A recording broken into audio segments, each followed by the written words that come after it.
Well, greetings and salutations, everybody. Welcome to my YouTube channel. My name is John Campea, and this is Open Mic. Now, what is Open Mic?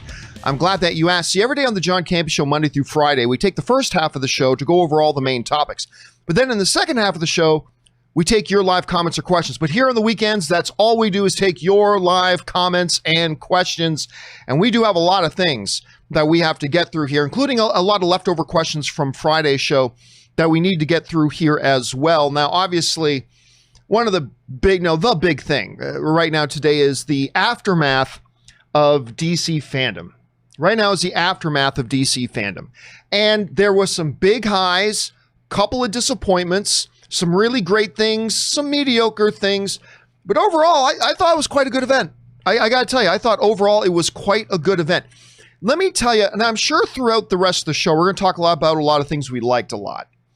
Let me just off the top so I can get it out of the way. Let me tell you a couple of things that didn't work for me about it. Just so we can get this out of the way. One of the things that I suspected I wouldn't like that much, and it really did happen, unfortunately, was the pre-recorded, hyper-editedness of it all. I found very distracting. It took me out of it a lot. Like, I prefer a live panel where it's all live. You're getting the talent on stage's real reactions and the actual interaction. And I suspected going into it, I wouldn't really appreciate the super hyper editedness of it. And some panels did it worse than others. Some of them handled it pretty well. But I got to admit, I'd be watching a panel, then there'd be this hyper editedness of it and pretending. Like, there were times where you could just really see they're pretending like this is all really done live. It's like, come on, we're not idiots. So that was a minor thing, but the pre-recorded editedness. So here's what I would have rather they have done.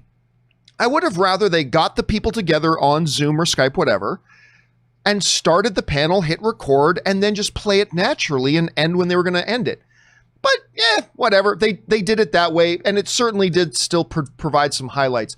I'd say, though, out of the whole thing about DC fandom, that's probably the worst nitpick I have. I mean, really, not that I loved everything, but I got to say, I think that one thing, the editedness of it all, like watching something in real, like here's one of the things that bother me. Them constantly saying, oh, we're so proud to be hanging out here with you at this DC fandom. It's like, dude, you recorded that 2 weeks ago. You're not hanging out here with us. You recorded that 2-3 weeks ago. So minor nitpick, but honestly, if that's the worst thing you have to say about this, 8-hour event with a lot of announcements and a lot of information and trailers dropping, honestly, if that's the worst thing about it, you're doing pretty good. If that's the absolute worst thing you can say about it. So yeah, but listen, I'm sure we'll get into a lot of stuff. Obviously, we had the Batman trailer dropped, which we all expected they would. We had a new Wonder Woman trailer. We got our footage from Suicide Squad, which was big. There were even a couple of video game things. Let me tell you the thing that I was most surprised by and was like really surprised by the most, that I enjoyed, because I wasn't even going to watch it. There was a panel, and I can't remember the exact name of it. There was a panel called like The Voices of Batman, which was like a little mini documentary of all these voice actors around the world who do the voices of Batman for that country's release of a certain animated show or the live action movies or whatever. And they had guys from India and France and Canadian French and, all over the world talking about voicing the Batman and how voicing him was different depending on who the original actor was. Like, you voice Batman a little bit different from Christian Bale's Batman than you voice him when it's Ben Affleck's Batman, or the different animated variations of it, or the difference between voicing Batman in the movies or in the video games. I gotta tell you, that was great. Like, bravo to the people who put that little mini documentary together. I loved it. And I wasn't even going to watch it. Like, I was only going to tune in. Okay, there's the Wonder Woman panel. There's the Suicide Squad panel. There's the Black Adam panel. Yeah. And I was just going to skip all that other filler. But I ended up coming across the Batman one and I watched it, the Batman, the Voices of Batman thing. If you haven't seen it, and I'm sure a lot of you guys were like me, and you probably skipped it because it just looked like filler. I got to tell you, go and check it out. I was very impressed with it. And I found myself way more engaged with that little piece than I thought I would be. So bravo to them. Also, no Henry Cavill announcement. Now, you guys will remember in the days leading up to DC Fandom, I really thought there was going to be a Henry Cavill announcement, and there kind of was, but we'll get to that in a second. You know, a few of you guys said, hey, John, you guys remember people wrote in and asked, how disappointed are you going to be if there's no Henry Cavill announcement? And I think somebody asked it on Friday, and I said, well, look, will I be disappointed? Sure, but only a little, because we know he's coming back as Superman, right? Like, that was already reported in all the major trades weeks, or if it's over a month ago now, that Henry Cavill had already started discussions with Warner Brothers about him returning as Superman. So I said, I'll be a little disappointed if it doesn't happen. I thought they would. I thought they would make that announcement, but they didn't. But like I said on Friday, it's not that big of a deal because we already know that's coming. But I would also remind people of this. If you didn't watch the Black Adam panel, Dwayne "The Rock" Johnson, without using the words, Henry Cavill and Superman are going to be in Black Adam. Like, he didn't say that. But I don't know how else he could have said, like, if he was trying to say it without, like, coming out explicitly and saying it, then that's exactly what he would have said. Like, I'm watching that, and I watched it with a few people, and we're like, okay, so he basically just said Superman's going to be in Black Adam, right? Like, isn't that what he basically just said? But I don't know. Who knows? That's still kind of up in the air. But again, I was surprised there was no Henry Cavill Superman announcement, but not terribly disappointed because, like I said on Friday, whether they announce it or not, we already know he is coming back. So it'd be fun if they announce it, but if they don't, it doesn't really change anything. But that was one of the surprises to me, that they didn't actually do it and have that official announcement. But hey, who knows? It could be a long ways off. There's still a lot of secrets they probably want to keep and all that kind of stuff too. Let me address one more thing, and I'll be surprised if one of you guys doesn't write in here about it. But I should bring this up. So one of the aftermaths of DC Fandom yesterday, and I'm gonna get some people mad at me for this, but just hear me out. And if you're still mad at me, that's your problem. There's a Forbes journalist who basically wrote about the Snyder Cut trailer that said, got out on Twitter. His name's Scott Mendelson. He's a good film reporter. And Scott said, so basically the Snyder Cut trailer just looks like the theatrical version with a couple of deleted scenes and shots put in. To which Zack Snyder, unfortunately, he shouldn't have done this. It wasn't in his best interest. He decided to make some snarky remark back at Mendelson and all that kind of stuff, and whatever. Here's my take on it. My take on it is, and I'm going to make everybody mad at me here, because I'm going to say two things. One thing is going to make half of you mad at me, but it's the truth. And then the second thing I'm going to say is going to make the other half of you mad at me, but it's also the truth. So here it is. I'll just get everybody mad at me right now. Was Scott Mendelson right in saying that Zack Snyder, Snyder Cut trailer still kind of looked like the same movie with a few extra shots? Yeah, he's not wrong. It did. Okay? It did.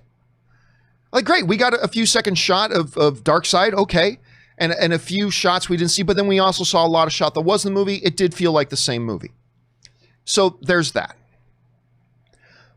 But what I would say to Scott Mendelson, who's a very good film, by the way, I'm not picking any beef with Scott. I think he's very good. I have a lot of respect for Scott. I do. But I'm saying in this one instance, what I would say is, but what were you expecting? It is the same movie. And by the way, what were you expecting? It's still a year away. You think a year in advance? Like, look, we knew they were going to show us a shot of Darkseid. They had to. Like, if they didn't show a shot of Darkseid, even the most hardcore of Snyder Cut fans and supporters would have lost their shit and would have rebelled. They had, so yes, but what do you expect? This is still a year away from being on HBO Max. You think they're going to put in all the delicious shots on the first little look that's a year in advance? You think they're going to pack that thing out with all new stuff and give away all this new stuff for a presentation that is still probably a full year away? Of course they're not going to do that. So I would say, yeah, I think there is truth to what Scott said in saying it kind of felt like the same movie with different shots. I would say, yes, I agree with that. But I would also say, but what were you expecting them to do? Like, you're not going to come out of the gate. You want to remind people that this is indeed Justice League. It's not a completely different movie. It is the same movie, but the original vision of it. So there's going to be significant differences. So you want to remind people this is that movie, but it's the new version of it. And you don't want to give all the new stuff away a year in advance. Now, I would say this. If DC Fandom was happening, let's say 3 months before, the HBO Max presentation of Justice League Snyder Cut. If it was happening 3 months before, I'm guaranteeing you that trailer they showed yesterday would have been completely different. And it would have showed a lot more of the new stuff. So for people who are saying it looked pretty similar to the original film, yeah. But I would also say that's what they had to do. That's what it needed to be. It had to say, hey guys, look, it's the movie you remember, but it's also different, right? So they're not going to show you everything a year in advance. So I would say to people who are worrying about it, it's like, oh, we didn't see enough new stuff. I would say, take a breath. The thing is still a year away. I guarantee you, as they actually get close to the actual release date of this thing on HBO Max, I guarantee you they will show more. All right. But right now, I don't think you give away the kitchen sink at this point. It's far too early. I would say it's far too early. Very reminiscent of the film. Yes. But it's also the completely right thing for them to do. And there is a lot more to show, but now is not the time to show it. You give little tastes. And you say, hey, you want Darkseid? Here's a little taste of Darkseid. Iris West, we took her out of the movie. Here you go. Here's a little taste of Iris West in there, right? That was the right thing to do. You'll get a lot more stuff when we get closer. But we all got to remember this thing is still a long way away. So don't worry about it. I would say don't worry about it. Just take a breath. Don't worry about it. And all will be good in the world. So anyway, that's kind of my thought on it.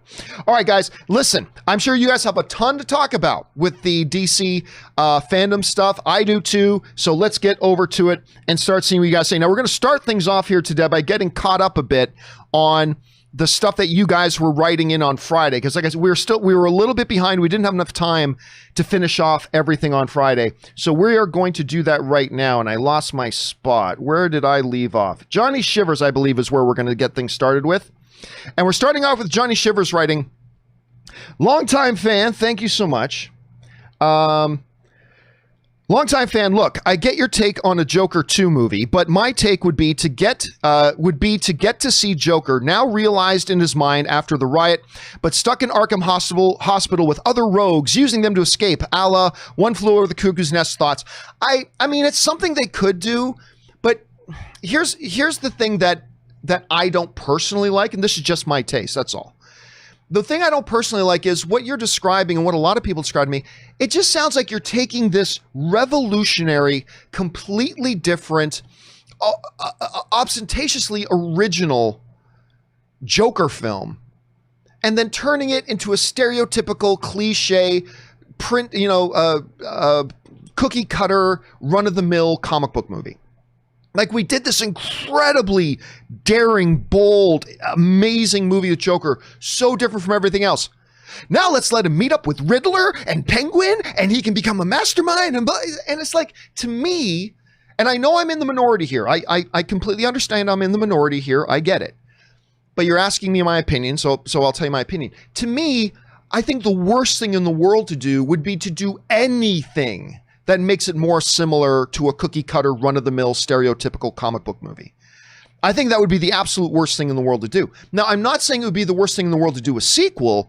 I'm just saying if you're going to do a sequel, embrace the stuff from the first movie. Maintain it completely unlike any comic book movie ever done. Stay away from it becoming a stereotypical cookie cutter, paint by numbers comic book film. Well, now he's a Joker, so now he's got to team up with another bad guy, and they got to run into a superhero, that's all the things that the first Joker movie wasn't about. And I personally, and again, this is just my feelings. That's all. I personally feel like they should resist the urge to do that, but that's just me. It doesn't mean they won't do it, and it doesn't mean they couldn't find a good way to do it. It's possible. I just don't think it's the right approach. But that's just my personal taste on that. That's all. Thanks for writing that in, Johnny. I appreciate it. Nathan Diggs writes, do you think this is a setup to continue the Snyderverse just in case the Snyder Cut is very well received? Sorry if this was already asked. I'm just tuning in. Well, I mean, here's the thing.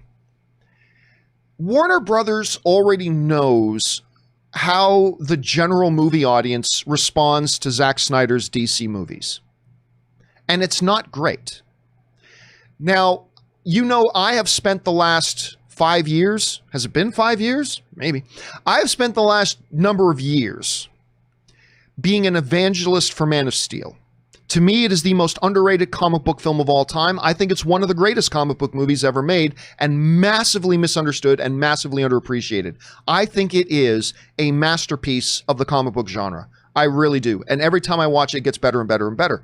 But it doesn't matter that I feel that way about it. The reality is half of the audience hated it and half the critics hated it. Then we got Batman versus Superman, another film that I like. That fight is amazing. By the way, best opening scene ever. I often say it's the Nightcrawler opening scene in X-Men 2, but I'm sorry, that whole opening sequence of Bruce Wayne rushing through Metropolis, trying to get to his friends and the people who work for him, and then finding the little girl, and then him looking up to the sky and seeing the Superman and the rage on his face. Greatest opening to any comic book movie ever. So I stand corrected when I would always say it used to be that Nightcrawler opening scene. Oh God, then there's maybe the Magneto scene in X-Men might be better, but whatever. It is one of the greatest opening scenes of all time. But it doesn't matter that I feel that way. The reality is that the audiences, raised their voices, and half of them hated it, and half the critics hated it. So Warner Brothers already kind of knows how the audiences and critics and everybody responds to a Zack Snyder DC thing. Also, I would say this.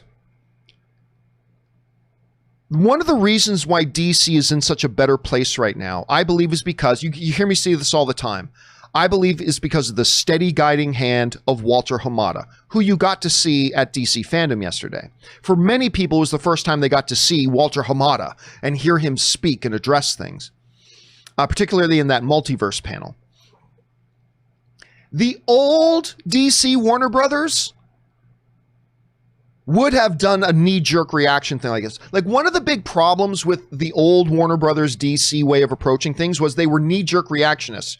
Oh, we're going to do this and this and this. Something goes wrong. Change all of our plans! Change everything! Ah! Like, that was part of the problem with Warner Brothers before. They were absolute knee-jerk reactionists to the slightest bump in the road, be it a good bump or a bad bump. And they suddenly change everything, right? Walter Hamada ain't doing that.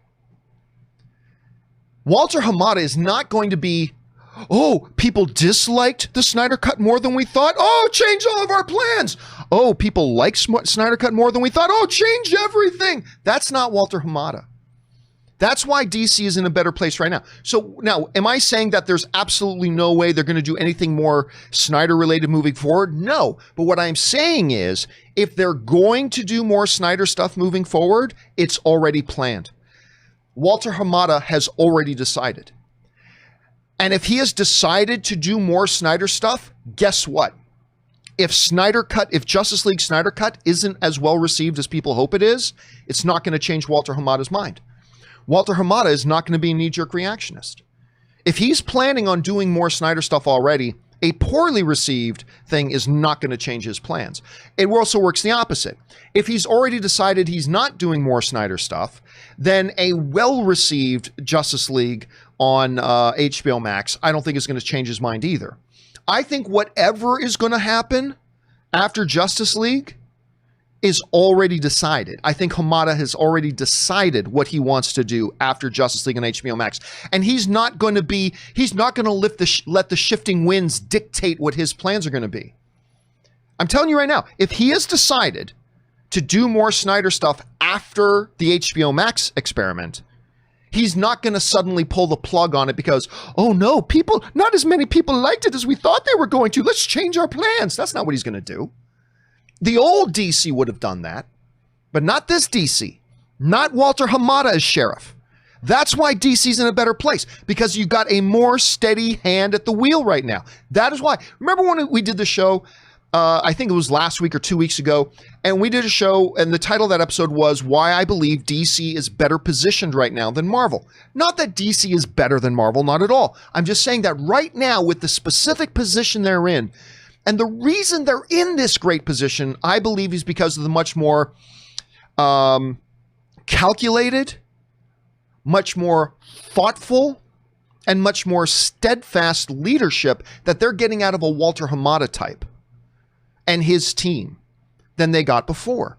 And so there may be more Snyder stuff. There may not be. But I believe it's already been decided. And the success or failure of Justice League on HBO Max ain't going to change Walter Hamada's mind, because he ain't going to be a knee-jerk reactionist like Warner Brothers and DC used to be. That's why they're in a better position now. That's why they're going to be in a better position moving forward. So that's my thought on that. Anyway, okay. Let's see here. Did you say? Okay, that was Nathan Diggs. Okay, next up, Carolina just sends in a tip to be supportive. Thank you so much, Carolina. I appreciate that. Bojax writes, "Hi, John. You've said many times before that about half of the audience and critics hated Man of Steel and Batman vs. Superman. Do you not believe that maybe opinion has changed for the better over time? Sometimes you don't recognize a good thing until it's gone." I mean, it's possible, but there's no way to say that. It's also possible that it's gotten worse over time. But I don't say that either, because there's no way to show that. All we can say is what the facts and the numbers that we have in front of us. And all I can speak to is my experience. And whenever I get out and say, Ben Affleck is the best Batman ever. You suck, Batman. Ben Affleck's Batman sucked. Okay, whatever. Whenever I come on my show and say, Man of Steel's the most underappreciated comic book movie of all time, I'm flooded on my personal messages and everything. Ben of Steel sucks. I say, okay, whatever. It's all subjective. That doesn't bother me. People not liking a movie that I like doesn't bother me. It's all cool. It's all subjective. It's all good. Is it possible opinion has changed over time? Yes, but it's possible it's gone up. It's possible it's gone down. I will say this, though. I have found in certain specific situations with certain specific people I know that maybe didn't love Man of Steel, but upon watching it again later, were like, oh, that was better than I thought. But that is just a few little examples of people I know. So it's possible it's gone up, but it's also possible it's gone down. So, I mean, we just don't know. All we know is the numbers that we have in front of us, Bojax. All right, Luke1234 writes, with Affleck and Keaton back as Batman for the Flash movie, over under 5%, we get a wink, nod, or a tip of the cap, even if it's just a picture of Adam West or Adam West Batman. Oh, I'll go way over 5%. I wouldn't say over 50, but I'll go over 5% on that for sure. Yeah, I'd give it a solid 20%. That somewhere, somehow along the way, there will be a picture of Adam West, or it might even be sneaky. Like they'll be in a scene in a house somewhere, and in the background there's a television on. And on the television is an episode of Family Guy, and Mayor West is on the TV. Just something like that. Again, I'm not saying it will happen. I won't say over 50, but I'll go way over 5. I'll give it 20% myself. All right, Russell Amador writes, hey, John, not sure if you're in the minority on this one, but I'm totally with you on Ben Affleck's iteration of Batman is the best one to date. I know beggars can't be choosers, but damn, now give me one solo Batfleck movie. Excited for his return. Yeah, I don't think that's going to happen. But damn, listen, I've got a dream. Here's my dream. It's far-fetched. It's highly unlikely. It probably is not going to happen. But I'm just going to tell you my dream. My dream is that, you know, Warner Brothers and Hamada, who have a much better relationship with Affleck, you know, went to Ben and said, hey, you know, we're thinking about dropping in your Batman in the Flash film. What would you think about it? And, you know, some back and forth. But in my dream, Ben Affleck says to them, okay, I'll do that, but I want my Batman movie that I worked for years on, that I wrote the script for, that I had already cast Joe Manganiello to play my Deathstroke. I want that movie greenlit. And then Warner Brothers goes, okay, that could be a pretty cool idea, Ben. So sure, you come do our Flash movie. We'll give you your Batman movie back. Again, that is highly unlikely. I acknowledge it is completely highly unlikely. I wouldn't expect it to happen. But that is my dream. That is my dream nonetheless. All right. Thanks for that, Russell. Augie Boyus writes, I saw your show on Thursday and you said Batfleck was a pipe dream. Oh, dude, I didn't just say that on Thursday. I've been saying that for years. Well, not years, but I've been saying that for a long time, ever since he left. It wasn't just Thursday. Let's not pretend like I just came up with that on there. I've been saying for a long time that I did not think Ben Affleck was coming. Like I always said, it's possible, I suppose, but let's be real. I never thought it would happen. I never thought it would happen. Life isn't good enough for me to get Ben Affleck back as Batman. That was what I was thinking. But at any rate, you said you didn't think it was going to happen after you saw the poll. And honestly, I didn't think it was going to happen either. But then a couple of hours after the show, boom, it's announced. I pissed my pants. Dude, you saw my reaction on the video I did. That was nothing compared to my actual reaction, because the first message I got about Affleck was back. Somebody had sent me a link. I was in such disbelief that I actually opened the HTML code of the page to see, is this really Deadline? Or is this a fake Deadline page that somebody put together with a spoof URL and all this kind of stuff? And I actually went so far as to open the HTML of the page to verify that it was real and legit. And I audibly, in my office, let out a very loud yelp in my office. Nobody was home, but Ann was out jogging, but I let out a very audible yelp. Like, I just about lost my shit. I was so, now again, listen, I didn't see anything at DC Fandom that suggested that Ben Affleck's role was going to be anything more than a big cameo, to be honest with you. Then again, I didn't see anything at Fandom that said it would only be like a 30-second appearance either. I expect it's going to be a relatively small role. But nonetheless, I'm a happy man. I'm a happy man. All right, next up. Let's see, Nexus writes, how would you feel about Superman losing to Black Adam if that's Cavill's next appearance? It sounds like The Rock and his ex-wife agent push for Cavill to come back, and I've heard that The Rock doesn't like losing fights on screen. Well, no, what you're thinking of is Vin Diesel. Vin Diesel refuses for his character to lose fights on screen.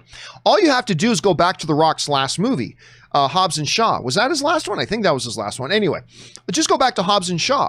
Rock, throughout that movie, gets his ass kicked, right? And it's not until the end of that movie, spoiler alert, if you haven't seen Hobbs and Shaw by now, you clearly have no interest in Hobbs and Shaw. So I'm about to kind of give away a bit of the ending of Hobbs and Shaw.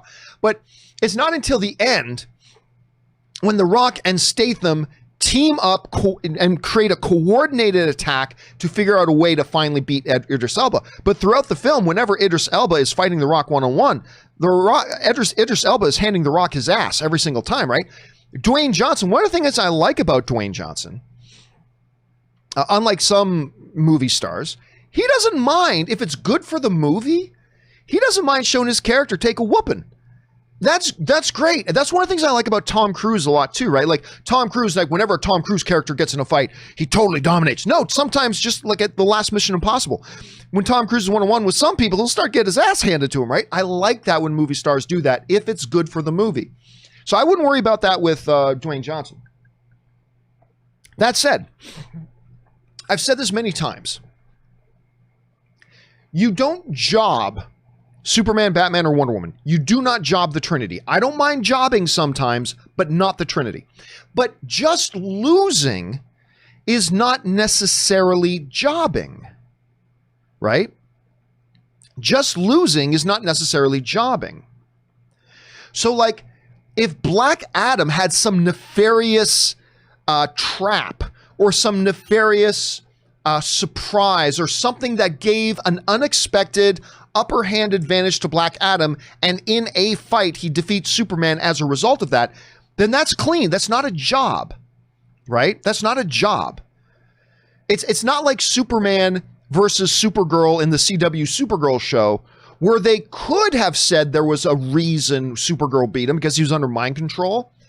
But they made sure on the CW show to get rid of that because they had Superman say, oh, no, I was being mind controlled. But believe me, Supergirl, I was totally, fully in all my capacities. I was at full strength and full power. You're just better than me. Oh, my God, you're so much better than me. Oh, Supergirl, the world doesn't need me. The world needs you. That was a job. That was a job. I mean, they could have easily made it a non-job by saying, you know, by having Supergirl say, I think I only beat you because you're under somebody's control, and have Superman say, I don't know, I guess we'll never know, but I'm glad you won the day. Right? If they did that, not a job. But they made sure it was a job. A job is when you specifically have somebody lose with the explicit purpose to make the other person look better. I think if you come up with a way or a trick, like in Batman versus Superman, Batman had the kryptonite. Batman was preparing for that fight, right? Batman had the upper hand in that fight in Batman versus Superman. He had planned it for years. He had gone so far to get kryptonite smoke bombs, a kryptonite spear, he had planned, and he was able to game plan that fight. Superman didn't. So even though Batman defeats Superman in Batman versus Superman, it wasn't a job. It wasn't a job. So I think you can have Black Adam and Superman fight and do it in such a way that some strategic upper hand gets given to Black Adam and he wins the fight. Not a job. Because then you're saying if these same two guys fight 100 times, maybe Superman wins 70 of them and Black Adam wins 30. Whatever. But there are clean ways to do it. There are clean ways to do it. So we'll just have to wait and see. But I'm not worried about Dwayne Johnson not being willing to lose a fight on screen. He's already proven he is willing to do that. And that's one of the things I love about him. All right. Thanks for the question, Nexus. Next up, Willow writes, so how many pairs of pants have you gone through since the announcement of the return of Ben Affleck? I won't confirm nor deny. It may have been 3 or more. Like you, I'm happy just to get him back in any capacity, but I really hope that he does more than just a small cameo. Hey, listen, again, I don't care. I don't care. If it's 15 minutes, great. If it's 30 seconds, great. Because I never thought I would get another second of my favorite Batman on screen again. I never thought we would get another second of it. So every second I get of him as either Bruce Wayne or Batman on the big screen is a second I will take and cherish because it's free riding, man. It's all free money at that point. So I'll take it. But yes, we'll sit here and hope it might be something longer than that. Thanks for that, Willow. All right, Nexus also writes, all signs point to Jeffrey Dean Morgan being in The Flash. Not necessarily. Jeffrey Dean Morgan has mentioned that he'd love to do Flashpoint. Ben Affleck returning means the letter scene is on the table, and the letter would line up with the reports of him having a small cameo role. Thoughts? I mean, that's all possible, but you got to keep in mind, there are 50 to 500 other possible scenarios that don't include that. Listen, I've said from day one, Jeffrey Dean Morgan, who I love Jeffrey Dean Morgan. If you haven't seen the movie, him, Idris Elba, and Chris Evans did together called The Losers, definitely watch it. A nice little underappreciated movie. Go check it out. A lot of fun. I love Jeffrey Dean Morgan. Anyway, but he'll always be Mr. Winchester from Supernatural to me. Anyway, obviously it's possible, but it doesn't necessarily mean they're doing that. And remember, just because something happens in Flashpoint in the animated movie or in the comic does not mean they're going to do that in the live action movie. We've talked about that 100 times. So is this scenario possible? Absolutely. That is one of the scenarios that is absolutely on the table. All I'm saying is that there's 50 to 500 other legitimate possible scenarios that they could go with as well. So we'll see. I'm biased here because I'm a big Jeffrey Dean Morgan fan, so I would love to see him pop up in this movie. But by the way, the little letter exchange thing that we see at the end of Flashpoint in the animated movie, just because that's there in the animated movie doesn't mean that's going to be a part of the live action movie. It might be. I'm just saying don't count on it. It very well could. It might even be likely. I'm just saying don't take it to the bank. So we'll see. We'll find out. All right, Ronan writes, I recently watched the airport scene from Civil War and final battle from Endgame on YouTube, and they both still give me chills. From the moment that they first start running towards each other to the first punch, Marvel has such great fight choreography. It's not, here's what I would say. To me, it's not the fight choreography in Marvel, although the fight choreography is quite good in Marvel films. To me, what really makes it special is, you guys have heard me say this before, right? Action without narrative purpose is just visual noise, right? Action is at its best when it is expressing the drama of the story. Action really is at its peak when it is manifesting and expressing tangibly the drama of the story unfolding. That's one of the problems with, like, a lot of great action in the Transformers movies, but it still sucks because there's never any dramatic purpose to the action. It's just going, clang, clang, clang, massive, quick, rapid editing. I don't know which one's an Autobot. I don't know which one's a Decepticon. It's like, wait a minute, why are they fighting right now? Don't know, it just looks cool. Okay, boom. But Marvel has a way of making you feel the drama in their action stuff. Those are two great examples. The airport scene, the final scene in Endgame, it's the drama that is being played out as a result of the action. By the way, too, you know, the fight scene at the end of Civil War between Iron Man and Cap, it's a well choreographed fight. It is a well choreographed fight. Not one of the best ever, but it's the drama of the fight that makes it, you're on the edge of your seat. You're like going, and you're freaking out because it's the drama of it. The way the action is intricately interwoven with the narrative and the drama of the scenes and of the overall story of the movie. It's what changes everything. And that is something they do real well. That is something they do really, really well. So full hats off to them for that. All right, let's move on here. Tyler Yeats writes, happy Friday, John. Thank you so much, Tyler. Or this, of course, was sent in on Friday. John, I'm so excited to see Ben back as Batman. My Regal is opening today. Nice. And requiring masks. I plan to see Unhinged and Inception this week. So excited. Have a great weekend. And by the way, I've heard for its limited screenings, I've heard Unhinged is actually selling really well. I've heard really good things about that. I am actually going back to a movie theater for the first time in 5 months. I think it's been 5 months. Anyway, roughly 5 months it's been since I've been to a movie theater, and I'm going on Thursday. Robert Meyer Burnett and I, we are driving out to Nevada, to Las Vegas, to a AMC theater out there. We bought our tickets. We're going to go see New Mutants on Friday. We booked our seats that are separate from anybody else in the theater. Good job. It's gonna be interesting. It's gonna be my first time going back to. I'm ludicrously excited, and of course I'm bringing hand sanitizer, bring my masks, the whole thing.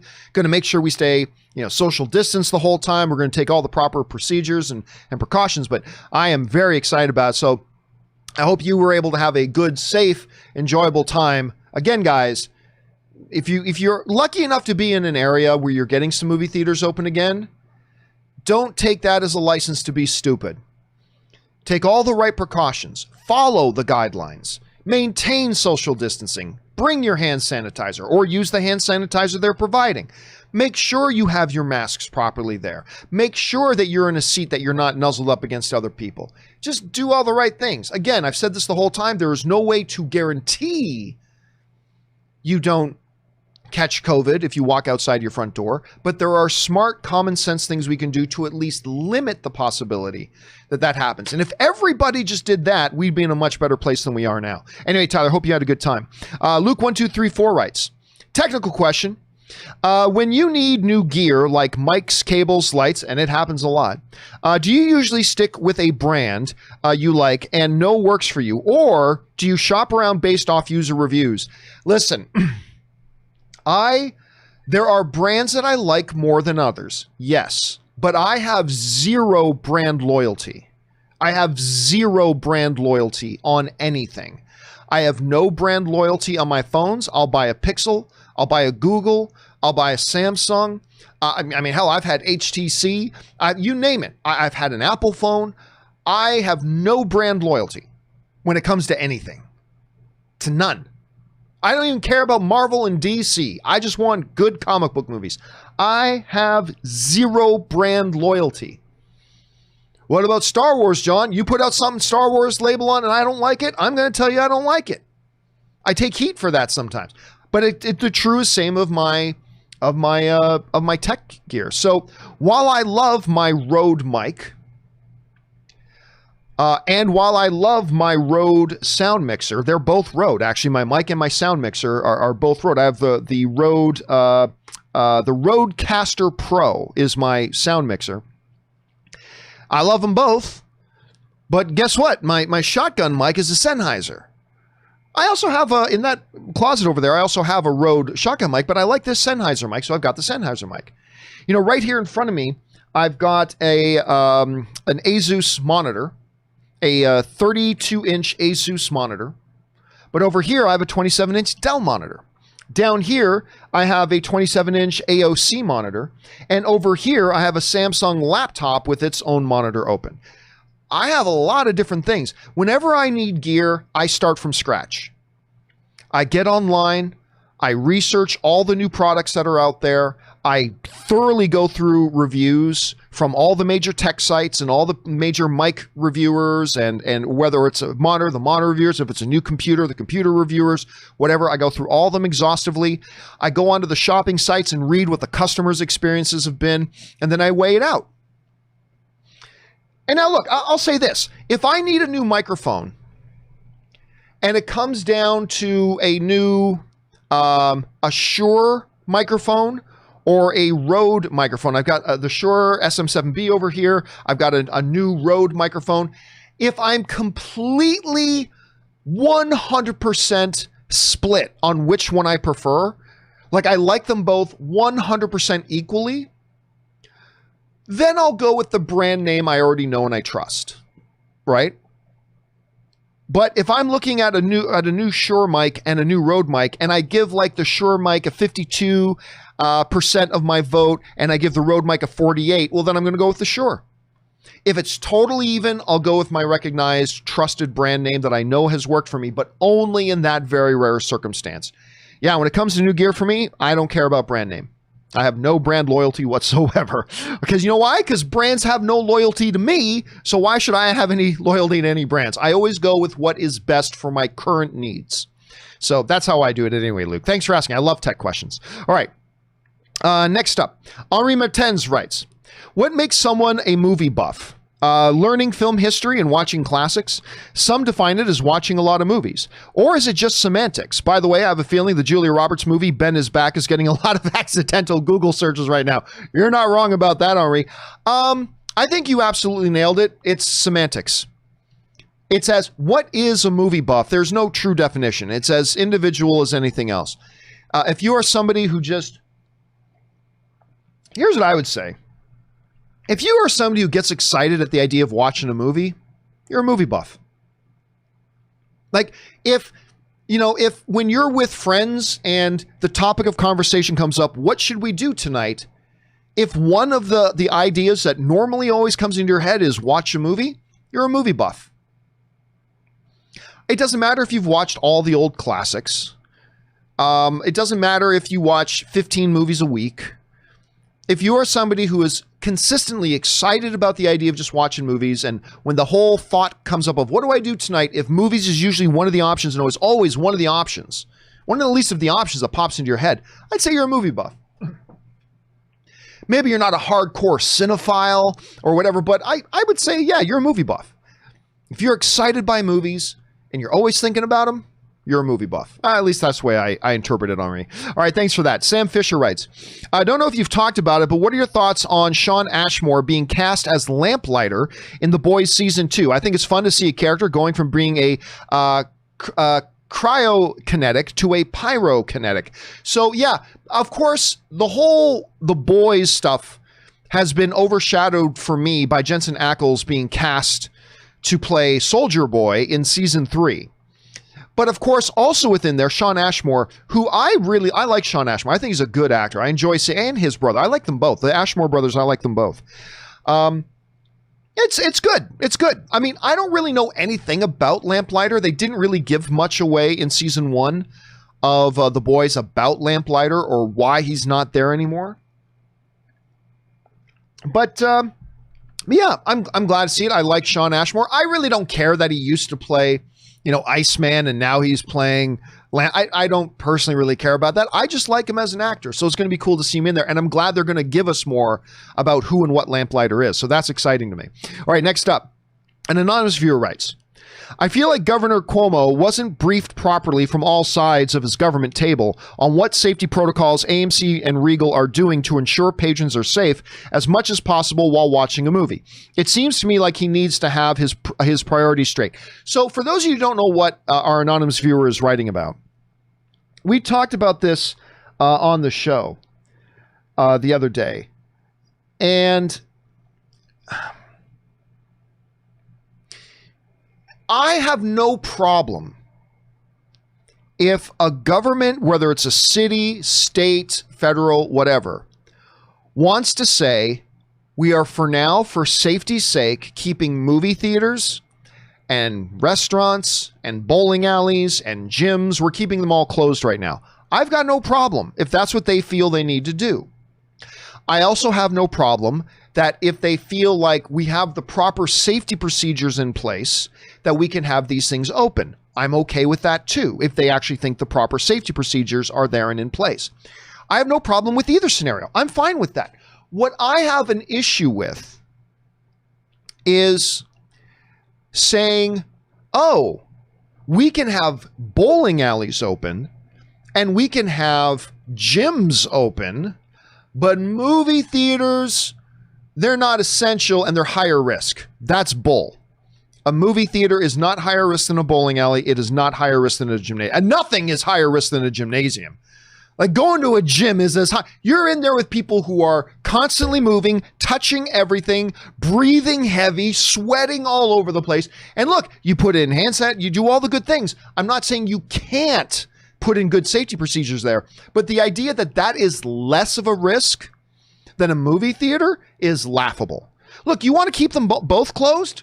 I got no problem. You want to keep them both open? I got no problem. But saying we can have bowling alleys and gyms open, but not a movie theater, that's inconsistent. So that's the one little problem I had with that. At any rate, we're past Friday's questions now. Now we're into to people who started sending in questions as of Saturday. All right, Eddie Burton writes, hype that Keaton and Affleck are both back to give their iterations of Batman closure, especially Keaton, but not as excited for the multiverse concept. DC has a proven track record of failure with the concept from Infinite Earths. Do you feel the same? You're not, sorry, but not as excited. Okay, so you're not saying you're more excited for the multiverse stuff. You're saying, but I'm not as excited for this. I get it. Yeah, listen, I don't like the multiverse idea. But look, to me, when I watched that Hamada panel, this is what it said to me. I've always said that I believe Marvel and DC should break away from their obsession with everything has to be in the shared cinematic universe. I think that's unhealthy. I don't think it's good for movies. I want them both to take some risks and step outside of their cinematic universes and do something, tell some great, engaging standalone stories without having your hands tied to what's going on in the cinematic universe. Joker was a great example of that. And that's why I, from day one, when everybody else was, well, how can you do a Joker movie without Batman? What's the point in doing this Joker movie if it's not in the shared cinematic universe? I said from day one, this is exciting. Letting filmmakers make a story that's not handcuffed to what's going on in your cinematic universe, telling great standalone stories. Go. To me, when I watch the Multiverse panel, they definitely...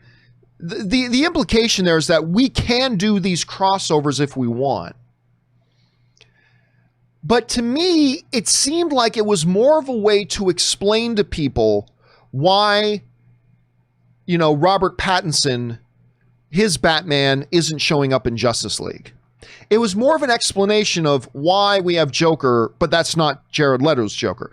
To me, it really felt more like a tangible way to explain how they're doing all these different stories that aren't all necessarily connected to this shared DC cinematic universe that has Aquaman and Wonder Woman and Justice League and things like that. I do think they'll take advantage of it now and again to cross it over. I hope they don't let it get out of hand because Rob brings this up all the time. It didn't work for the comics. Eventually it got so out of hand with the comics that they had to have their Infinity War. They had to have their Crisis storylines. Right? To bring everything back in. Even in the comics, it got out of hand and made it convoluted and all this kind of stuff. So they've got to be very careful. I do not like the idea of multiverse. That's just me. But that doesn't mean there aren't things you can do to make it worthwhile. And I trust Walter Hamada. And if he says this is a good way to go, I trust he'll do it with caution. I trust he'll do it with restraint. And I trust that he won't let it get out of hand. And I just trust him. I don't like the idea of multiverse, but I trust what I've seen out of Walter Hamada so far. So I'm going to give him the benefit of the doubt, and let's see what kind of good stuff we can get moving forward. All right. Let's see. What's next? Manny G, one of our Patreon supporters. Thank you so much for being a Patreon supporter, Manny. We appreciate that here. Hey, John, just saw Back to the Future at AMC 18 here in Vegas, and it was awesome. Seeing one of my favorite movies of all time on the big screen for the first time. That's actually really cool that you got to see that it's one of your favorite movies, and you've never had a chance to see it in the real way a movie is supposed to be watched on the big screen, and now you got to do it.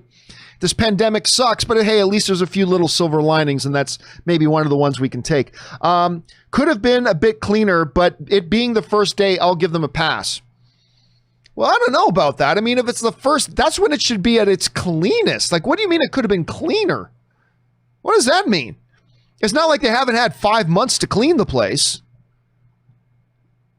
I don't know. If they had been open for like 2 months nonstop, I would give them a bit of a pass. But if that's their first day and it wasn't clean, that's no good. That's no good. They've had 5 months to clean the place. I'd be curious to know what you specifically mean by that, because to me, I'll be honest with you, Manny, that's a little bit of a red flag to me. All right. Manny, our Patreon supporter, also writes in, by the way, never in my lifetime did I ever imagine watching back-to-back watching Back to the Future in a theater and hearing Vader's voice from The Empire Strikes Back from the screen next door. Truly a surreal experience. Yeah, that's one of the other ones that a lot of people have talked about being able to get back out and see. We've had Back to the Future. We've had a lot of Lord of the Rings in theaters, but also Empire Strikes Back. That's another one that a lot of people are taking advantage of that. I'm glad you enjoyed your experience, Manny. All right, Benny J writes, hey, John, you've said a live-action Spider-Verse movie with Toby/Andrew and Tom would only be good as a YouTube/SNL skit joke. So what to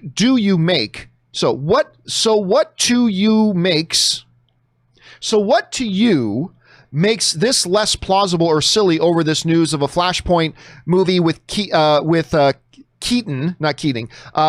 Affleck, and possible cameo with Bale? Nobody has said Christian Bale is doing a cameo.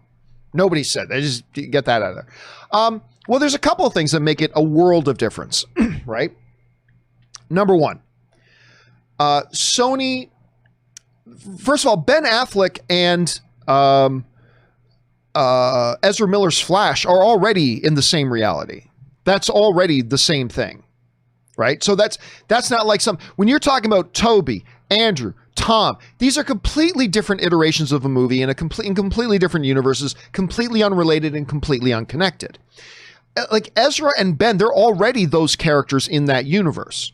The only wild card is Michael Keaton. That's the only wild card. That's the only wild card here.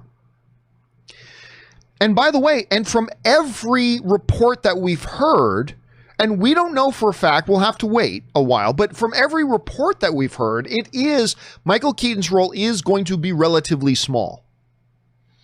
This Flash movie, if you watch the Flash panel at DC Fandom, there was no suggestion. Like, Andy Muschietti made it very clear. This is a standalone, personal movie about Ezra, his mom, that sort of thing. There was no indication at all at the panel at DC Fandom or in any other report that this is a movie about Ezra, Ben Affleck's Batman, and Michael Keaton's Batman. That's what this movie's about. No, it's not. There was no suggestion of that at DC Fandom at all. They did suggest Ben Affleck's Batman would be there. You know, that the new, by the way, I like Ezra Miller's Flash. I did not like that new Flash suit. Then again, just concept. We'll have to maybe I'll feel differently about it when I see it actually in physical form. But I wasn't a big fan of that Flash, the organic kind of light lines. It's like, don't look lame. Anyway, but then again, I've seen other concept drawings of costumes that I thought looked lame. And then when I saw them in their physical manifestation, I'm like, oh, okay, that actually works. Maybe I'll feel that way. But the key thing that was said in that DC Fandom panel was that Batman makes that outfit for him. That Ben Affleck's Bruce Wayne made that Flash suit for him. But other than that, again, and even in the press release about Ben Affleck coming back, Andy Muschietti was very clear. This movie is a story about Barry Allen. This is Barry's story, and it's about him. And then at the DC Fandom thing, they really kind of re-emphasize that. So this whole Toby, Andrew, Tom, things like everybody's saying, oh, let's make a movie about the three of them and blah, blah. And it's like, so there are massive, massive differences between that scenario and say this scenario with the Flash. Number one, Ezra and Ben's thing are already in the same universe. That's no difference. The only wild card here is the Michael Keaton Batman. And from every report that we've heard, it's going to be a small appearance that emphasizes the idea of multiverse. But it's not going to be about him. He's not going to be a major player in the movie. So what role it's going to be, I'm not sure. But yeah, so I personally think those are two fundamentally different things. Now, if at DC Fandom they said, okay, we're going to have George Clooney's Batman, and we're going to have Val Kilmer's Batman, and we're going to have Michael Keaton's Batman, and we're going to have Ben Affleck Batman, and we're going to have Robert Pattinson's Batman, and they're all going to be Batman, all in the same movie. Then I'd go, okay, yeah, that sounds really pathetic. That sounds desperate. That sounds pandering as shit. I would say that. But that would be more akin, I would think, at any rate, Benny, that would be more akin to the whole, let's get Tommy's Spider-Man, let's get Andrew's Spider-Man, and let's get Toby's Spider-Man, let's get them all. Like, that would be more akin to that. But I think this is and I could be wrong. I'm just saying, to me, these are two very, very different situations for all the stuff I just said. None of it's impossible, though. None of it's impossible. We've seen stranger things. We have seen stranger things, my friend Benny. Thanks for writing in, man. All right. Balake. I'm going to assume you're the same guy who wrote in the name Aaron. Balake. Blake. Again, if you guys don't know what that is, one of the best Key and Peele sketches of all time. Anyway. Hey, John. You had said that the leak for Ben was possibly the to be announced from Fandom. I believe it was. My theory is they leaked this intentionally to get us hyped so they can drop the bomb that they are doing a Batman, Superman, and Wonder Woman movie while Flash. Now, this was written in on Saturday, and obviously that was not the case. There are some people who believe that the Ben Affleck story came out on purpose to promote and hype up DC Fandom. I disagree with that. I believe the 3:40 p.m. to be announced special 10-minute panel was going to be the announcement of Ben Affleck coming back to be Batman in The Flash. I believe, and I don't know that for a fact. I have no evidence of that. I have no proof. That's just my speculation. But I believe it's a speculation grounded in some common sense. Because the same day that to be announced panel was pulled off the schedule is the exact same day that the Ben Affleck news broke. And, you know, Rob and I talked about this on Friday. We both feel, again, no proof, just our speculation. It seemed to me like Warner Brothers probably found out that the information got into the wrong hands. That there were going to be people that were going to be running that story before Fandom ever hit.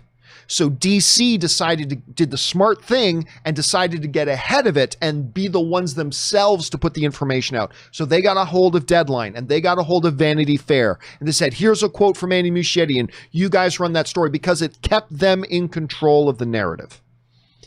So yeah, I think that's what makes most sense. And I think that's the way it played out. And if it is, then bravo to the team at Warner Brothers for dealing with that situation in a very calculated, smart, non-panicking kind of way. It's like, hey, a bunch of these little sites are going to get a hold of this story and they're going to break it before we get to Fandom. Okay, what do? We get ahead of it. We'll maintain control of the narrative. We'll get ahead of this thing. We'll be the ones to put out the information. We might as well cancel the Fandom panel. Let it go. That's my guess. That's my guess at any rate. Okay. All right. Ryan Lohner writes, 1 of 2. As somebody who's never ever cared about Lucifer and Chloe's romance, you may recall I didn't much like season 3, where literally every single piece of dramatic tension is built around, is Chloe going to bang Lucifer or Superman? Of course, because we had the guy who played Superman in Smallville, Tom Welling, was in that season. I thought it was great, but at any rate, season 5, which I just finished watching, at least I finished watching the first half of season 5, actually managed to get me on board with them. And my absolute favorite part of the season is that no one is made artificially stupid just to keep the plot going, which was my major worry after seeing the trailer. I was a little worried about that after seeing the trailer too. I was, and I won't give away any spoilers because, again, I know Lucifer just dropped. The first half of season 1 is now available on Netflix. I loved it. 2 of my all-time favorite episodes are actually in this season.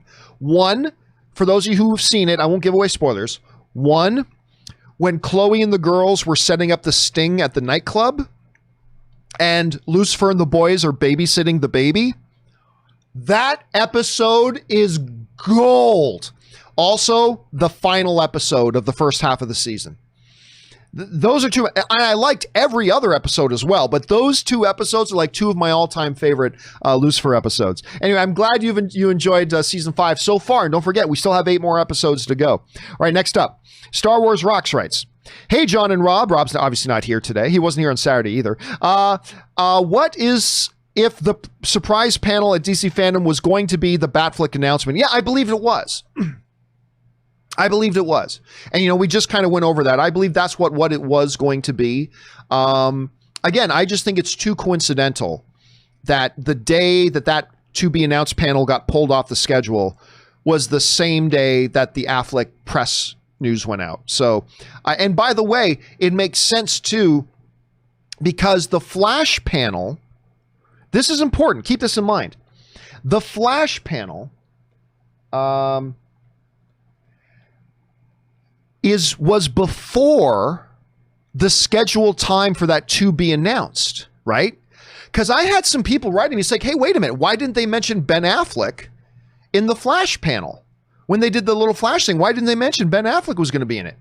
Because 2 hours after the Flash panel was that to be announced panel, and I believe that's when they were going to drop the news about Ben Affleck. If they weren't going to drop the news about Ben Affleck in that, they would have talked about Ben Affleck in the Flash panel. But they didn't mention him in the Flash panel because in just a little while, they were going to have the big announcement come out in the to be announced panel, but that didn't happen. So that's kind of my thoughts on that. All right, Dave Atkins writes, Viceroy de Filthy writes, wanted to know your thoughts on an interview with BB Thornton. I don't know who BB Thornton is. Oh, you're talking about Billy Bob Thornton. Okay. Wanted to know your thoughts on an interview with Billy Bob Thornton he did with Canadian radio station. Oh, you talking about that one he did with Q like 10 years ago? Why are we still talking about that? And it was like 10 years ago. Anyway, he did with Canadian radio show Q. I like him as an actor, but he was being super weird and didn't answer questions coherently at all. Caused a fuss in Canada, apparently. Yeah. I mean, whatever. This is an old thing. He had told the producers of this talk show that he was doing. He was there specifically to promote his band. I can't even remember what the name of his band was, but he was there to promote his band. So he told the producers before going to the radio station that he didn't want any questions about his film career, which is idiotic considering you're best known as a film actor. So the interviewer did bring up a question or two about his film career, in which case, Billy Bob Thornton just got really, he just acted like an idiot. He's not an idiot, but in that one situation, he kind of acted idiotic. And the interviewer said, look, when he was asked about it, he said, look, for us to properly set up the context of the stuff he wants to talk about, we need to reference this other stuff to properly set the context for the interview. Anyway, it was much ado about nothing. Yes, Billy Bob acted stupid, but whatever. He apologized for it afterwards. It's not a big deal. And like I said, it was 10 months ago. So look, these celebrities do interviews all the time. You're gonna catch somebody on a bad day. And I don't believe he acted like an idiot, but that doesn't define him. Everybody has a bad day. If somebody catches you at just the wrong time saying or doing the wrong thing, you wouldn't want them to paint their entire opinion of you based on that one experience. Right? I mean, good or bad. Good or bad. Like, I wouldn't want somebody both, and it goes both ways. Like, if the only experience you have with me is when you bump into me volunteering at a food kitchen, okay? That shouldn't be your only opinion of me. I saw John Campea volunteering in a homeless food kitchen. Well, he must be all this great stuff. Well, that's not true. There's not great things about me. I mean, we all have our flaws and I have mine. So you shouldn't paint everything about me because of one good thing. But I also, if the first time you ran into me was a time that I totally lost my cool because of a technical problem that happened on a show or something like that, and I flip out and lose my cool and whatever, I wouldn't want that one exposure to me to be what you paint your entire image of me from either. We all have our good moments and our bad moments, and we shouldn't be defined in our entirety by either of them. And celebrities are no different. So yeah, I don't really care. It happened 10 years ago. It's not a big deal. It came and went. So that's my thoughts on it. All right. The facility guy, one of our Patreon supporters, who, if I remember correctly, facility guy actually works at a movie theater. Dear friends, if Christian Bale wanted to play Batman again, Warner Brothers would build an Olympic-sized pool in his backyard and fill it with $100 bills. You know what? I don't necessarily agree. I don't think that I necessarily agree. The movies are not there to serve the actors.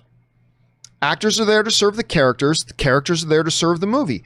And if Christian Bale doesn't fit in with what the plans are, you don't change your plans just so you can shoehorn in an actor. Right? Ben Affleck didn't come to, I guarantee you, Ben Affleck didn't come to Warner Brothers and say, I want to be back as Batman. Well, okay, let's change one of our movies to put you in. No, what happened was they thought, what would be great for this story? What would be great for this story if we had that Affleck Batman in here. We think that would be great for the story. Okay, let's give Ben a call. Let's see if that's something he'd consider. So I'm not sure. Look, I'm not saying you're dead wrong, but yeah, I don't think they would. I don't think today's Warner Brothers would throw all their plans out the window just so they could get Christian Bale in their movie. I don't think they'd do that. I think the old Warner Brothers might have done that, but I don't think the new one would. But hey, listen, if an Academy Award winning actor like Christian Bale, who played in the best Batman films of all time, said he was interested in coming back, it would at least, listen, I gotta say, it would at least cause some conversations. I got to admit, it would at least cost some conversations, facility guy. All right. Buddy Christ, the OG Jedi writes, yippee, Ben Affleck is back. I so can't contain how much I do not care. Though I do like Ben Affleck as an actor and behind the camera, I do not like his iteration of Batman at all. It's all subjective. To me, is my favorite iteration of Batman, but it's all subjective and it's not for you. That's cool. At all. Don't get me started on whatever Jared Leto's shite show of an emo Joker was. I actually like Jared Leto's Joker, but whatever. Now he's going to be in the Flash movie. The Flash, Wally West being my favorite, is my all-time favorite comic book character. I was hoping for a standalone Flash movie and was even willing to accept a Flash and Cyborg movie, but this is going to be Batman. But this is going to be Batman. I actually liked Man of Steel, even though I had some issues with it, and I think Henry Cavill fits into the role well. I was ready to watch a direct sequel to Man of Steel, but no. Warner Brothers, in my humble opinion, panicked with Captain Save-A-Who Batman to the rescue. Not to shat all over the DCEU because I did enjoy Shazam, Wonder Woman, and Aquaman. Everything else to me is a hot mess, including Joker, whose signaling of white male grievances and his cavalier misrepresentation of mental illness, having family members who deal with these issues on a daily basis hits home and is a personal one for me, I find troubling. Sorry, did not mean to get off topic or be preachy, but to me, my main issue with the DCU WB movies is that it's tone or vision. Maybe it's just me and I'm the only dude, but I feel like Warner Brothers relies on Batman too much and it does not give other characters a chance to grow and expand. Imagine if Marvel had Spider-Man or X-Men from the beginning. Do anyone for a second think that Iron Man, Black Panther, Thor, Ant-Man would have had their moments to shine? Hell, I highly doubt Guardians of the Galaxy would have even been what it was, let alone been made. I guess what I'm saying is I love DC Comics and I wish I could enjoy the movies a little more. All right. Sorry, still one more. With all that being said, I know a lot of folks who enjoy the DCU. More power to you. If I can't enjoy them, at least others will. As Stuart Smalley says, and that's okay. In a world on fire, it's small potatoes. Appreciate you all for keeping it 100. All right, thanks a lot for that, buddy. Listen, let me address a couple of things here, personally. Now, obviously, you know I think Ben Affleck is the best iteration of Batman. That's just me. I also liked Leto's Joker. I didn't think they used it right in the Suicide Squad, granted, but I thought it was a really interesting take on making somebody Joker, but being completely unique and different from all the other Jokers. And I appreciated what they did there. Saying you were looking for a standalone movie for Flash, let me say this. There is no such thing as any standalone movie. Every movie has other characters. Man of Steel wasn't a standalone movie. Man of Steel had Ma Kent and Pa Kent and Lois Lane. It had General Zod. It had what was her name? Farah? I can't remember. Fira? Whatever the General Zod's right hand person. It had the General. It had the lots and lots and lots of characters in that movie. It wasn't truly a standalone movie. Every movie has lots of other characters in it that play bigger or smaller roles. I don't think you have much to fear. Like, if you remember when Spider-Man Homecoming was coming out, if you were watching me back then, if you guys remember when Spider-Man Homecoming was coming out, I was very concerned that it was going to be Iron Man 4. With special guest star Spider-Man, because that's what the trailers made it look like. To me, the trailers made it look like that movie was an Iron Man movie. But the reality was, even though the trailers made it look like that, sorry, I have to pour myself another cold, delicious Zevia. Zevia, sponsor me, you sons of bitches. Anyway, the movie did not turn out that way. Iron Man played a relatively small role, although, he had I think 14 minutes of screen time. I think was out of the 2+ hours, I think he had 14 minutes. And while I was very afraid it would end up being an Iron Man movie, it really wasn't. It was very much Spider-Man's movie with special appearances by Iron Man here and there. I think you are overthinking this. This is not, listen, if you read Andy Muschietti's statements in the Vanity Fair article on Batfleck coming back, he very specifically said, make no mistake, this is Barry's movie. It is Barry's story. This is a movie about Barry. Period. He left no wiggle room in there. When you watch the DC Fandom panel, it's all Barry. The only mention of Batman was that there is a particular bond that they share and that Batman made that suit for him. That's it. That's it. I suspect that you're going to see less Ben Affleck Batman than you saw Tony Stark Iron Man in Spider-Man Homecoming. I think you're going to get 6 or 7 minutes of him at most. I mean, I could be wrong. It could be more. But honestly, I think you're worrying too much about it. I really do. And I think, again, I think that Spider-Man Homecoming thing is a good example of that. But that's just me. But listen, dude, you're allowed to feel that. That's the beautiful thing about these movies, man. We all feel differently about different things about them, and we look at them different ways, and that's what makes it fun for us to engage together, is because we have different opinions about it. So I respect your opinion on that. Obviously, I feel a little bit different, and you feel a little bit different than me, but I love getting your perspective on it. So thank you for sharing that, man. I really do appreciate it. And let's see how Andy Muschietti handles, doing a Flash movie while having a Batman character in it, or maybe even 2. But if it's anything like the Flash animated movie, and I'm sure it's going to be very different from the animated movie, but that was clearly very, very focused on Barry and the Flash. I think we'll get the same thing in the movie. I think we will. We'll find out, though. All right. There was one... there we go. McDavid deserves better. Yes, he does. Writes, I just like to wish you a most joyous, happy Calgary... Yeah, the Calgary Flames. The Calgary Flames Elimination Day. It is the most sacred of annual Northern Albertan holidays. You are clearly an Oilers fan. For those of you who are not Canadian... Like you guys say, biggest rivalry, Yankees and Red Sox. Man, get out of here. Maple Leafs, Canadians is a generation's blood feud. And if you go into Alberta, Oilers and Flames, fandoms that simply do not like each other. So I get you, McDavid. I totally do. All right, next up. Then we already did the buddies stuff. Okay, now we go up to Casey McNatt, who writes, Hey, John, how are you today? I'm doing very well, Casey. Thank you for asking. It seems like people miss going to the movies over here because on the first 2 shows of Unhinged are sold out. I'm not surprised. I'm not surprised in the least. I do think that's probably because they have to spread seats out, though, so the theater wouldn't be that full. I agree. Oh, and by the way, you tip like $20. Thank you so much for supporting the channel on that level. I appreciate that. Listen, I've said forever, when people say, no one's going to go back to the movies, I'd say, you know what? You want to know why that's not true? Just look at what happened when restaurants reopened. You would think that people would be hesitant to go into a low ceilings, people sitting in tables, granted, hopefully distanced from you, blah, blah. But guess what happened? The restaurants packed. They packed. Granted, they had more limited seating and all that kind of stuff, yes, but they packed out nonetheless. They packed out nonetheless. I remember Ann and I, we have this outdoor place that we love to go in Burbank called Castaway. It's up at the top of a hill. It overlooks the San Fernando Valley. It's my favorite place to go and hang out. It's just gorgeous and breathtaking, and it's outdoor seating and all this kind of stuff. And they steered us. So Ann and I said, let's go up there. It's an outdoor place. We can go up there. Let's go get dinner there.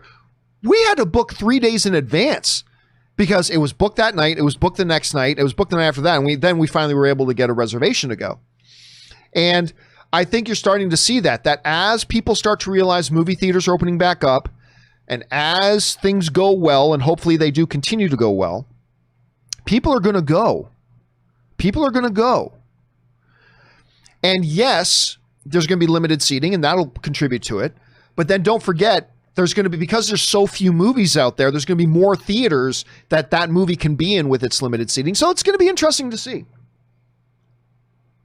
When I got my tickets for New Mutants this coming Thursday, when I got my tickets, there were only 4 seats left. Now, granted, it looked, a lot of the seats were X'd out, like you couldn't sit, and they were keeping everybody separate. But there were a bunch of tickets that you could buy. And when I got in there, the tickets had only been on sale for about a half hour, and there were 4 seats left, 2 over here, 2 over here. And I was able to snag up, 2 of those tickets for me and Rob. But that was when it was only open. The tickets had only been available for like 30 minutes. So Yeah, I believe you're going to see, especially with the limited capacity, I think you're going to see a lot of showtimes. Not all of them, but I think you're going to see a lot of showtimes get filled up. I do. Now, whether that's a good or a bad thing, do people follow the safety protocols? Do people follow instructions and do what they're supposed to do and, follow the guidelines? Well, that's what we're going to have to wait and see. But listen, I'll tell you, it doesn't matter that I'm driving. I'm going to make a 3.5 hour, 4 hour drive to Las Vegas to go see this movie. And it doesn't matter. If I get there at the end of a 4 hour drive, Rob and I'll probably get there early enough, grab a bite to eat first. If I go into that theater and I see nobody wearing their masks and I see people acting stupid, I'm out. I'm out. If I see people being intelligent, if I see people exhibiting common sense and keeping 6 feet apart and respecting the delineations in the concession line to stay a certain distance from each other, and I don't see people running around with their masks off as long as I see people doing well. But if I see people being idiots, I'm just going to leave. It doesn't matter that I drove 4 hours. Doesn't matter. So we'll see. We'll see how it goes, Casey. Anyway, I hope you're able to have a good experience there. And thank you again, Casey. I appreciate that. All right. Juan Moran writes, since WB appointed Walter Hamada as president of DC Films, I feel like the quality, entertainment, and excitement have increased for DC movies like Shazam, Aquaman, Joker. A silent job, but effective. I think he is one of the reasons Ben Affleck is back. Oh, I completely agree. Listen, what Walter Hamada did, from everything we can see, he's not Kevin Feige in the sense that he is in there specifically making all the different story points of every single movie. But what he is doing is he set a different philosophy for how we are going to manage DC movies. There's going to be no more knee-jerk reactionism. There's not going to be any more just wild fan pandering. There's not going to be any more of that because we tried it and it didn't work. I mean, it worked for me, but nobody cares what Campea thought. So it didn't work the way we wanted it to. We are going to have a more steadfast thing. We're going to come up with sharp plans. We're going to do more standalone movies. We'll call it Multiverse. We're going to do this and this. And I think the result of that overarching guiding philosophy, and he also said we're going to, for a while, we're going to focus on the standalone movies. We're going to not be too terribly worried about shared cinematic universe. We're going to bring it in a little bit more, get our reputation back. That's his big number one job, reestablishing the reputation. Because the general movie-going audience doesn't have a high-profile view right now, or at least they didn't, of what a DC movie meant. But guess what? They reeled it in. They pretty much made Aquaman a standalone movie in many ways. Wonder Woman is clearly kind of a standalone movie. So will 84. Shazam was very much a standalone movie, despite all the references to the stuff around him. And they have just cranked out good product. I didn't like Birds of Prey, but a lot of you guys did. So I'll give that one a thumbs up too, even though I didn't like the film, but whatever. And he's done the job, man. He has steadied the ship. He's been repairing the reputation. And that is one of the big reasons why, if not the biggest reason why, I said 2 weeks ago or a week and a half ago, however long ago it was, when I said on this show, I believe DC is even better positioned for success right now in this moment than even Marvel is. I believe that. And I think Walter Hamada is a big, big reason for that. But that's just me. All right, anonymous viewer writes, it's kind of going to suck when we see New Mutants and the iconic Fox logo doesn't show up and the X in the logo doesn't pop out. Well, listen, we're still going to see we're still going to see a 20th century logo, right? We're still going to see that. It's just going to be different because they've altered the name now. But it is still, I think it's 20th century or whatever. The name Fox is gone. And there's some other change too, but we're still going to see a variant of that iconic logo. It won't be the exact same logo, but it'll be a variation of it. All right, next up, Chris Warden writes, well, John, you've done it again. Yesterday, you came up with another great shirt idea for the John Campea Show merch department. Holy shit, fuck, Ben Affleck is Batman again. Yeah, that was from Friday. I said that on Friday. So obviously Chris wrote this in on Saturday. I said that on Friday's show. I started off with the show with, holy shit, fuck, Ben Affleck is Batman again. Yeah, I was pretty happy about that. You know what? You're right. I should make that shirt. I should totally tell Ray to design that shirt and start getting those printed and make them available in the merch store. By the way, if you are curious about the merch store, just go to, I can't even remember what it is off the top of my head. Hold a second. The John Campea Show. That's where you go. Go to the johncampea.com/shop. I'll bring it up here so you can see it. Thank you for giving me an excuse to plug I don't plug my store enough. But yes, go on over to www.thejohncampeashow.com/shop. And there you can see John Campea Show merchandise. You can also see a list with links to where you can purchase of all the different gear that I use, as well as a couple of other little cool things. But if you go to the merch store, yeah, right now we've got a number of things in there, like Bring on the Filthy shirts. We've got a really interesting Campea Burnett Make America Filthy Again 2020 campaign shirt. So we've got that. We got some Sons of Filthy online original patches and things like that. So there's a few, mugs and whatever. So a few of that things are in there. So you can go check that out. Anyway, thank you again, Chris, for giving me an excuse to plug the merch store. So thank you for that. Chris also writes, I'd like to congratulate Daniel Cormier on his retirement and great MMA career. Strikeforce Grand Prix heavyweight champion, UFC light heavyweight champion, and UFC heavyweight champion, with his only 4 losses coming from John Jones and Stipe Miocic, who are the greatest light heavyweight and heavyweight of all time. Daniel Cormier had an amazing career. And what a trilogy of fights he had with Stipe. Those were great fights. He is one of the greatest combat sport athletes of all time, Daniel Cormier. Terrific, classy dude. Unlike John Bones Jones, who's a living piece of garbage. Magnificent fighter, no doubt, but a human piece of garbage. But yeah, tremendous respect for Daniel Cormier, a well-deserved retirement. He has handled himself and his money well. He can now step out of the fight game. He's got a lot of money put away. He's going to have a great career continuing being a commentator. He's a great commentator on UFC fights. I love hearing him do commentary on that. So yeah, absolutely, Chris. Well-deserved. Congratulations to Daniel Cormier. All right, Mr. Steele writes, where are we at here? Let me just make sure I'm still doing things right here. Okay.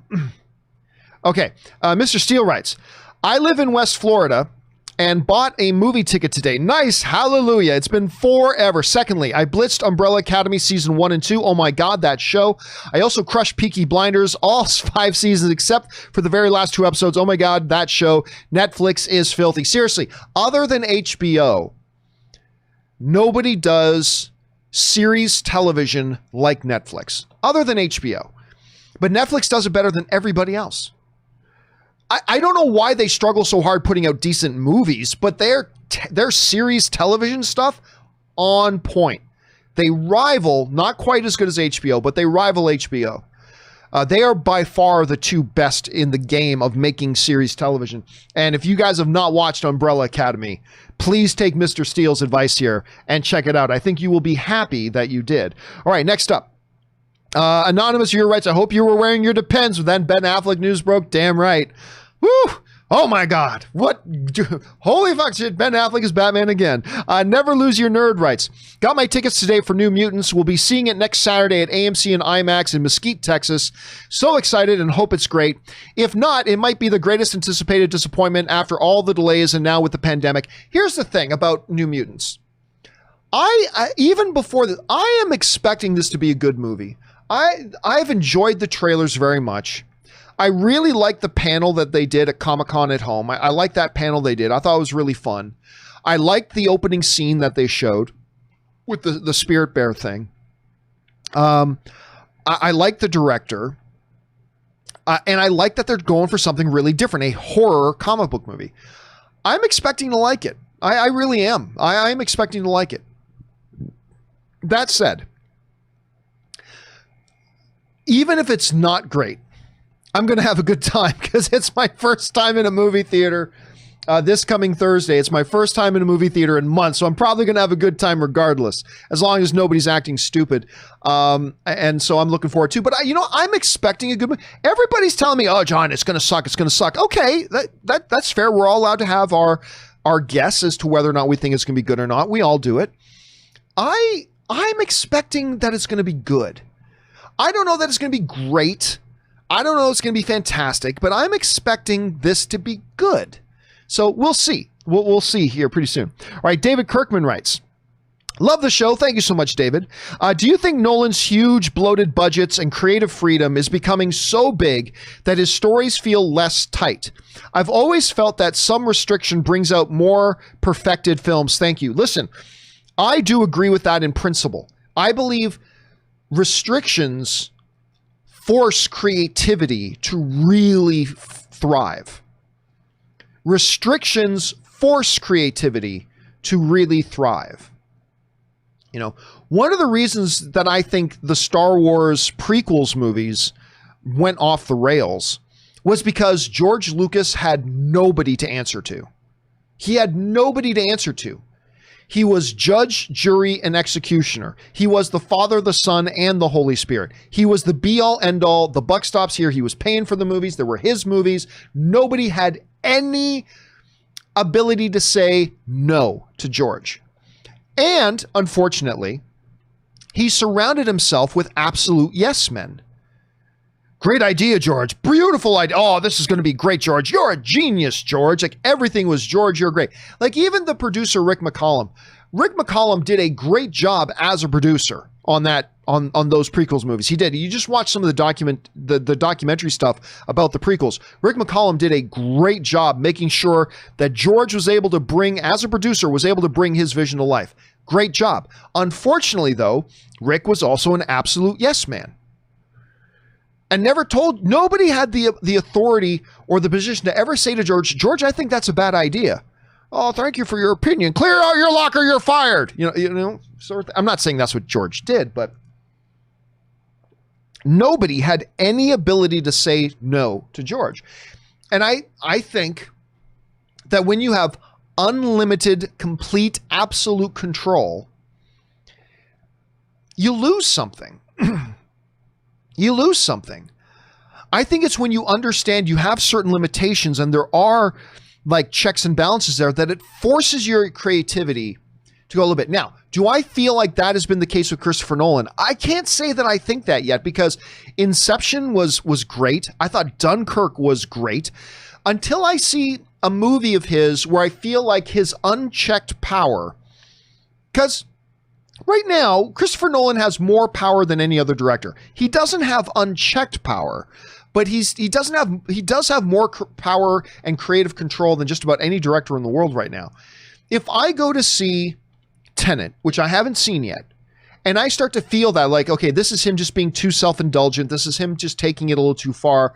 And there was nobody there to tell him no. Maybe I'll start to think that about Nolan. But so far, I've liked what he's had. But again, he doesn't have unchecked power the way, say, like a George Lucas did, who is also all of his own money and his studio that he owned and all that kind of stuff. So we'll see, though. But so far, I like what we've gotten out of Nolan. But maybe I'll feel differently after we see Tenet. Although the reviews are very positive, so we'll have to wait and see. All right, thanks for that, David. All right, next up, Hector Jeter writes, hey, John, long time no tip. Well, I'm glad to have you here, Hector.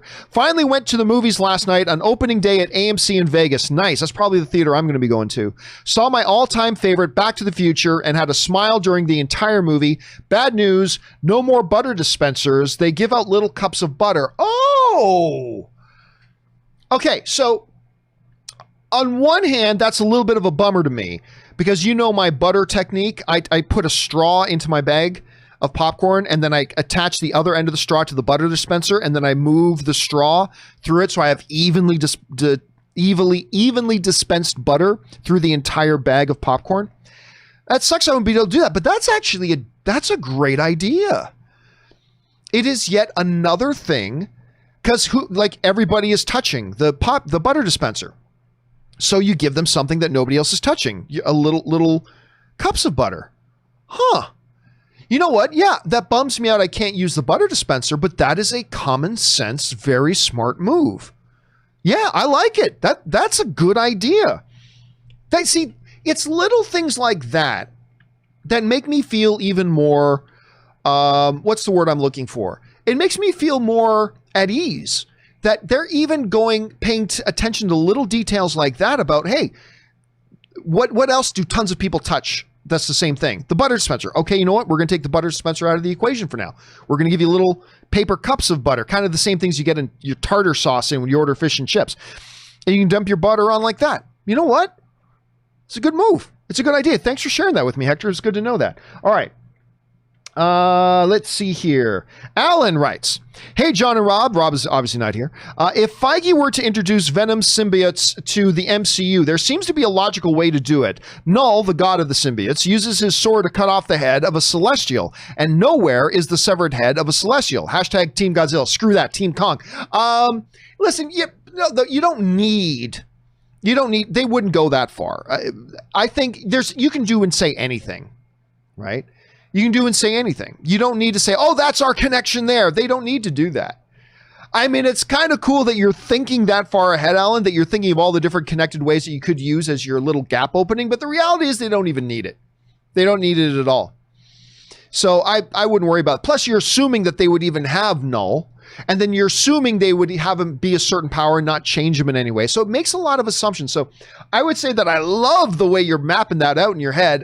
I don't think they actually even need to do anything like that, but that's a very creative way of thinking. I admire that, Alan. All right, Starscream writes, hello, Rob, who again, I don't know why you guys are writing to Rob, because you wrote this in on Saturday and he's never here on Saturdays. So I'm not quite sure you're writing that. Anyway, hello, Rob. Hope all is well. I always wondered why you believe that an actor playing a comic book character couldn't go from TV to movies, like replacing Ezra Miller with Grant Gustin or Manu Bennett playing Deathstroke on the big screen. Well, because it makes no sense. There are thousands of actors out there. Grant Gustin is the TV show's Flash. It makes no sense to now also make the same actor, but a different Flash. It makes no sense. You know, there are thousands of other actors out there to go and get. I think it's incredibly limited and limiting, I should say. I think it's very limiting and very narrow-minded. Unless they're supposed to be the same guy, which they're not, then you go and get somebody else. I think if they ever wanted to replace Ezra Miller, you don't replace him with Grant Gustin, because I believe that ultimately becomes very confusing for the audience, and it makes no sense. Because, by the way, the Ezra Miller Flash is a very different character. Even his personality is way different than the Grant Gustin Flash. So why, just because Grant Gustin is great at playing the one Flash, and I think he is great playing that one Flash, he certainly isn't. You can get a lot of other actors that would better suit this other thing. To me, it just reeks of gimmick.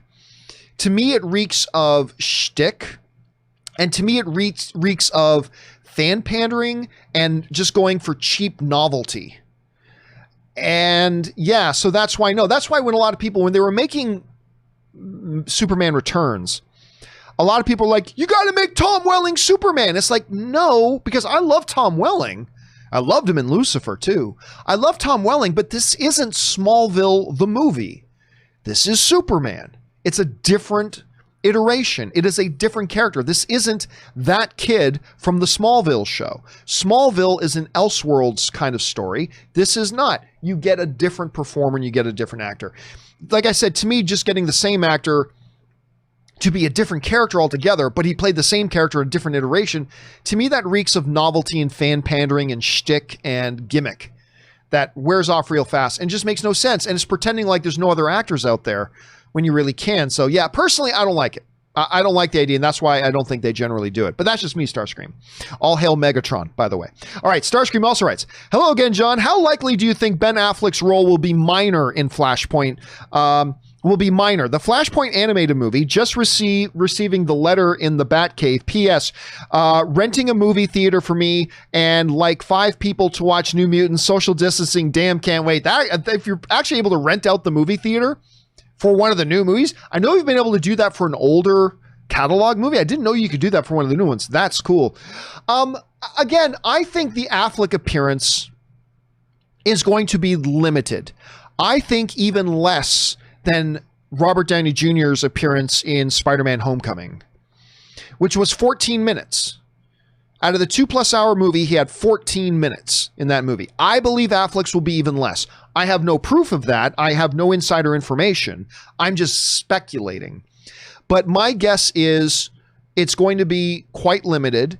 And I think Andy Muschietti, when he said he will have a very significant role to the emotional thing of the movie, to me that tells me that his scene will be an emotional scene, but it tells me it's probably not that big of a role. Not to mention they never even mentioned it at Fandom very much, if at all. So my guess, and it's just a guess, could be way wrong. Affleck could be in this movie for 45 minutes for all I know.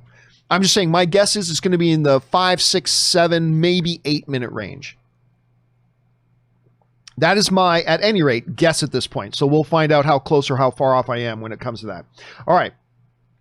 Next up, Mike writes, "Hey, John, what do you think the likelihood is that the end of the Flash panel, which, of course, you wrote this in before the panel happened. You must have wrote this in like just an hour or two before the Flash panel happened. What do you think that the likelihood is at the end of the Flash panel, Michael Keaton pops up to confirm his return as Batman?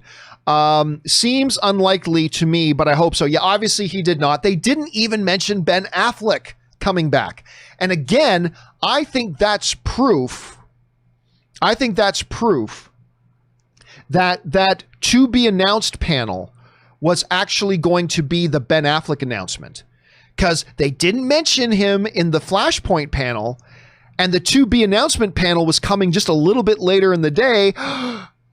And that's when they thought they were going to announce it. If that wasn't the case, they would have mentioned Ben Affleck in the Flash, the Flash Fandom panel, and they didn't. So I think that's kind of a tip. So so I'm not surprised, Michael. No, let me take that back. I am a little surprised that Michael Keaton wasn't a part of that. I mean, the news is already out, so I was surprised that they didn't do it, but they didn't do it. I'm your Huckleberry writes, "What is IR?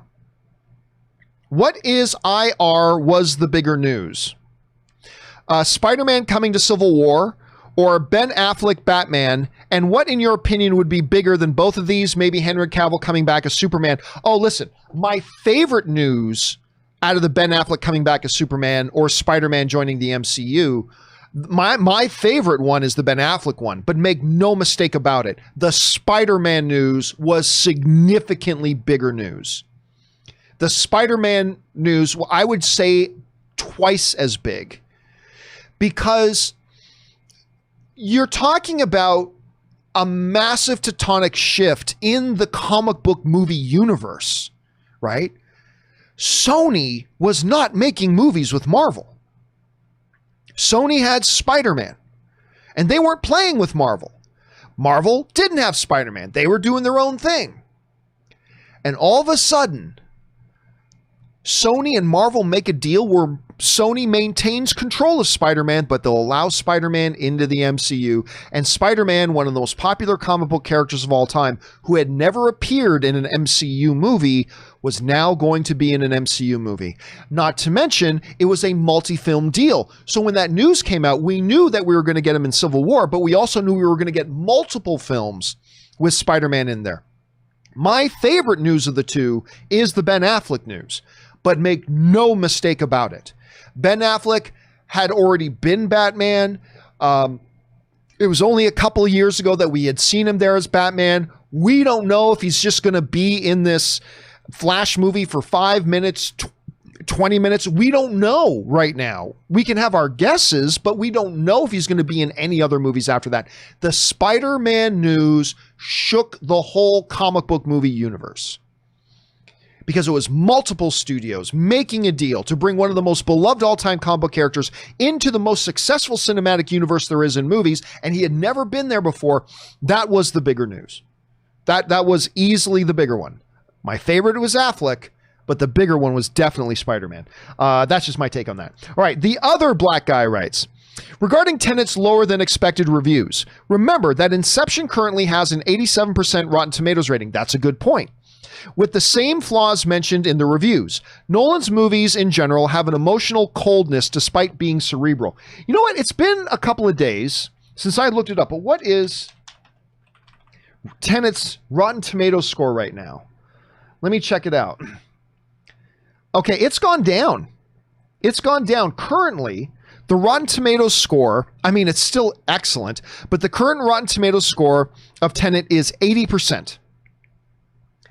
80%. is the Rotten Tomatoes score. So it is lower than Inception's thing. Again, most filmmakers would kill to have a Rotten Tomatoes score of 80% of their movie. Most would kill. Hell, I would kill to get a 15% Rotten Tomatoes rating once I put my little editorial documentary on movie trailers out. I'd kill to get a 15% rating. Give me 15%. I'll take it. Give me 15%. I'll take it. Let alone 80%. So that's still pretty good. But again, this is Christopher Nolan we're talking. So our expectations are much higher. So anyway, you raise a good example there, other black guy. You do raise a good example. All right, next up.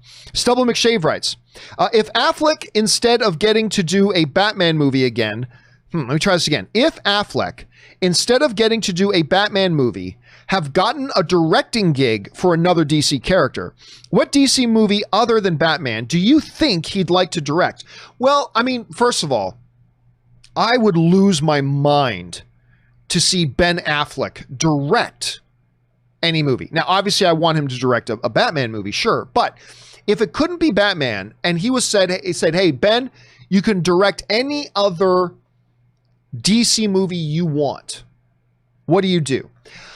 I would think it would be one of the classic Big Five, because Ben Affleck really loves those traditional classic, like Batman and stuff like that. My guess would be Superman. I think now don't forget, he already appeared in another Superman, like George Reeves and things like that. He already appeared in another Superman related project. He loves those classic DC characters, man. Batman is obviously his favorite. So I think he would go for the next big kahuna. I mean, right now, Wonder Woman is in very, very good hands with Patty Jenkins. So I don't think he'd worry about that. I think he would go to Superman. My guess, and again, I have no proof, but my guess he would go to Superman on that. That's my guess. All right. I'm your Huckleberry, a little bit of Val Kilmer in the morning for you, writes, if you could direct an ensemble movie using any 5 actors alive or dead, okay, this I'm not going to do that anyway. In any genre, what would it be and who, i.e. Chris Farley and Jack Black with Chris Pratt, Brad Pitt, and John Wayne in a comedy Western? I mean, I don't know. I would have to sit down and think about that. I would tell you this. There would be 2 names included. I can tell you at least 2 names. Obviously I would have to sit here for 20 minutes and really think this out, but I will tell you 2 names that would definitely be in there. One is my favorite actor, and one is the actor I consider to be the greatest of all time. My favorite actor is Russell Crowe. I just think that guy can do anything. I don't love every movie he's in, but he is one of the best. And so I love Russell Crowe. I just love what he brings to a movie. And I would also include the actor that I consider to be the GOAT. The Bret the Hitman Hart of acting world. The best there is, the best there was, the best there is ever going to be. And that is Daniel Day-Lewis. I believe it is without question. To me, there's no discussion. To me, there's no debate. Obviously, it's subjective, so obviously there's discussion and debate to have. I'm just saying, for me, though, there's no discussion. There's no debate. It is an easy pick. The greatest actor of all time is Daniel Day-Lewis. So if I had, Warner Brothers call me and say, Campea, we're going to give you an unlimited budget and unlimited creative freedom to do anything you want, and pick your cast, man. Pick your cast, and we'll go and pay whatever it takes to get them out of retirement or to get them be in it. I got to say, it would at least include Ben. I almost said Ben Affleck because I got Ben Affleck on the brain right now. It would include Russell Crowe and Daniel Day-Lewis. What kind of movie? I don't know. I don't care. But it would at least include those 2, Huckleberry. All right, next up. Mischievous Gremlin writes, hey, John, I was wondering, seeing that Ray Fisher Cyborg is the only Justice League member not to get a standalone movie as of yet, do you think there just isn't a demand for it, or do you think people would rather just see Cyborg star in a Titans movie? I think it's a little bit of both. Now, remember, though, back in the old DC days, there were plans they had even announced it. They announced they were going to do a Cyborg movie. That, along with 20 other things, got canceled. So they canceled that. So let's not pretend it hasn't ever been on their minds to do a standalone Cyborg movie. It has, and maybe it will be again at some point. But as for the reason why we currently do not have any standalone Cyborg movie at the moment, or any plans or any announced Cyborg movie, I would guess that it's a little bit of both of what you're saying. I think DC looks at it and thinks there's simply not enough of a demand for Cyborg right now for a standalone. Not to mention, a lot of fans associate Cyborg with Titans and Teen Titans. And I mean, right now we've got Cyborg in Doom Patrol. I love Cyborg in Doom Patrol. Stone and Steel, ladies and gentlemen, or Steel and Stone, whichever opposite. I want that movie. I want that Steel and Stone movie.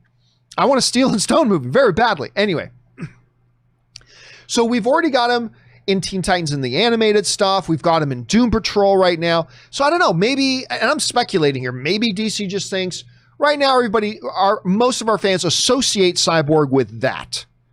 So if we're going to do anything with Cyborg, let's have it be done in that sort of a realm. I don't know. But definitely it's fair to say, when you look at Superman, Batman, Wonder Woman, Flash, Aquaman, and Cyborg, if you had to say who is probably the least, I mean, if they're all 1A, 1B, 1C, 1D, 1E, and 1F, they're all like big, but if you had to say there is one that probably doesn't have enough interest in their own standalone movie, I guess it would be Cyborg. But also, again, it's a good possibility that WB right now maybe is just thinking, and they could be wrong. I don't necessarily say this is the way they should be thinking, but maybe they just think right now Cyborg is just so associated with so many people in this. Right now we got him in Doom Patrol, in animated form, he's in Teen Titans. I don't know. But again, don't forget, they had plans for a Cyborg movie before. So that means it's at least on the table of possibilities that they could again. So, I mean, nothing obviously was announced at Fandom, but let's just keep your eye, nothing's impossible. Nothing's impossible. They were going to do it once. They could want to do it again. All right, next up. Austin Alberto writes, "Hey, John, do you think that part of WB's pitch to get Affleck back was that this movie would end up replacing him as Batman with Keaton? No. Or not even just replacing, but putting an end to his Batman in general. Thanks and keep up the great work." Okay, you know what? Yes, I think there's a chance of that, and here's why. I think Ben Affleck, now again, you know what my dream is? My dream is he agreed to do it so he could do his own Batman movie. That's my dream. But I also believe there is a decent possibility that there could be a Harrison Ford Han Solo thing here. Harrison Ford agreed to come back to Star Wars The Force Awakens because they were finally going to give him and his character a send-off, right? Remember, he wanted Solo to die in Return of the Jedi. He wanted a big heroic send-off. He wanted a meaningful, proper send-off for Han Solo in Return of the Jedi. He never got it. One of the reasons he agreed to come back for The Force Awakens was because they were going to give Solo a send-off. And so he agreed to come back and do it. I think it would be silly not to acknowledge that that could be what at play here as well, because Ben Affleck loves the Batman character. And you know he doesn't feel good about the way his engagement as Batman came to an end. You know he doesn't feel good about it. I mean, it is what it is. Certain things happen the way they needed to happen, but you know he doesn't feel good about it. And so I think you'd be silly not to at least entertain the idea that, yeah, it's possible that part of the reason Ben agreed to come back was so that his Batman could get a proper end or a proper send-off or whatever. I'm not saying that's what is the case. I'm just saying I think you're being a little bit silly if you don't at least acknowledge that that could very well be one of the possibilities, especially when you look at a very recent similar situation with Harrison Ford as Han Solo. So yeah, I believe that's a possibility. But not with Keaton replacing him. I don't think that's the case. But yeah, I think that is a possibility. Not necessarily what's happening here, but it's possible. It is a possibility. All right, next up. Where are we going to next? That was Austin. Next up, we've got Dakota, who writes, do you think that with Keaton and Affleck returning in The Flash, that will make this a $1 billion film? Have a good one, gentlemen. I don't know. Hey, remember, we just had 2 DC-related movies become $1 billion films. In Aquaman, which I never thought would make $1 billion. I never thought Aquaman would make $1 billion. I always knew Aquaman would be a hit, but I never thought it would make $1 billion. Made $1 billion. Good for it. It was a good movie. And then Joker. Joker also made $1 billion. So you got 2 of them on the rise, right? I think every DC movie has the potential to be $1 billion film. But what was, hold a second, Harley Quinn box office? What was the final box office numbers for Harley Quinn and the Fabulous Emancipation, or sorry, Birds of Prey and the Fabulous Emancipation of One Harley Quinn? It made a grand total of $200 million worldwide. Okay, so not everything. By the way, did you notice they changed the name of it? Instead of Birds of Prey and the Fabulous Emancipation of One Harley Quinn, now it's just listed as Harley Quinn Birds of Prey, which is what it should have been named in the first place. At any rate, worldwide, it made $200 million. Okay. Worldwide makes $200 million. That's not great. I'll say this. I'll think a Flashpoint movie has the chance of making $1 billion. It won't be because Ben Affleck is back as Batman or Michael Keaton will be there. Because all that here's why. Hear me out on this. The only people who care that Michael Keaton is back as Batman, or that, like me, Ben Affleck is back as Batman, the only people who care about that are people who were going to go watch a Flashpoint movie anyway. I mean, isn't that fair to say? Is that fair to say? I don't think you're going to find many people who are excited about Ben Affleck coming back as Batman, but they're not a big enough DC fan that they were going to go see Flashpoint. Now, I wasn't going to go see DC. Like, I think for the vast majority, certainly not everybody, but I think for the vast majority, if you're somebody who is excited about the idea of Ben Affleck coming back as Batman, you were probably, like me, you were going to go see the Flash movie anyway, right? So I would think that there's a possibility that a Flashpoint movie could join the $1 billion club. I wouldn't bet on it. I don't think it will, but there's definitely a possibility. We've just had 2 DC films do it. But I don't think it's a possibility because Michael Keaton is coming back as Batman or because Ben Affleck is coming back as Batman. I mean, it's not like Michael Keaton, it's not like his movies make $800 million. Like not a lot of people run out to see Michael Keaton movies just because he's in there. He's awesome, but it's not like he's a big box office draw like Dwayne "The Rock" Johnson. So possible it could be $1 billion film. Yes. Possible because of Keaton and Affleck. No, I don't think that'll be the deciding factor. It won't hurt. It doesn't hurt. But I don't think that'll be the deciding factor. But I don't know. Never know. You never know, Dakota. All right. TLCAZ writes, I think Warner Brothers is taking the long view and is making nice with Affleck to ensure that they will make movies with him. Oh, listen, one of the things I remember after Ben Affleck, it had kind of become official, like they finally came clean and admitted that he was out as Batman. I remember Toby Emmerich and Kevin Tsujihara, who is no longer at Warner Brothers, but kind of the 2 top dogs of Warner Brothers Pictures and Warner Brothers. And this was after Ben Affleck. They had finally admitted publicly what we had known for years, that Ben Affleck was out as Batman. I remember the pictures went around. Toby Emmerich and I believe it was Toby Emmerich at any rate, and Kevin Tsujihara, there were paparazzi's pictures that showed them actually going to Ben's house and went there to visit with him, talk with him, check in on him, all that kind of stuff. I don't think there's any mistaking that they want to make movies with Ben Affleck. They do. Even when they knew they didn't want him to be Batman anymore, and he didn't want to be Batman either, they still wanted to make movies later on with him, and they still cared about him. They still cared about him. You know, you don't get paid a personal visit at home from the top 2 studio chiefs if they just don't care. It wasn't just, I think there was a business move, but I also think it was a personal move. So I don't think there's any denying that, yeah, they know Ben Affleck is a hyper talented director. And I think they know they want to continue to make films with him down the road, maybe as in the DCU, maybe not, whatever. But I always think they've wanted to maintain that relationship with Ben, even though things got rocky over Batman, you know, because even when that happened, the studio heads were still visiting him at his house. So yeah, I think there's something to that, TL. I think you do have something to that. All right, next up, Man of Steel Rules writes, I didn't know that Tom Selleck was Lucas and Spielberg's first choice to play Indiana Jones. He was. That's a very famous story that if it wasn't for Magnum P.I., Indiana Jones was going to be Tom Selleck.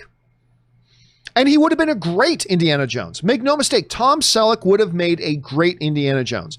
But he was already had contractual obligations with the TV network to go and be in this new show, Magnum P.I., and they tried to work it out that he could do both, and they couldn't. So he had to leave the role of Indiana Jones, and they eventually went with this guy that has worked with George Lucas a couple of times, both on American Graffiti and obviously in Star Wars, and Harrison Ford, and Spielberg really wanted him. And it worked out as a win-win. Tom Selleck enjoyed amazing success as Magnum P.I., and it made his career. And obviously Harrison Ford continued to great as Indiana Jones. It's a great story. Anyway, to play Indiana Jones, but CBS blocked it due to Magnum P.I. Spielberg suggested Ford, but Lucas declined at first because of Star Wars. Spielberg finally convinced him on Ford 2 weeks before the start date. Yep, it's an amazing story. It's one of the great stories about how Hollywood could have been very, very different from the Hollywood that we now know and love today, particularly with the Indiana Jones franchise. But I think this was something that worked out as a win-win.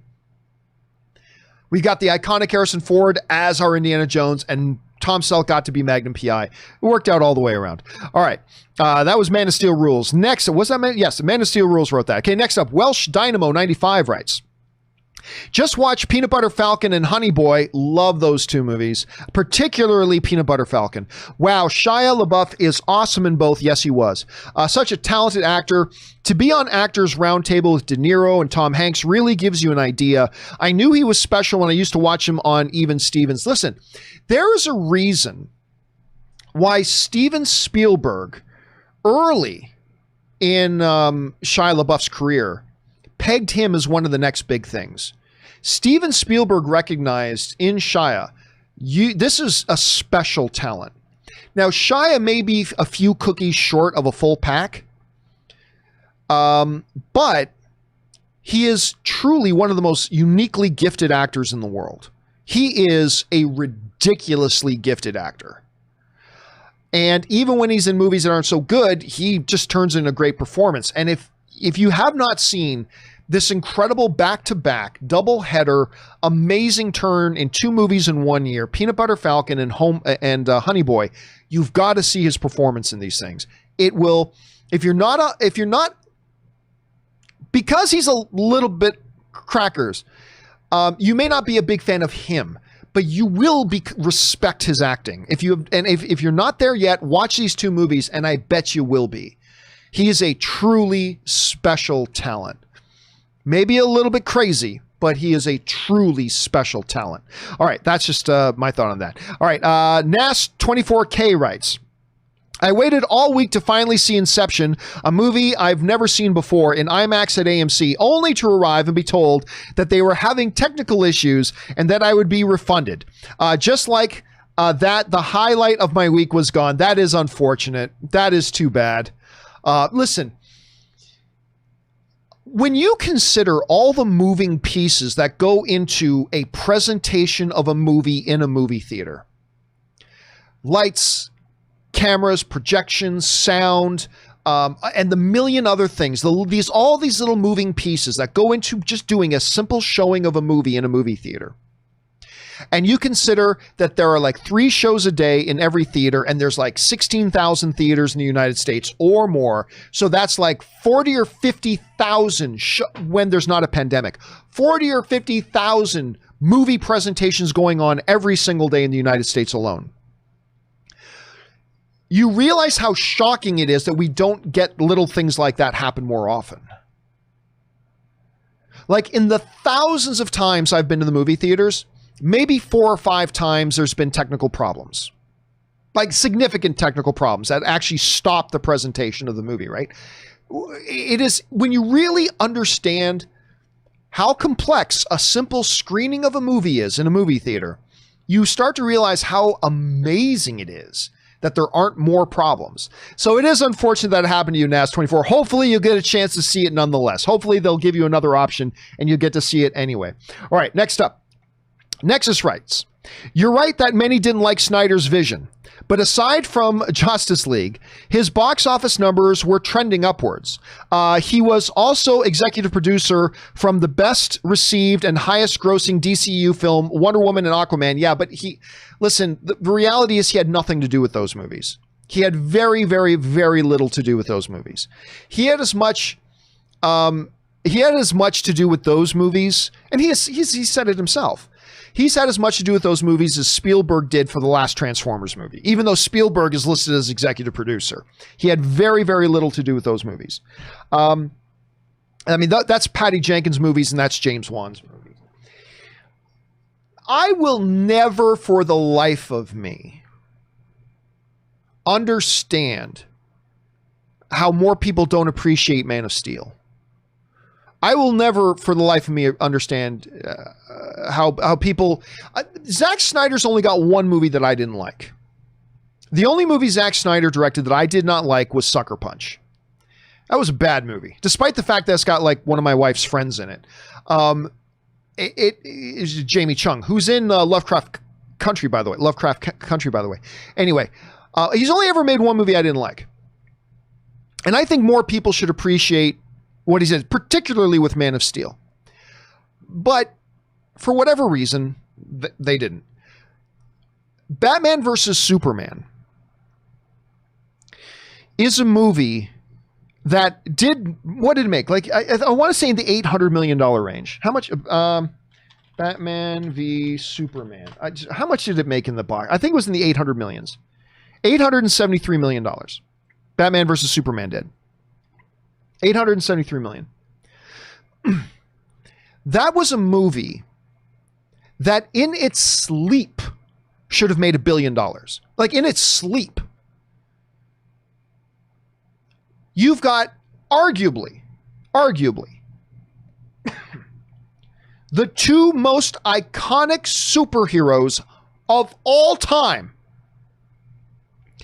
That even in that Will Smith movie, what was it called again? The futuristic apocalyptic vampire movie. I can't even remember the name of it. But even in that futuristic apocalyptic vampire movie that Will Smith did, even in Times Square, they had this imaginary Batman versus Superman poster up. Batman versus Superman is a movie that in its sleep, without doing anything, without lifting a finger of marketing, should have made $1 billion. Batman versus Superman should have potentially been, it would have been much, much harder, but at least had the potential to be a $2 billion film. And not that it would have been easy to make $2 billion, not that it had to make $2 billion, no. But it should have made $1 billion in its sleep. Batman versus Superman should have been Henry Cavill and Ben Affleck, dropping their pants, bending over, slapping their butts, going, ha ha ha, you bought tickets to this movie, ha ha ha, and it still should have made $1 billion. I will never understand, other than the fact that a lot of people hated Man of Steel, which should be one of the most appreciated movies of all time, comic book wise.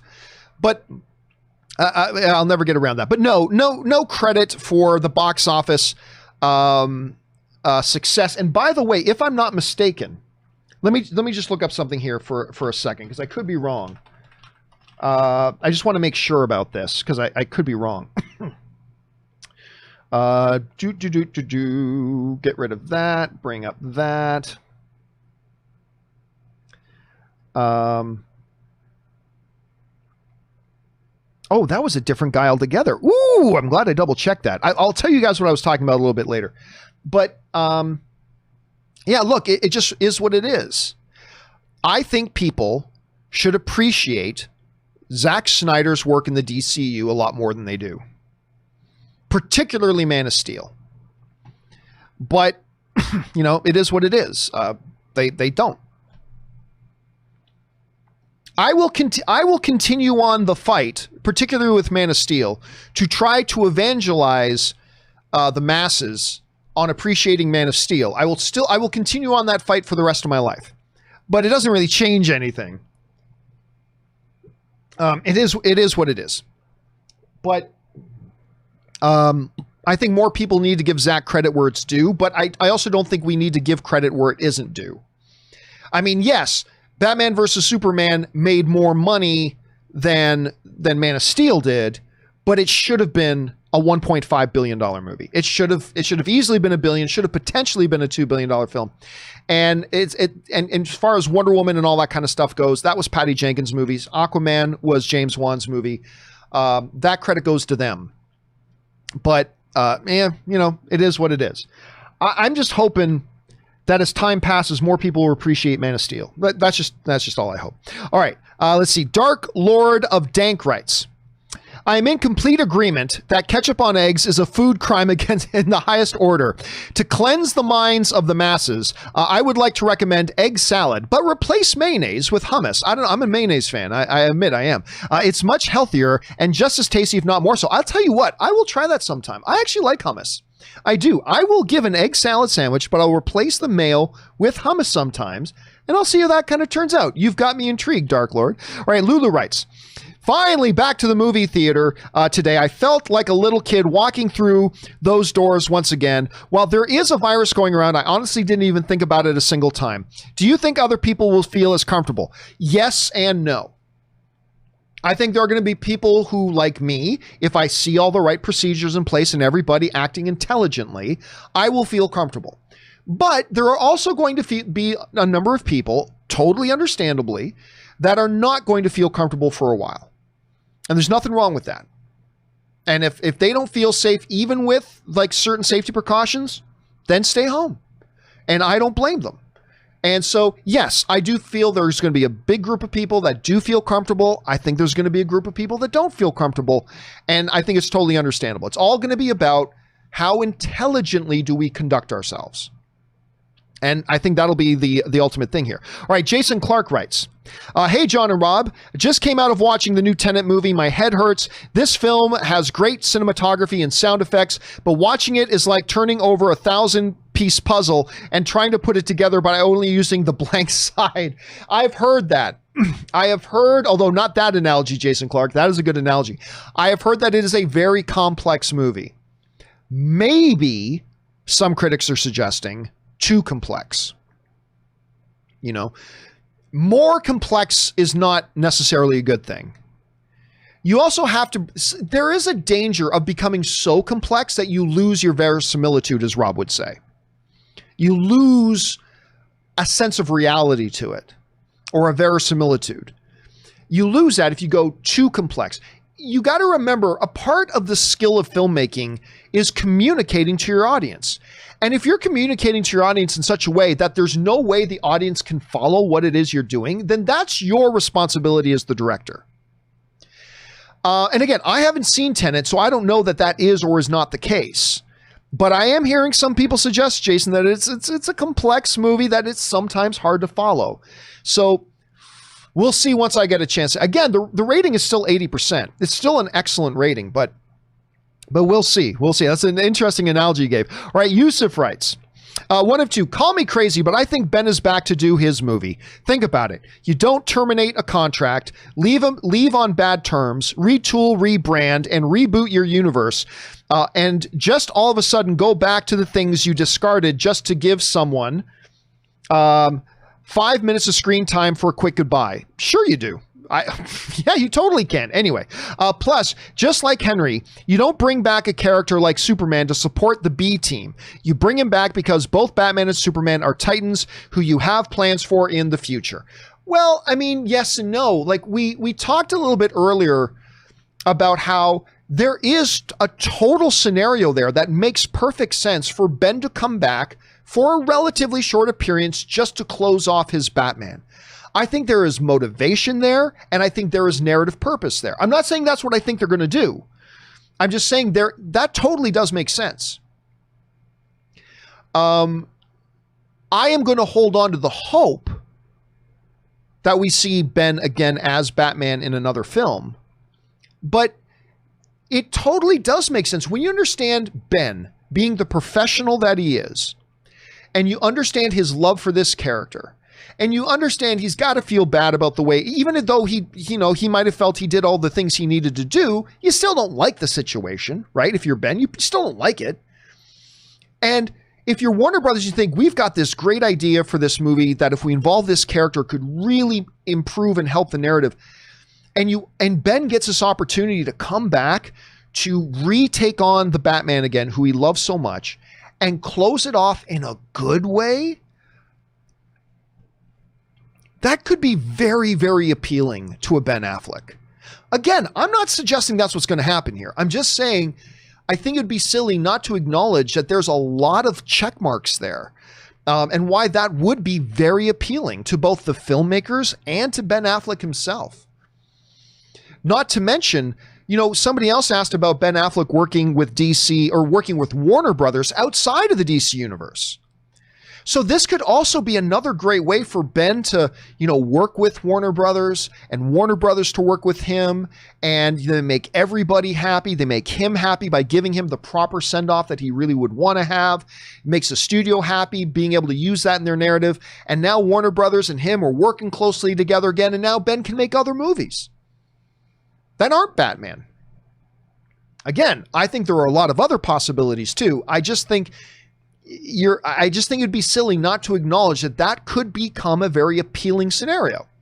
One of many. There are other appealing scenarios too that make sense, but this is one of them. So we'll see how this kind of transpires. But you and I can both hope, Yusuf. We can hope.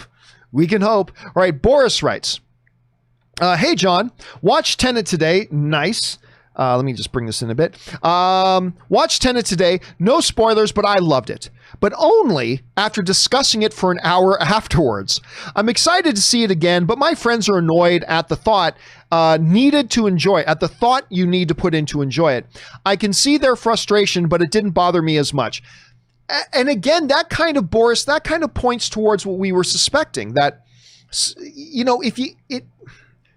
what we're hearing out of people who have watched Tenet is that it is very heavy and very complex, and some say convoluted. I haven't seen it yet myself. And what you're saying kind of speaks into that. Like you're saying, hey, I loved it, but only after I gave it deep thought for like an hour after the movie. So I think you just kind of confirmed what a lot of people are saying, that it is a very complex movie that you've got to really follow. I'm curious to see what my own opinion is going to be. I haven't seen it yet, but yours seems very consistent with what we're hearing from other people, Boris. Glad you enjoyed it, man, and thank you for sharing your thoughts on it with us. All right, next up, we've got Leo Milmet, who writes, hey, John and Co. Love the show a ton. Thank you so much. Sorry to say, but my first thought after hearing a Ben is back as Bats in The Flash is that he agreed because it's his last, and they will use him to write him out with a universe send-off, with a universe. I'm a little convoluted on your writing there, Leo, but I get what you're saying. You think by looking at that this is going to be Ben's last appearance. And listen, you know what? I totally agree that is a possibility. And I'm okay with that. Because like I said, to me, I'm free, to use a poker term, I'm free rolling right now. Right? Because I thought we would never see another second of Ben Affleck as Batman again. I thought we would never see another second of that on screen again. So anything you give me with Ben Affleck as Batman, to me is found money. To me is free rolling, found money, just bonus. And I'll take it, and I'll take it gladly. 30 seconds, I'll take it because it's 30 seconds I never thought I'd get. 15 minutes, I'll take it because it's 15 minutes I never thought I'd get. 4 movies, I'll take it because it's 4 movies I never thought I'd get. Whatever you give me, I'm going to be happy. Because I thought we would never see him back again. So anything you give me is bonus. And yes, it makes sense. If you understand Ben as a professional and you understand his love of this character, the fact that he would come back specifically to do a proper send-off seems very appealing. And maybe it's more than that. But I do think this is one of the possibilities, Leo. Thanks for sharing, man. Leo says, and didn't you say Ben has one film left on his contract? He did. That WB could or could not use him for. That's partially why I believe he's gone after this. I love your content and don't be sad. Your show always helps me understand my opinions, hoping I'm wrong. Yeah, listen, but I think that's irrelevant at this point. I think however many films Ben having one film left didn't stop him from ending his term as Batman. Him having one film left doesn't mean they can only do one more film with him, right? Chris Hemsworth's contract was up playing Thor, so they signed another one. So yeah, just like him having more films left on his contract doesn't mean he will be back. But just because he only has one left does not automatically mean that that's all there. He's not going to do it anymore. You know, Robert Downey Jr. at one point only had one MCU film left on his contract, but he re-signed another one. Same with Chris Hemsworth, signed another one. So I would say, yeah, that's true, but I really don't think that's going to affect the situation. If they want to do more with Ben, and Ben wants to do it, they'll just sign that contract. So it won't be a problem. But I do agree still that him only doing this one last go-round is probably very, very possible. It's probably very possible. Okay, let's keep going here. Juan Moran writes, Walter Hamada on the Multiverse panel at DC Fandom stated that he was working on, am I in the right spot? I am. Stated that he was working on the Flash movie when pitched about having Ezra on Crisis on Infinite Earths crossover event. Good to see him so involved in DC movies and not a ghost executive producer. Listen, that is one of the great things. And by the way, that was a better panel than I thought it would be. That and the Batman voices. But yeah, Walter Hamada is the guy who's going to make sure that, listen, we just need to make sure everything that's happening in our movies sticks within our philosophy right now. And we don't do anything crazy. And we don't undermine the positive stuff that we've been building. And yeah, it's great to see a guy that smart being involved. Again, I don't think he's as involved on a day-to-day basis as, say, Kevin Feige is, but that's a hyper amount. But I believe he's got a very firm grip on everything going on in the DC movie universe, and I think he is going to steer this ship with he already has. He has steered this ship with a steady hand. And but yeah, it's always nice to hear a little bit of his thought process, and that I was doing this when this came up and we approved it because of this, and you know, all that kind of stuff. It's always good to get that kind of inside inside perspective. All right, Mom Moran writes, Walter Hamada confirmed on DC Fandom Multiverse 101 that there are different DC continuities on different universes inside the multiverse, and he likes it because it comes down to the right director with the right idea. See, that's what I was saying a little bit earlier, right? I said, to me, it kind of felt like Walter Hamada is talking about multiverse as a way to explain to people why we can do things that don't handcuff us to the DCEU, right? That we can do stories and movies outside of the DCEU. That if a director or a screenwriter or a producer have a wonderful idea for a movie, we don't go, oh, well, we need to make sure it fits within the DCEU. No, you don't. We now have a mechanism to explain to people, yeah, this is in another part of the multiverse. Whatever. It gives them an open door to just make great movies. And that's been one of Walter Hamada's things here. We just need to make great movies. Let's not worry so much about the shared DCEU. Let's not worry about the continuity. Let's focus on great movies. And if we get a filmmaker that has a great idea for a movie and we have found a good fit in that, and we think we've got a great story to tell, we don't care if it fits in the DCU or not. We'll just say it takes place in another part of the multiverse. Doesn't matter. Just tell great stories. Just make great movies. Winning cures everything. Winning cures everything. Your DCU 5 miles behind the MCU doesn't matter. We don't need to make sure we make a better DCU. No. Just make great movies. When you make a movie that the audience comes out of and they're like, wow, we had fun, and the critics are writing, you got to go see this movie. This is a fun, good movie. That cures everything. Aquaman, directed by James Wan, was a good, fun time at the movies that people enjoyed and the critics liked. And guess what happened? It had success. And that success is what sticks with people. Unfortunately, so does failure. Failure sticks with people too. So what Walter Hamada, this has been one of the things I've been excited about Walter Hamada with DC for so long, is his concern is make great movies. Let's not worry about the shared cinematic universe so much. Even with Aquaman, let's basically treat it like it is just a standalone movie. There's one very fast, blink and you'll miss it reference to Steppenwolf. But other than that, you would never know that that Aquaman movie was connected to the DCU at all. Because all Walter Hamada has been saying is, let's make great movies. And then once we make a bunch of great movies and we reestablish our reputation with people, then we can start worrying about incorporating shared cinematic stuff if we want. But like he said in that panel, we want to have the ability and the flexibility to just tell great stories. To hell with if it fits in our precious shared cinematic universe or not. If it does, great. If it doesn't, we're not going to let that stop us. And that's why we got the Joker movie that went on to get nominated for Best Picture at the Academy Awards.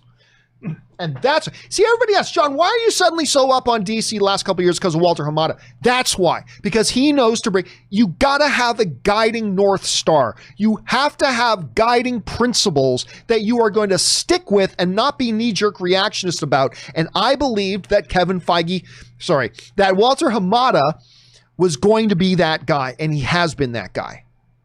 And that's why I believe they are really position for success moving forward, but that's just me.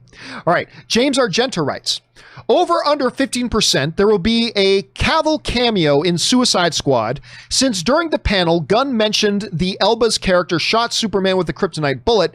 The cameo will be similar to Flash cameo in the first one. Also, do we call this Earth 1 and Pattinson Earth 2 now? I don't know what we call what. How Pattinson is just clearly not in the DCEU, right? So Pattinson is not in the DCU. It's outside of that, different part of the multiverse. So who cares? If you watch, by the way, the Suicide Squad panel was the best panel of the day. That panel was so much fun. That Suicide Squad panel was so much fun. Hold on a second here.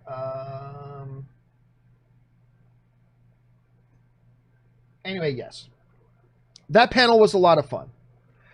And just James Gunn and all the cast and announcing all the characters. That's what a convention panel should be. And thank goodness it was one of the longer ones, not one of these 10-minute ones.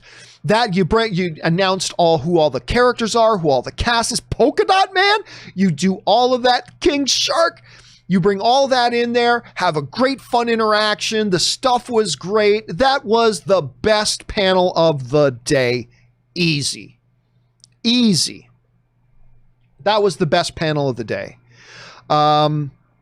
Anyway, that's Suicide. I listen, after listening to The Rock in the Black Adam 10-minute presentation, I thought The Rock was pretty clear. Wink, wink, wink. He made it sound without actually saying Superman's going to be in this movie. The way he talked about Superman, I thought it was him going, huh?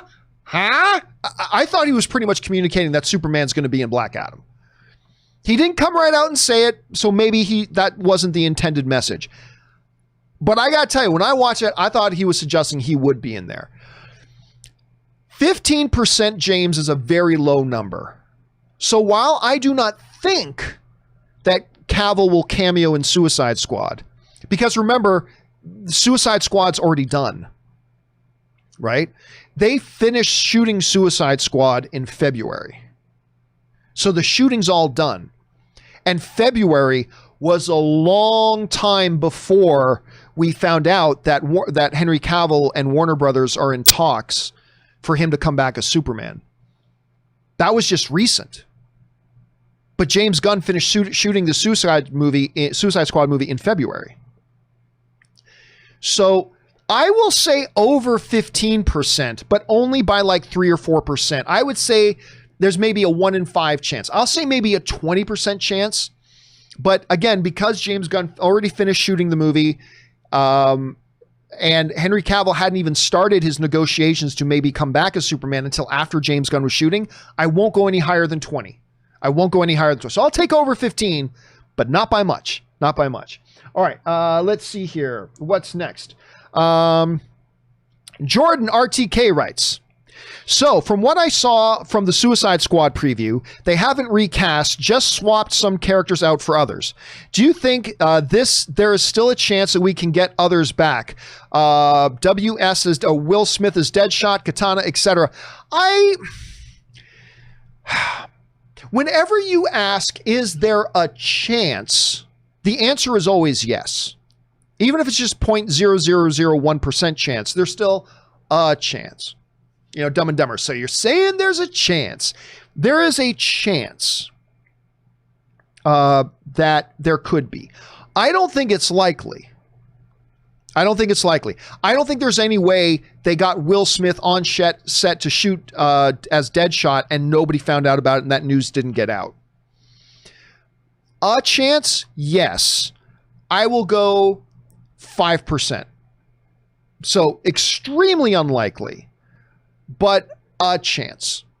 But very, very low. But very, very low. All right, next up. I think they've already got enough don't you think they've already got enough characters in there? They've got an awful lot of characters in there. All right, Andy Hong writes, I really think DC meant to announce Ben Affleck's return at DC Fandom on Saturday on the mystery panel, and one of the reasons is because it would have been exactly 7 years since Ben Affleck was first announced as Batman. That would have gone full circle. Is that true? Was Saturday the 7-year? Let me look something up here. Was Saturday the 7-year? Ben. Let me just look something up here. Was that the actual 7-year anniversary of him coming on? Let me see if I can find the video that me and Schnepp did. I can't find the video that me and Schnepp did. Oh,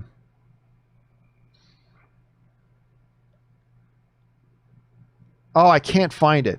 Okay, so I'd have to look up I'd have to be able to find the video that me and John Schnepp did, because John Schnepp and I did a video 5 minutes after they announced Ben Affleck was Batman. If that was 7 years ago? Whoo. Anyway, yes, Andy, I fully agree with you because, again, it's far too coincidental. Here's the evidence that to be announced panel was going to be Ben Affleck's announcement. One, it's too much of a coincidence that the same day they pulled that off the schedule was the day they released the information to Vanity Fair and Deadline. Two, the Flash panel, which happened just before that to be announced panel was supposed to happening, made no mention of Ben Affleck being in the movie. The only reason you don't mention Ben Affleck being in the movie, if that announcement was still to come later that day. So I don't know 100% for sure. Can't say for sure, but I think the scenario we have and the circumstances, I think that points pretty clearly that to be announced trailer was absolutely supposed to be the Ben Affleck announcement. So I think you're right, but we won't know for sure until somebody comes out and breaks their silence. Right? Andy Hong also writes, I was tentatively looking forward to Reeves's Batman film, but wasn't so hyped because I still wanted Affleck's Batman film. However, After the DC Fandom teaser dropped and I saw Pattinson wrecking a fool, I felt that I could finally move on from Batflick. All right, let's talk for a second now about that Batman. Let's talk about that Batman trailer, shall we? All right. What did I think of the Batman trailer? Let me tell you what I didn't like about it.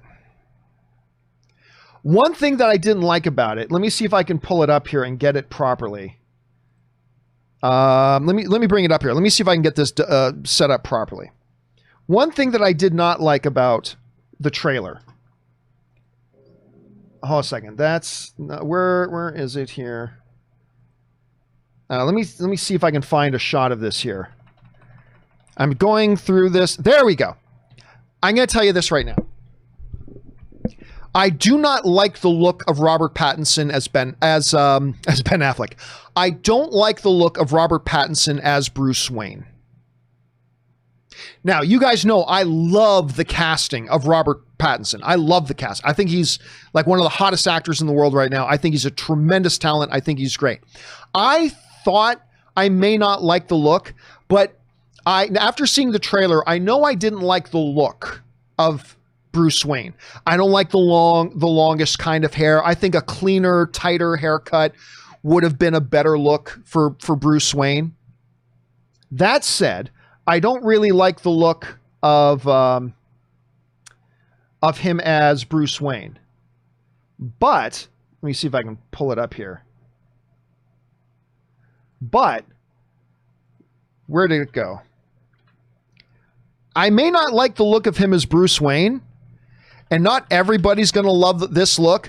I love the look as Batman. Listen, we saw some glimpses of the Batman costume before. It's got a very Arkham kind of feel to it. And I know different people will have different opinions, and that's fine. I'm not a big fan of his look as Bruce Wayne, but I love the look as Batman. I love the look as Batman. I think the look of Batman is insane.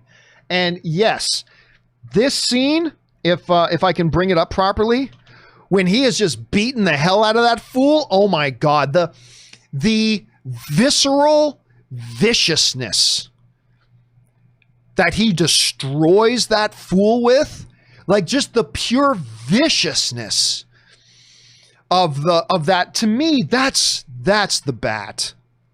That unbridled rage. That's the Bat. And that said, the worst part of the trailer to me, the worst part of the trailer for me was, "I'm vengeance." I didn't like that line. To me, that "I'm vengeance" line, that was a line that is a great example, would have been a perfect line in a comic book panel. You know what I mean? Like in a comic book, like one panel, "Who are you?" Bum, bum, bum, bum, bum. Next panel, "I'm vengeance." That great comic book panel. A little hokey in a live action kind of thing. So I didn't like the line. I didn't like the line, but I love the shot. I love the scene. The scene of him beating the hell out of that fool was such, like I said, visceral viciousness. Just filled my heart with joy seeing that. I'll tell you what. Overall, I really like this trailer, like a lot, because here's my take. Every time you do a Joker, every time you do a Batman, you want to make sure it is clearly Batman, but you also want to make sure it's clearly unique from the other iterations of Batman we've seen. Whenever you do Joker, you want to make sure it's clearly Joker, but you also want to make sure it's clearly different and unique and stands apart from the other Jokers we've already seen. And that's not an easy task to do. As I was watching this trailer to me, first of all, it felt like Seven. Didn't some of you kind of sense when you're watching this trailer that it kind of felt like Seven in many ways? I loved it. Listen, Matt Reeves, he promised a gritty, grounded detective story with Batman, but that was still clearly Batman. You know what this trailer showed me? a gritty, grounded detective story that is still that visceral, rage-filled Batman.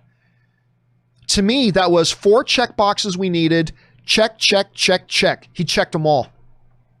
This felt like the most grounded. Rob, I haven't talked to Rob about this trailer yet.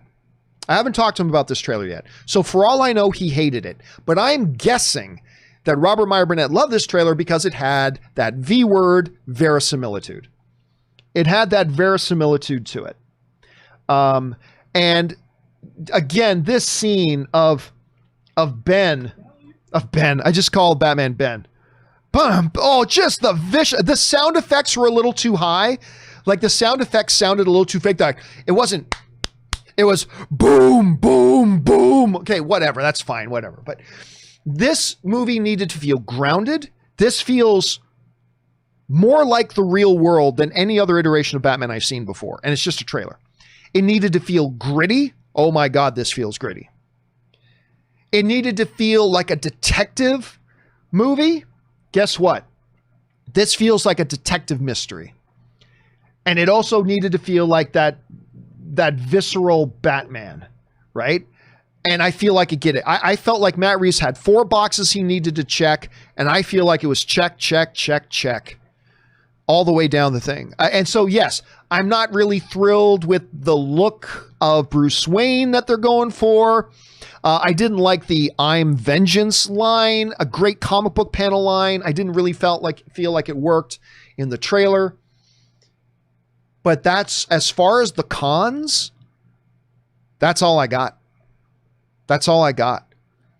Everything else I loved. Right from the beginning of this trailer, as the logos were coming up and they were stuttering with the sound of duct tape ripping, whoosh, whoosh, I'm like, even then, it just oozed that atmosphere.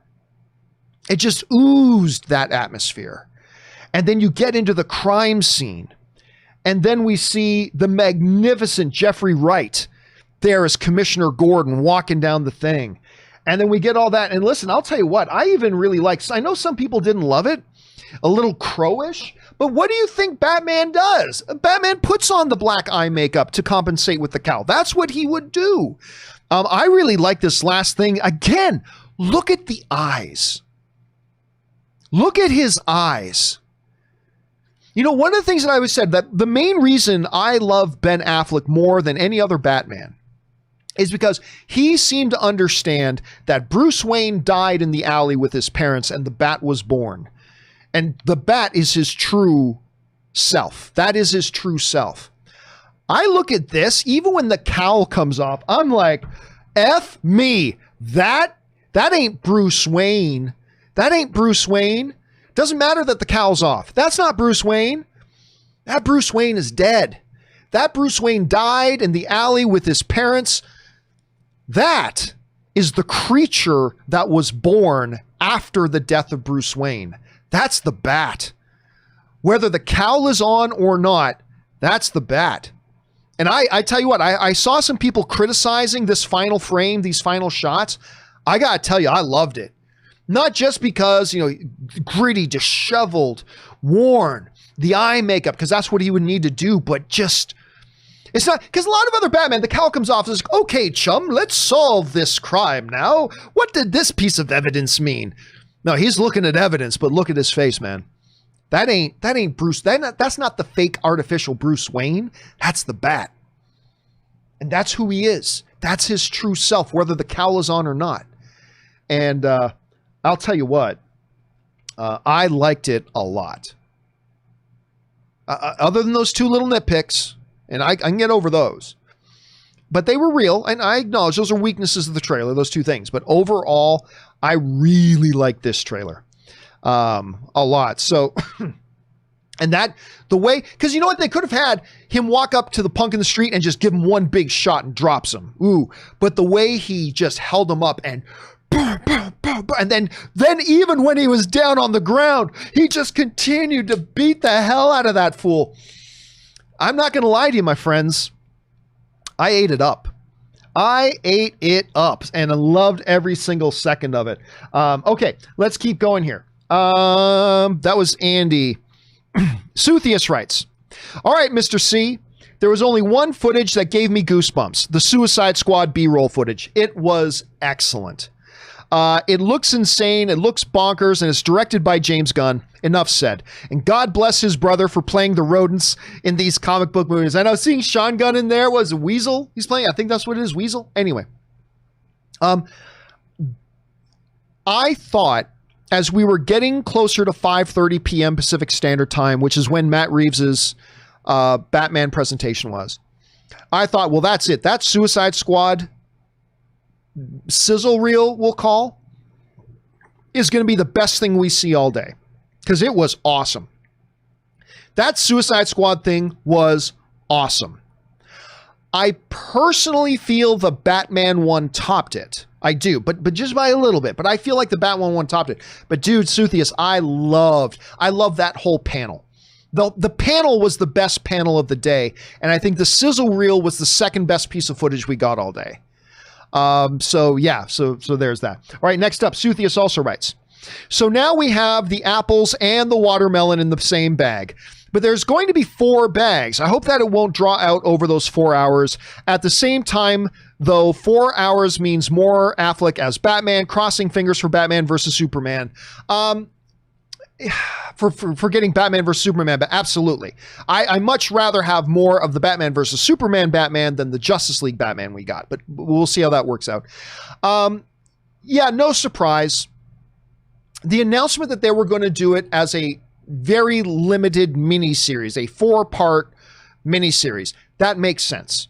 If you're HBO, now you get 4 nights of programming. So if you're going to put up the money to finish off this film, which again, I just want to remind everybody, I told you from the beginning there wasn't a finished version of the Zack Snyder Suicide thing, or of the Zack Snyder Justice League thing. I keep getting Suicide Squad and Justice League mixed up today. And here we go. It wasn't finished. But the only way, if you're HBO and you're going to put up that money to finish it, you want to get as much bang for your buck back as possible.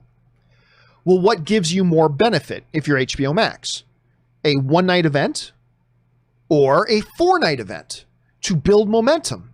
4-night event is absolutely the smarter way to go.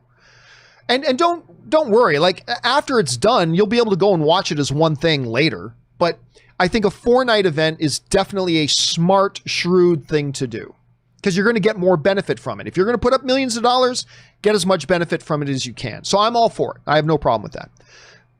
The only problem is that while I preferred the Batman versus Superman Ultimate Cut, which is, of course, was the longer version of Batman versus Superman, while I did slightly, ever so slightly, prefer that version, I think you're in denial to not acknowledge there's definitely times that it feels like that dragged on. A good friend of mine who is an editor with big Hollywood productions, they said to me once that, the only problem with the Ultimate Cut is that if you're going to do another cut doesn't just mean take a dump truck full of all the stuff that you didn't use and dump it in. A proper cut is to remove the edits, take certain things out as you're putting other things in, and make a better version. And while I do think Batman vs. Superman, the Ultimate Cut, is slightly better, I think it could have been significantly better is if they also cut it down a little bit. I thought there was a lot of stuff that didn't need to be there anymore. There was some stuff that came repetitive and just didn't have to be there. And instead, it was just, let's take everything we cut out and just cram it in there. It still made a slightly better version, but it could have been a significantly better version, and they didn't. That's my only concern, because so far I have liked everything Zack Snyder has given us in the DCU. I go crazy over Man of Steel. I like Batman vs. Superman. I like Justice League, however much of it was his and however much of it was Whedon's. And I like that too. But the one criticism I have, especially after watching the Ultimate Cut, is that does Snyder know when something doesn't need to be in there? Does he know to not just overindulge and just throw every single thing in without taking some things out? So I just have a little fear that we may get into this 4-hour cut of this movie and a lot of it feel very unnecessary. But that's just a little fear. Maybe it could be that all 4 hours are gold. In which case, great, then we all win. So, but my one apprehension is going to be kind of like you said, that hopefully it doesn't just feel like it's drawn out more than it needs to be. But you know what? Also, even if it is a little more drawn out than it needs to be, the fact that it's going to be broken up over 4 installments might make the effects of that feel a little bit less. Like you might not notice it as much if it's broken up over 4 episodes. So that might work to its benefit as well. We'll have to wait and see. All right, next up. Suthius writes, after hearing the panel with Hamada, Lee, and Berlanti, I gotta say I'm actually more excited about the next few years of DC content than I am about Marvel's. Like Mr. B said, we just don't know what we're gonna get with DC. Crazy folks working over there. Yeah, listen, I've said it before. I took some criticism, but I will say it again. I believe right now DC is better positioned for success than even Marvel is. And that's no knock on Marvel. That is no knock on the great success that they've had. That's no knock on, obviously, they've been ahead of the game than DC has been in the years past. But, you know, coming out of Endgame, that was kind of their crescendo. Now, there's some question marks surrounding Marvel, right? And I'm not saying they're not going to knock it out of the park. They very well could. It's still Kevin Feige. But DC... they're not coming out of their crescendo. DC is on their upswing right now, right? Because you're coming out of Aquaman, you're coming out of Joker, and you're coming out of Shazam, which I really loved. Shazam's like my second favorite DCEU movie. They are really well positioned right now. They're in a good place. And they're poised, I feel, for a lot of success right now. So we'll see. We'll see. And having Hamada there is, I think, is the primary, not the only, but the primary reason why. All right. All right, an anonymous viewer, tip $20. Thank you so much for supporting the channel on that level, man. Jesus effing Arbats looks dark, violent, and just the kind of Batman movie we haven't had before. This kicked my excitement up to 11. Yep, listen, and look, to be honest with you, I had a couple friends text me last night to tell me they weren't all that thrilled with the Batman trailer. I've read some other people who weren't all that thrilled with it. I respect that, no problem. For me, other than the look of Bruce Wayne and the I'm vengeance line, which was misplaced, I really liked what we saw. Like, again, I don't know. The best way I know to put it again is like, I thought there were 4 important check boxes that Matt Reeves had to check off, and all of them got checked off, man. They all got checked off. So yeah, I am with you. The job of a trailer is to take your excitement level, no matter how low it is or how high it is, and kick it up a few notches. For me, and I will only speak for myself, that Batman trailer just punted it high. My expectations might now be dangerously high, but I thought the trailer was exceptional. I thought it was the best piece of footage we got out of DC Fandom, but that's just my take on that. All right, so I'm with you on that, Anonymous. I really, really am. And again, thank you for supporting the channel on that level, dude. All right, next up, Suthius writes, okay, so the Batman, just from the glimpses we see of him, I don't know. To me, this might be a Batman that is going to be relentless and unrestrained when it comes to crime fighting. This Batman is going to give 0 Fs taking fools down. I can't wait. And you know what else speaks to that, Suthius? Matt Reeves, when he was doing his talking part of the Batman panel, Matt Reeves mentioned that we are coming across Batman he's in year 2. He's only been Batman for a year and a half. And Matt Reeves said he's making mistakes. And maybe a part of that is how unrestrained he is. Like, I think what Matt Reeves might have been hinting at is that we are going to get an ultra-violent Batman who maybe over the years will learn a little bit more restraint to be more effective. But I've got a feeling after watching the trailer, because as soon as I watched the trailer, I immediately thought back to what Matt Reeves said. And Matt Reeves saying, this is still Batman just in year 1. He's going to make a couple of mistakes. He's still learning and evolving. And then I watched the trailer and I thought, oh, he's talking about, I thought at any rate, he's talking about Batman is like way off the, out of bounds. Like he's way unreserved. He's way unrestrained. He's going to be hyper violent. and that we're going to see that Batman start to evolve and learn a little bit more restraint. But it could be Sooth. Yes, that could be exactly what he's talking about. All right. The Sock writes, after watching the Batman trailer for the 20th time, holy shit, I'm going to go uncut gems. For real, though, this was exactly what I was hoping for. Ever since I heard about it, it automatically shot up to the top of my most anticipated movies. And again, that is what these trailers are supposed to do. And that is what this trailer did. You know, listen, Matt Reeves didn't need to kill it. You know, he just needed to put out a nice little look, a little behind the scenes thing, give us a little taste of what we're getting. And I think we all would have been happy. I think we all would have been fine. I think we would have been happy. What he delivered, though, I think exceeded a lot of our expectations. I loved it. It felt very non-comic book movie-like. Dare I say, it felt very Joker-like. In a way. It felt far grittier, far more grounded.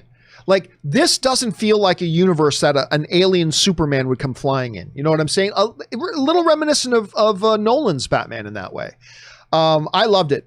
I really, really enjoyed this trailer. Like I said, a couple small nitpicks I had with it, but overall, I thought it was truly, truly exceptional. All right, Austin Alberto writes, hey, John, I know you're going to be getting a ton of Batman questions today. I wonder why. So I thought I'd add to it. I love the Batman teaser, and with how dark it was, is there a chance it could be rated R? Thanks, and keep up the great work. A chance it could be rated R? Yes. I don't see there being any need for it to be rated R there. For example, that was a gritty, dark, violent trailer, and nothing in that trailer required an R rating. Right? I mean, go back to, again, let's use Nolan's Batman as a reference. The Dark Knight was a very dark film. Wasn't rated R. There's really, I don't see there being any need for this to be rated R. I just don't. So is there a chance it could be rated R? Yes. I mean, they made an R-rated Joker movie. They made an R-rated Birds of Prey movie. Absolutely, there's a chance. But this is Batman, and I just don't see why you would need to make it rated R. I mean, unless you're just hoping to see a lot of boobs and hear more F-bombs dropped. If that to you makes the movie better, okay. But I just, so it's possible. We've got precedent for it. But is there a need for it to be? I don't think there is. So I'm going to guess this is going to be a PG-13 movie, and it'd be a very hard PG-13. That's my guess, but there is a chance, Austin. There is absolutely a chance. All right, guys. This is going to be the final question I take, and then I'm going to take a short break. We have now been doing this stream for 3 hours. My voice is gone, so it's getting dangerously close to being gone. So I'm going to take a short 4-minute break in just a minute, and I'm going to go refill my drink to make sure I can keep chugging along here. And then we are going to go through all the questions. We're not going to stop till we're done all the questions today. Doesn't matter if this is a 5-hour stream today. We're getting through all the questions. But I am going to take a short break here after we do this one question. Give you a chance, guys, a chance to talk amongst yourselves. All right, Lee Crow writes, I thought I'd be bored with the fandom, but really enjoyed it. Excited for Guns of Suicide Squad. Taika Waititi is listed in the cast. Yes, he is. Maybe the voice of King Shark. After seeing him in Harley Quinn's animated, sounds like it would be awesome. Okay, so I think you're right. And here's why I think you're right. Because when James Gunn introduced the actor playing King Shark, he specifically said, our on-set King Shark. Remember that during the fandom panel? He introduced him as our on-set King Shark. What that suggests to me, and what I deduce from that, and I could be wrong, is that much like Sean Gunn was the on-set Rocket Raccoon, but it was Bradley Cooper who did the voice. I think that what James Gunn was implying was that this guy was the on-set King Shark, but that Taika Waititi is going to be the voice of King Shark. It'd be great if they could get Funches back from the Harley Quinn TV show, but this is going to be a very different King Shark from the Harley Quinn TV show. But yes, my guess, I'm with you, Lee. I'm with you right now. My guess is that Taika Waititi is going to be the voice of King Shark. All right, I'll do one more, then we'll take our 4-minute break. Casey McNatt writes, that Batman trailer was pure fire. I don't know if anybody caught the penguin in this trailer. I didn't. I didn't. I'll have to go. You just gave me an excuse to go back and watch it again. The prosthetic that is that convincing. You can't even recognize Colin Farrell. I'll have to go back. You just gave me an excuse to go back through and watch it again. But hearing like the killers saying, I want to play a game. Oh, so good. Here's the thing. A lot of trailers do a great job of giving you bam, boom, explosions. And I got nothing wrong with that. That's great. But it's the really, really good trailers that also capture atmosphere. And watching this trailer for the Batman, I really felt like they were communicating the atmosphere of this movie really, really well. To the Batman.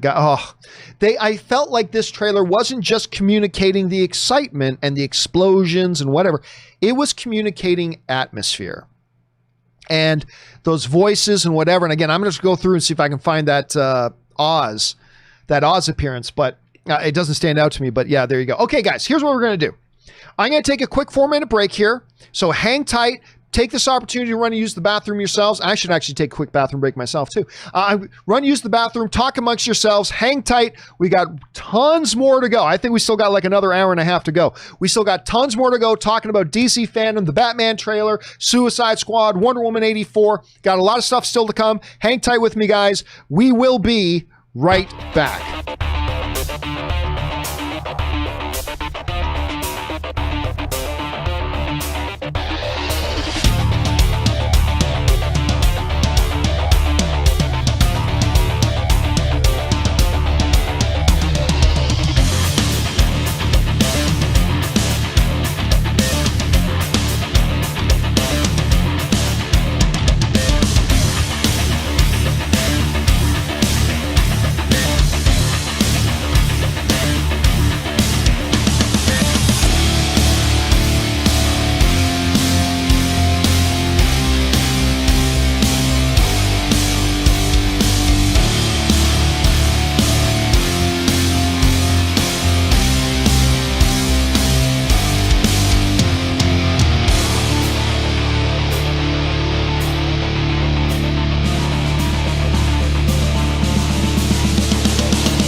we are back. Thank you so much for your patience and indulgence as I drop things all over the floor. There we go. Cable back in place. All right. Thank you for your patience and indulgence, guys, as I took a little bit of a break there, went down, refilled my drink. And now let's keep things moving, shall we? So we left off with Casey. So let's take things over now to Ali Hussein, who writes, holy shit, the Batman trailer was amazing. My two favorite lines of the trailer was, let's play a game, just me and you. Paul Dano Riddler is going to be amazing. And second line was, I am vengeance. Wow, that was only 25% of the movie. Again, I actually didn't like the I am vengeance line. Again, I thought, great comic book panel line. But I didn't think it worked in live action. But whatever, that was my one little kind of nitpick about that. Overall, the trailer was great. And listen, Paul Dano. I thought, and I do think he got an Academy Award nomination, but Paul Dano delivered one of the great performances in There Will Be Blood. Unfortunately for Paul Dano, Daniel Day-Lewis, who's the greatest actor of all time, gave his greatest performance ever. I think Daniel Day-Lewis in There Will Be Blood gave the greatest male lead acting performance in any movie in history. Now, that's up for debate, obviously, but honestly, that's my pick. And if it wasn't for Daniel Day-Lewis, the best there is, best there was, best there ever will be, being in that movie, a lot more of us would be talking about Paul Dano. Because Paul Dano was so good in that movie. And he is just simply an exceptional actor. And yeah, he's going to be great in this, man. Of that, I have no doubt. Let's see. Garrett Couch writes, now that was a Batman ass whooping. Yes, it was. And what a great 7. I was just saying that. I've totally had a 7 vibe to it. Flash, take me to 2021. I'm telling you, man. I am so excited. I was already excited for Wonder Woman because Patty Jenkins. I am so excited for Suicide Squad now. And I am way more excited for Batman than I was. And he's only shot 25% of the movie. So he still has a very, very long way to go. But yeah, man, it was great, Garrett. All right, next up, That Movie Buff writes, John, I love home entertainment setup. 77-inch LG 4K OLED, Dolby Atmos sound system, and an Apple TV 4K was not cheap, but I have to see the Batman in an IMAX theater. Also, how come you never cover more horror news, Scream 5 casting, The Exorcist reboot, etc.? Because none of it was really worth talking about, to be honest with you. I mean, we've talked about, we had talked about the Scream 5 thing a couple of times. And we had mentioned The Exorcist screaming before, but honestly, there's not much to talk about there. We talk about horror movies, horror stuff, when there's legitimate horror stuff, like significant stuff to talk about. Whether it's Halloween or whatever, but I talk about news that is worth talking about. Scream 5, which has been on again, off again. The casting news has been ho-hum, whatever. That's just been my... So there's lots of news about other things that I just don't consider big enough news for us to talk about, whether it's horror or otherwise. So yeah, that's why we don't talk more about that. But yes, it doesn't matter what kind of home theater you have. I have a pretty good setup myself. I got a 75-inch Dolby Atmos. So you got one that's a couple of inches larger. I've got a 75-inch Dolby Atmos surround whole bit, but it doesn't matter. It's all shit compared to a real movie-going experience. And that's why people like you and me, even though we have pretty decent setups at home, we know that when there's an excellent look movie, there's only one way to see it. And that's in the theaters. That is in the theaters, on the screen, in an auditorium with other movie fans. And, a year from now, hopefully we'll have most of this pandemic behind us. With other movie fans enjoying this movie, that's the way to watch it. All right, next up, Alan Dale writes, John, regarding the Snyder Cut, with that Batman speech at the end of the trailer, how likely is it we will get the Batman versus Superman version of Batman? Hi. Listen, I like the theatrical version of Justice League. I do. I like it. Have some issues with it, but I like it. My number one issue with the Justice League theatrical film was the fundamental shift in the Batman character. Because, like I've said 1,000 times, the Batman, Ben Affleck's Batman that we got in Batman versus Superman was the true self of Batman. It was the true iteration of Batman. A Batman that understood that Bruce Wayne is but the fake mask, and the Bat is the true personality. The Bat is the true self of that individual.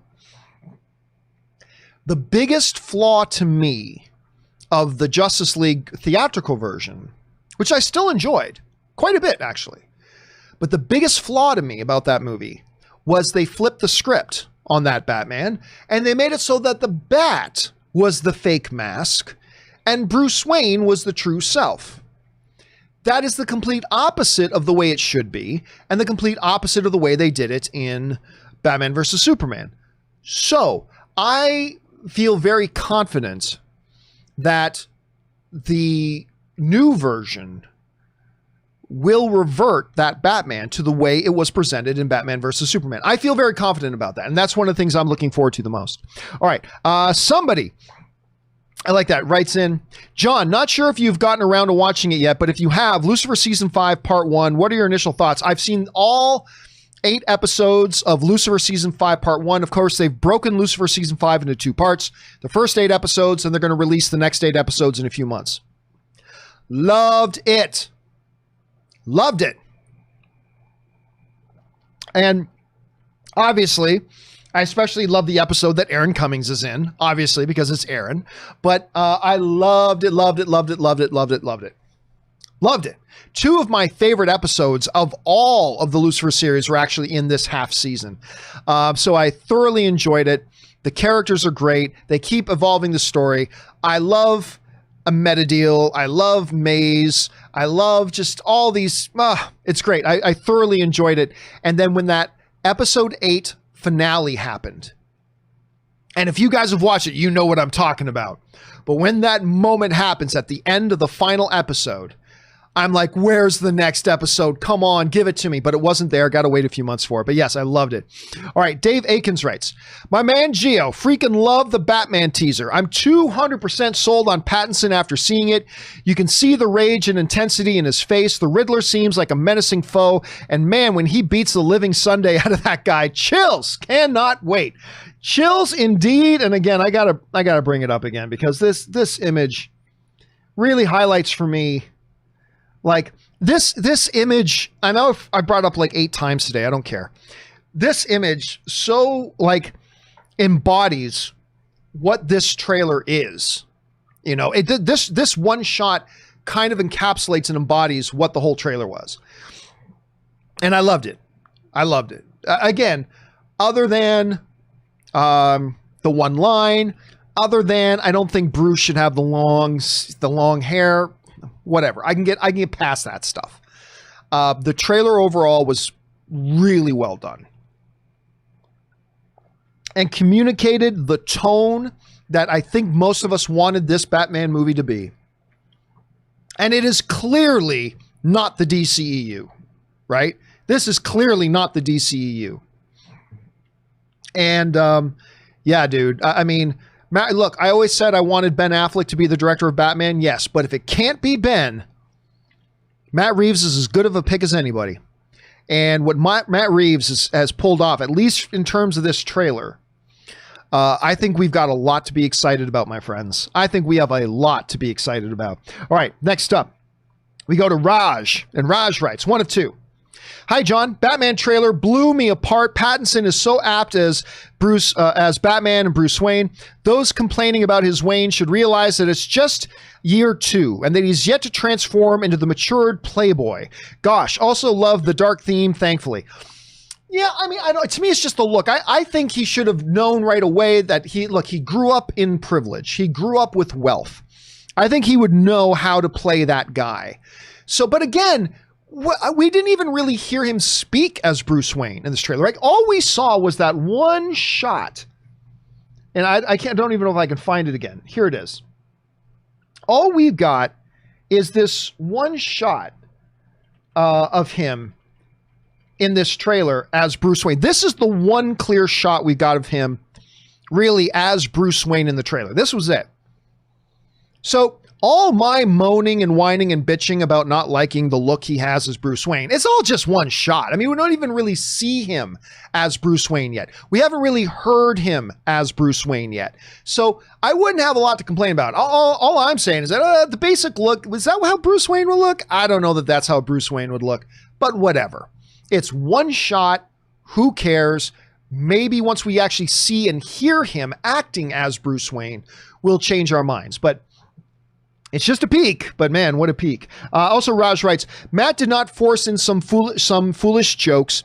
Nolan trilogy and the recent Joker proves that general audiences do not worry about dark light when it's executed to perfection. And Snyder Cut trailer and Leonard Cohen's Hallelujah, it's gold. DC on a roll. DC is on a roll right now. And you're right. See, this is the thing. Whenever, I've said this for years, whenever people complained about that the DCEU was too dark, right? My argument always was, there are problems. I'm not going to say there's not. There are problems with the DCEU, but being too dark is not one of them. Because none of these movies are as dark as Christopher Nolan's Dark Knight was. None of them are as dark as that. Being dark or too dark isn't the problem. It's perfectly fine that they're going for a different tone. And you're right. The difference is, do you execute the movie as well to a degree that the audience is going to enjoy it? It's not about whether it's light or whether it's dark. It's about how do you execute? How do you execute? The Dark Knight is a great example of that. It's darker than any DCEU movie, and it's beloved because it was executed with great excellence, right? The Joker is clearly darker than any of the DCEU movies, but it's executed with absolute excellence. And so it gets a Best Picture nomination at the Academy Awards. So you're right. It's not a matter of light or dark. Being light can be very effective and great if it's executed right. Right? Thor Ragnarok is a great example of that. It's got very, very dark stuff in the movie. The destruction of Asgard, the loss of Thor's eye, the death of Odin, the destruction of Mjolnir, on and on and on and on. Thor Ragnarok has a lot of dark elements to it, but it's also very light in tone at the same time. But being light doesn't make it good. It's just that the movie is executed with incredible excellence by Taika Waititi, and that's what made it work. And if he had gone dark, then that would have worked because he would have executed with excellence. So you're right. It's going to be, you can go dark. Dark won't make it good. Being light doesn't make it good. It's about when you decide which tone you want to go for, how do you then execute it? A light tone movie is every bit as good as a dark tone movie if they're both executed with excellence. Light doesn't make your movie better. Dark doesn't make your movie better. Execution makes your movie better. And I think Matt Reeves has just showed us that he's going to execute. He is going to execute. Anyway, Alan Wade writes, where's the Dune trailer? I think it's supposed to come out next week, if I'm not mistaken. The lack of marketing aside from the Vanity Fair issue, Villeneuve's interview has me worried a delay is inevitable. And I don't want to see this film suffer the same fate as Blade Runner 2049. Love your work, John. Have a great day. Well, I mean, look, remember, what is the release date? Let me just get over here and check this quickly here. Dune... release date. 1 second. I believe it's December. Yes, December 18th. Okay. The movie is literally August, September, October, November, December. The movie's still 4 months away. It's still 4 months away. So relax. The John Wick trailer, the first trailer for John Wick came out 1 month before the movie hit. 1 month. I'm not saying that's when trailers should be released, but it's still 4 months away. I believe it's going to be released this coming week. As a matter of fact, I expect to see it play in front of New Mutants. I expect to see a trailer for Dune play in front of New Mutants. I don't know that for sure. I don't have any proof of that. But the reality is we're still 4 months away. It is far too early. Far too early. And I'm not saying Dune won't be delayed, because we heard Denis Villeneuve already say, hey, man, it's going to be a race for me to get this movie finished on time. He said he thinks he can do it, but he did say it's going to be tight. So this movie could get delayed, but there not being a trailer yet is by no means any indication of that. It's still summer. That movie comes out 1 week before Christmas. So it's not time to panic yet. It's still plenty of time. But like I said, I expect within the next week we're going to get it. But even if we don't, it's still early, man. It's still early. We'll wait and see.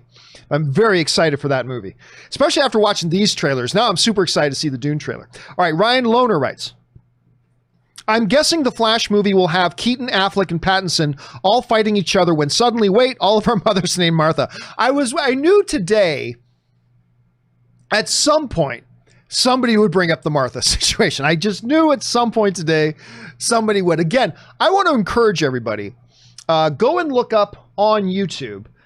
Also, let me see if I can put this in here. I need that up. Let me see if I can go find this here. Okay. I'm going to defending the Martha scene. Okay. If you look up on YouTube and just do a simple search for defending the Martha scene, all right? One of, if not your absolute first thing that comes in there should be a video that I did 4 years ago called Defending the Martha Scene in Batman vs. Superman. And the reason I defend the scene is because I just believe, and granted, this is Zack Snyder's responsibility. It is his responsibility as a director because he should have more clearly communicated it. But my first impression watching the Martha scene, I got what Zack Snyder was going for. And so I go into detail. Again, it's an 11-minute video, but I go into why that Martha scene to me actually really does make sense. So I won't waste any more time talking about it right now, but I'm just going to highly encourage you guys. If you haven't seen my video on defending the Martha scene, I do encourage you to go and check it out and hear my thoughts on why I think the Martha scene works, but that's just me. All right, next up. Aaron Mion writes, so the whole future DC movies will be built on this Flash movie. I don't think they suggested that at all. I never got that impression from anything at DC Fandom. That's a lot of pressure on Ezra. Hope he doesn't choke. Da-dun-da. Yeah, hope he doesn't choke. You know what? I mean, the Flash panel. For those of you who watch the Flash panel, remember every once in a while they would cut into Ezra Miller? Flash fact. Did you know this, and this? I was just waiting for Flash fact. Did you know that Ezra Miller was actually caught on camera choking a woman and they never even brought it up or mentioned it? Flash fact. I was kind of expecting them to do that.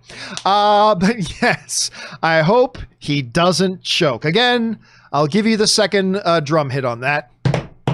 There we go. 2 drum hits for that one, Ryan. All right, Koa1708 writes, I'm assuming Batman in the Snyder Cut will be the dark and brooding one from Batman vs. Superman, right? I literally cringe at what he became in the Justice League release.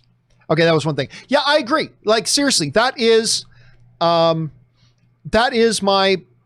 biggest issue with the theatrical. And again, I'm somebody who enjoyed the Justice League theatrical release.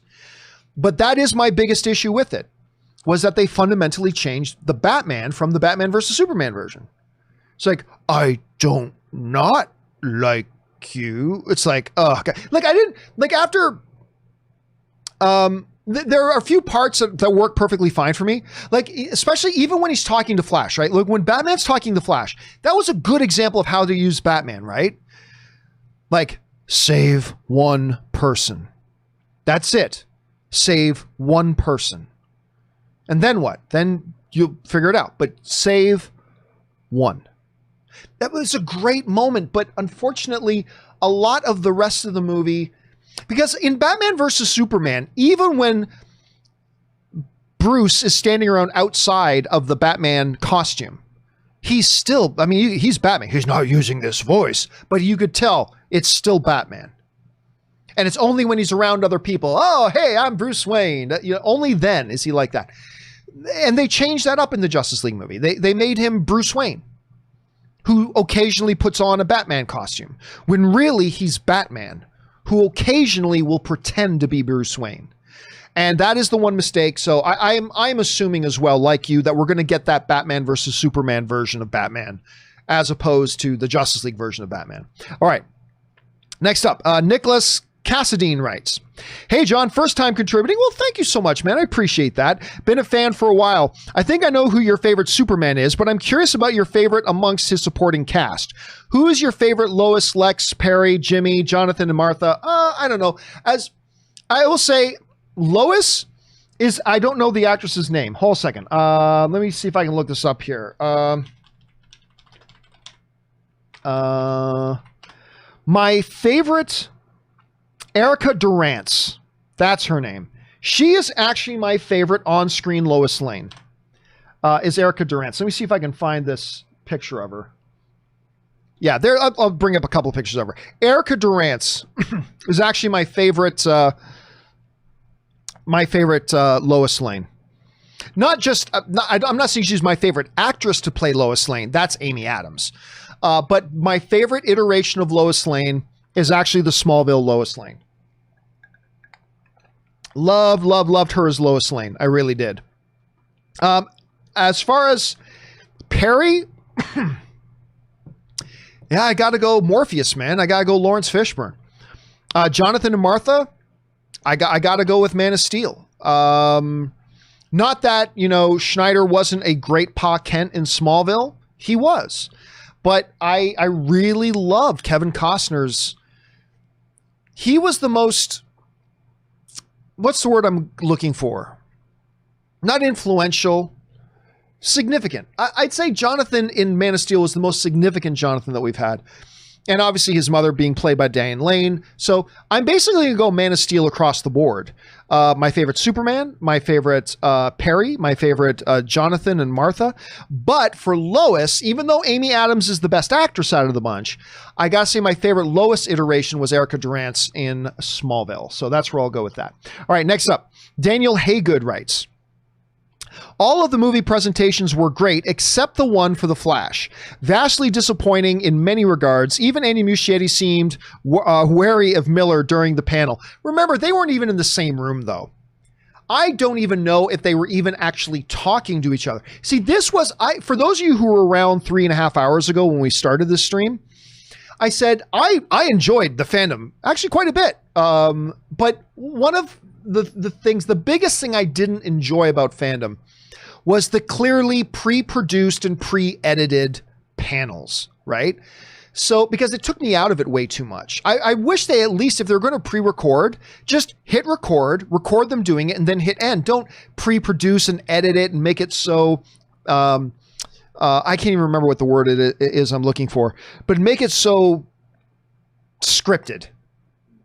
It was really all scripted.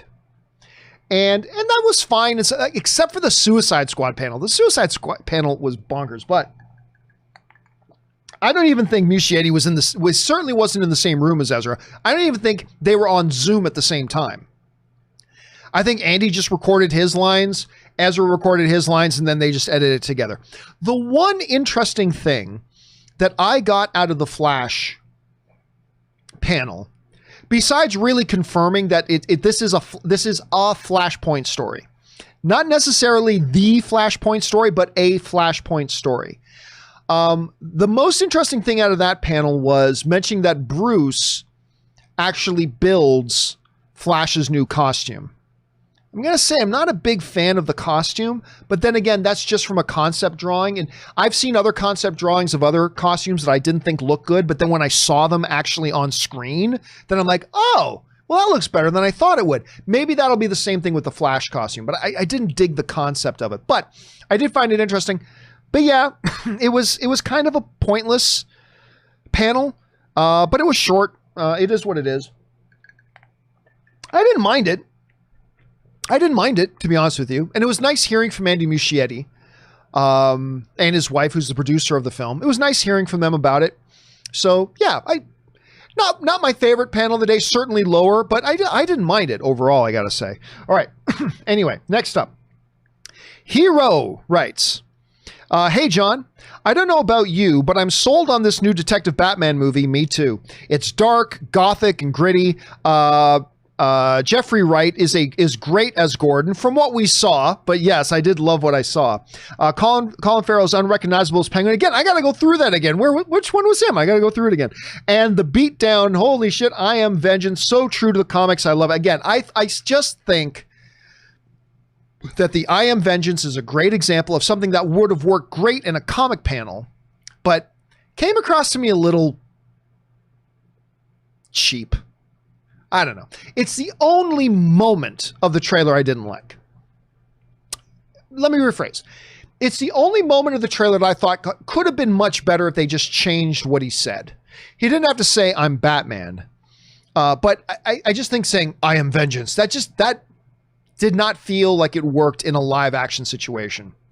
But honestly, that's my biggest complaint. That is my biggest complaint. Out of everything in that trailer, that's about it. But oh my God, yeah, so much about it just looks so good. Colby Harris writes, do you think this first Robert Pattinson Batman movie will be his only one, or do you think he has signed for a deal or multiple movies? Oh, listen, there is no such thing. Unless your name is Joaquin Phoenix, these studios do not sign people for one movie. They sign multiple film deals because they don't want to worry about having to renegotiate the deal with them again later. And it's a no-lose situation for the studios. Because here's the thing. Let's say Warner Brothers hires me to be the new Joker in Robert Pattinson's Batman universe. All right. And they sign me to an 8-film deal. Well, that means, and a lot of people forget about this, that means I have to appear and play the Joker up to 8 times if they want me to. But it does not obligate them to put me in the movies.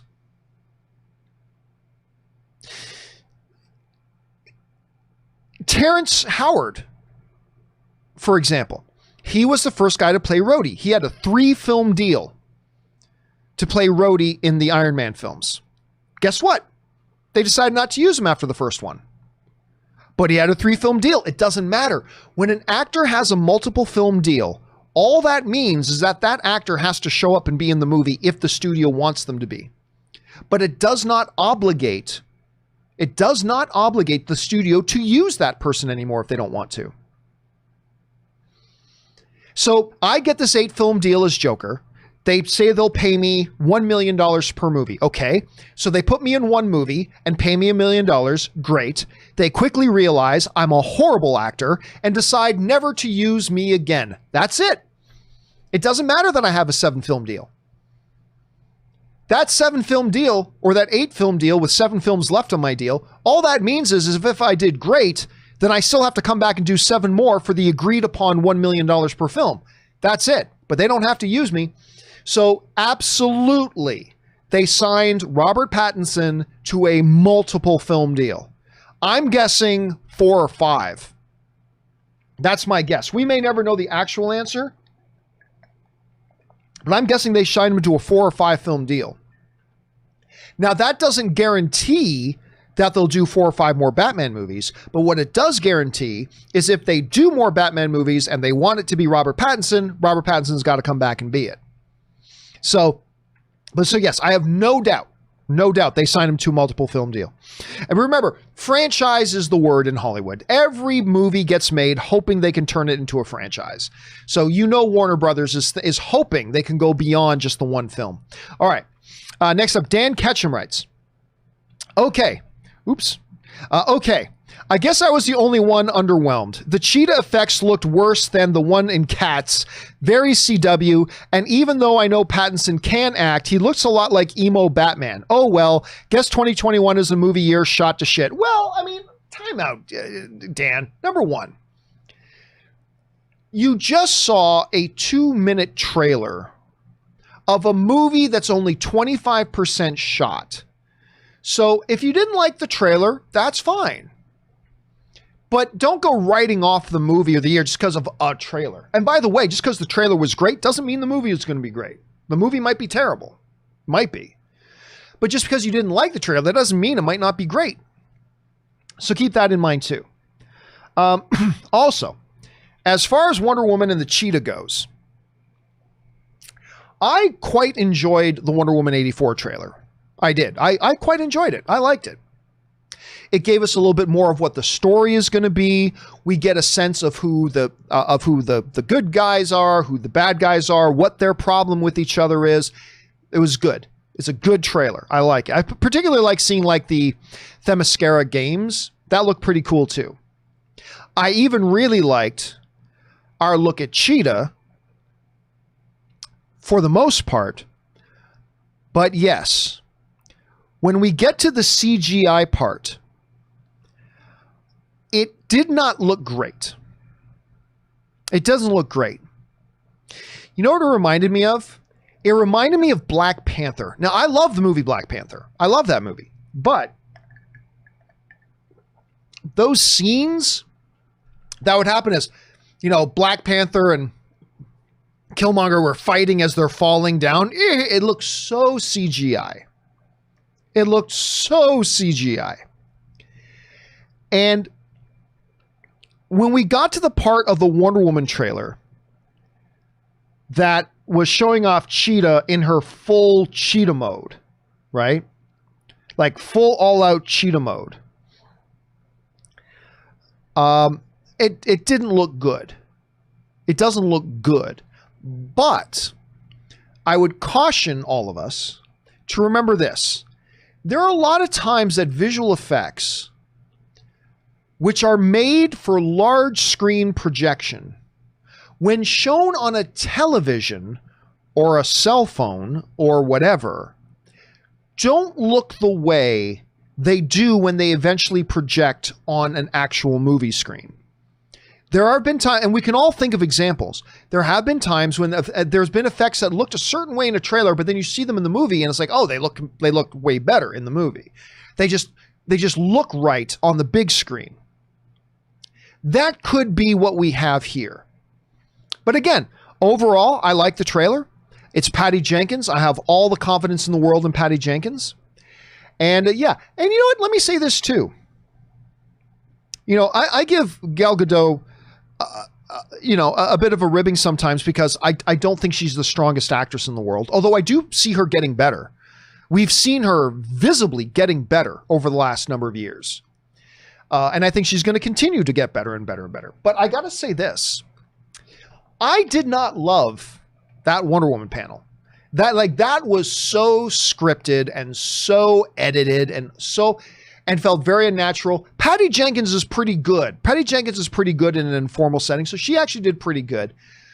But even like Chris Pine, who is an excellent actor, even he doesn't come across all that comfortable in an environment like that. You know who was great in that panel?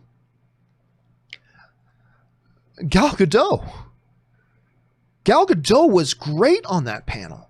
Like, she has such a natural personal charm that as she's just sitting there talking to just being herself, sitting there talking to the camera and talking to the fans, she does it so naturally.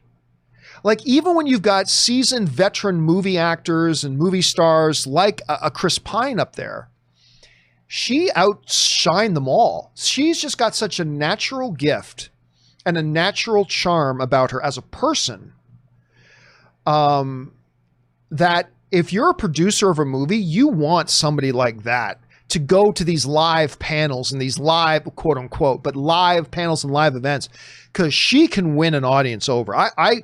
Hey, listen, I criticize where I feel I need to criticize, but I give credit where credit's due. Gal Gadot, other than Dwayne "The Rock" Johnson, who is like the best in the world at playing the crowd, Gal Gadot may have been the best person on screen. Like, the way she was just able to effortlessly and charmingly engage with the virtual audience and stuff like that. She was again, other than Dwayne "The Rock" Johnson, nobody looked more comfortable. Nobody felt more natural. Nobody came across as sincere in that entire panel. Maybe James Gunn. Yeah, James Gunn is really, really good at it too. But I mean, full marks to Gal Gadot. She carried that panel. She carried that Wonder Woman panel. She really did.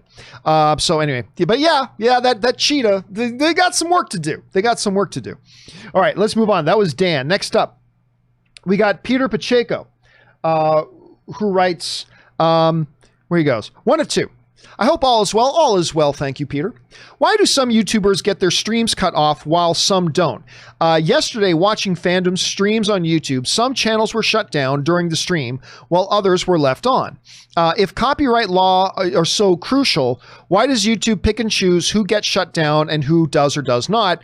Go Team Godzilla, screw that Team Kong, and bring on the filthy. And with all this new stuff coming out, how many new hot toys will there be? There's going to be a lot of hot toys. Honestly, I think you got to understand YouTube. There are, 20 million YouTube channels? 200 million YouTube channels? I can't even remember how many there are. Technically speaking, nobody was allowed to live stream that DC thing, right?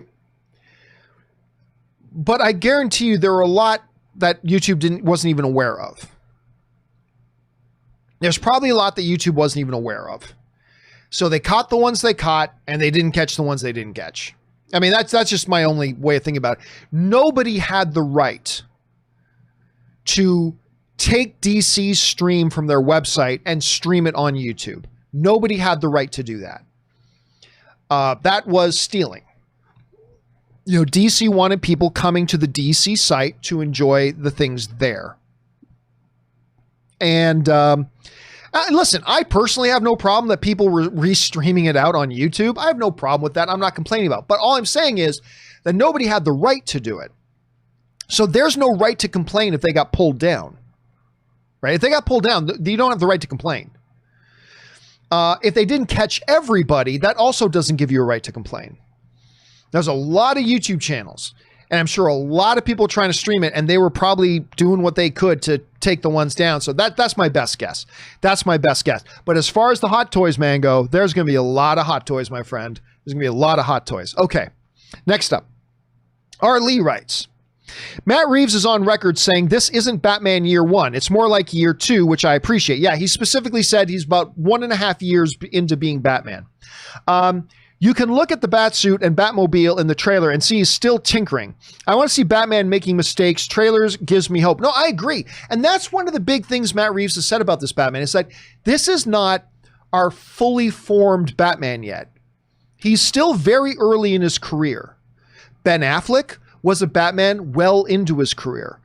This Robert Pattinson Batman is a guy who only started being Batman 1.5 years ago. I think that's significant. And exciting. I think it's significant and exciting. As, pardon me, guys, as I pour myself another delightful Zevia. Sponsor me, you sons of bitches. I'm going to keep saying that until those sons of bitches actually sponsor me. I get emails every week from people sending me pictures. And by the way, I love that you guys do that. I get every week of people sending me pictures saying, John, here, I got my shipment of Zevia. And telling me they just bought Zevia for the first time. It's like, that's great. Hey, Zevia, you bastards. So where's my cut of all these people I'm turning? I am the greatest PR tool your company has ever had. Send me that sponsorship check. Anyway, where are we at? Oh, yes, Matt Reeves has gone on record and saying this is our he said we're going to see this Batman making mistakes. And I think part of the, against another viewer wrote in a little bit earlier, we're going to see a viciousness, no restraint to this Batman. We're going to see all that stuff that maybe he smooths out a little bit later in his career. But I agree, we're going to get a lot of that. All right, Koa1708 writes, is it me or did people forget Harley Quinn is just some crazy psychiatrist who fell in love with the Joker? Why is she suddenly being pushed as some top-notch elite fighter? Well, I mean, what they have done is they have changed things up. They have begun to alter her backstory, which is what they do in comic books. They alter backstories all the time. If you watch the Harley Quinn animated series, they say in her origin that she was an Olympic level gymnast and took a lot of combat training when she was younger. So yes, she was a psychiatrist, but also an Olympic level gymnast, and at the same time trained a lot in martial arts. So in that sense, they kind of make her out a little bit to be a Batman type character, which, I mean, you can like or dislike, whatever, and I understand. But yeah, they fiddle with backstories of characters all the time. And with Harley Quinn being as popular as she is, well, they got to fiddle with her backstory too to understand why she's a legitimate physical threat as well. Otherwise, she's just some person who studied psychology.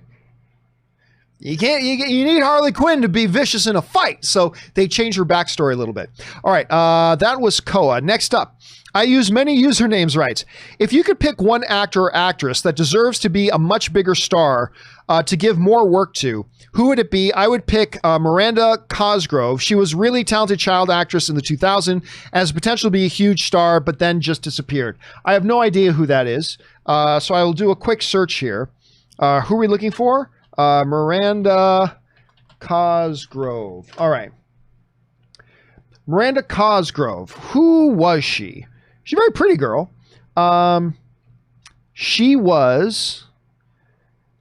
She's in something called North Hollywood this year. She was a guest on The Goldbergs. She was in really not a lot.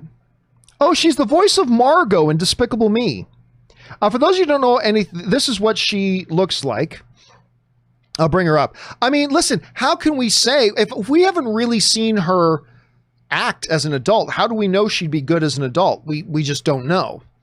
But I mean, clearly she's beautiful. She's incredibly camera friendly, obviously. She's got the Despicable Me stuff going, so she's getting the paychecks right now. So I don't know. I mean, maybe she is really good. I like to focus more, when I think about topics like this, I like to focus more on actors who are actually working. They're just not getting the big breaks or whatever. So who's a big star that deserves more work than they do? I'll tell you what, this person is getting some big roles, but should be getting 5 or 6 big offers every year, and it's Chiwetel Ejiofor.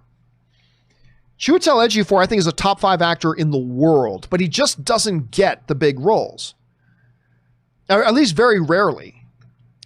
I mean, I just saw him pop up in Old Guard, which is great, but I think he's a top 5 best actors in the world right now.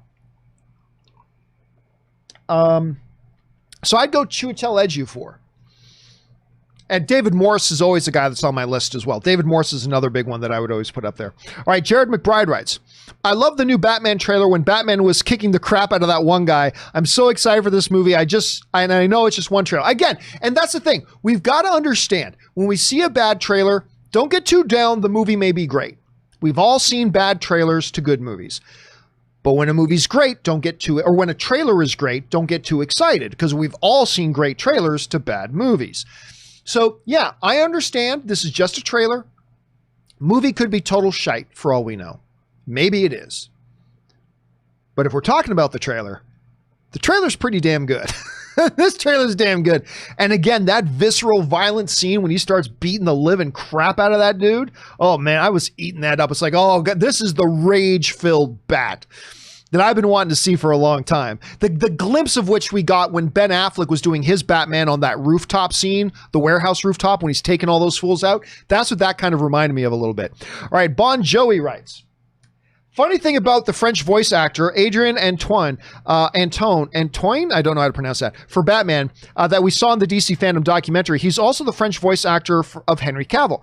Really? I did not know that. See, for those of you who missed it, because man, we are getting on to hour number 4 in this live stream today. But one of the things that really surprised me at DC Fandom was that Voices of the Bat, or whatever it was called.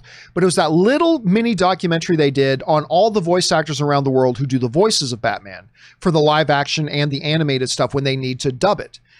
And it was so fascinating. And apparently, yes, the one dude from France also does the voice stuff for Henry Cavill when they have to translate that to French as well.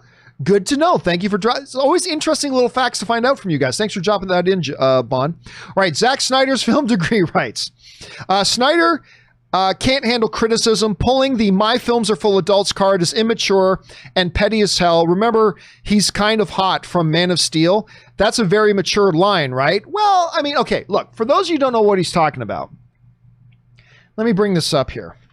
And this would have been today or yesterday. Hold on a second. Okay, so yes. Not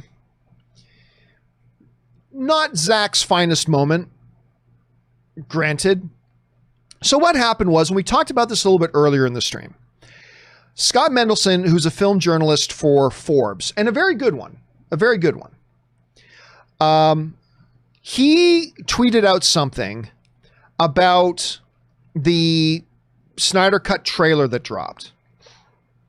And basically, Scott said this. He said, that trailer for the Snyder Cut of Justice League looks like the same movie. Lots of deleted scenes from the marketing campaign, but otherwise it looks like an alternate take of the existing scenes. And listen, we talked about this earlier. He's not wrong. It does. He's right. It does. At the same time, that's exactly what it should look like right now, because the Snyder Cut appearing on HBO Max is still like a year away practically, and they shouldn't be giving all the best stuff away right now or showing everything right now. They need to show it and remind people this is Justice League, but it's also a different Justice League. You know what I mean? And so I agree with Scott. That trailer does feel like the same movie with some deleted scenes thrown in there. But I would also make the argument that that's exactly what it should look like right now until we get closer to when the HBO stuff actually releases. Anyway, so that's what Scott rolled out. And by the way, there's nothing unfair about what Scott wrote. There's nothing unfair or mean or malicious or particularly attacking. He simply said, I'll read it word for word. So that trailer for the Snyder Cut of Justice League looks like the same movie. Lots of deleted scenes from the marketing campaign, but otherwise it looks like alternate takes of existing scenes. There's nothing mean about that. That is a film journalist giving their opinion. Okay, it wasn't necessarily mean or attacking or anything. Zack Snyder, Zack Snyder, you got to put yourself in his shoes for a second. Zack Snyder had been waiting for this. This was his day. You know, he's getting to reveal to the audience, particularly a lot of which who had been wanting to see this for a long time.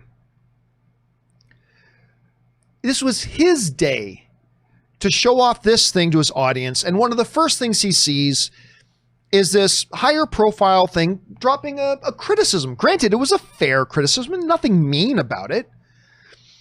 And Zach responded by saying, you enjoyed the theatrical cut of Justice League, which sounds like he's kind of mad that somebody liked the theatrical cut of Justice League, but whatever. You said you enjoyed the theatrical cut of Justice League like you enjoy your Saturday morning cartoons. Well, this movie is made for grown-ups, so you're not in the demographic. Also cool of you to comment on a leaked teaser. Again, Scott Mendelson didn't spoil anything that was in the teaser. He didn't, by the way, because the thing leaked online before they showed it. We all know this. It leaked online just before it showed at DC Fandom. Scott did not spoil anything in it. He didn't give away any of the details. He simply said, it looks kind of like the same movie. And by the way, it kind of does. Again, I would say to Scott, but what do you expect? It should look like that right now because we have a year to go until the thing comes out. They shouldn't be giving away all the big new stuff yet. They need to wait for that. So I would argue, number one, that Scott is right, but I would also argue to Scott, what the hell were you expecting?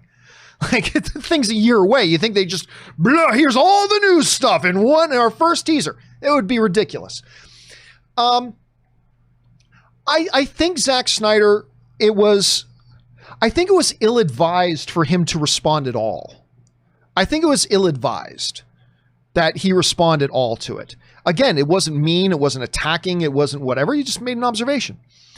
And also, for the guy who put in his movie, is she with you? I thought she was with you. Yeah, it might not be best to start going, my movies for adults. Don't be, Zack's not that guy, so don't act like that guy. Zack Snyder is clearly not that guy, so it feels ill-advised for him to say that and make himself look like he's that guy when he's really not. I just think it would have been best for him not to say anything. Because what are you going to do? You're going to jump online every time somebody says something that isn't exactly what you want them to say about your movie? Yeah, I don't think it's a big deal. I'll be honest with you.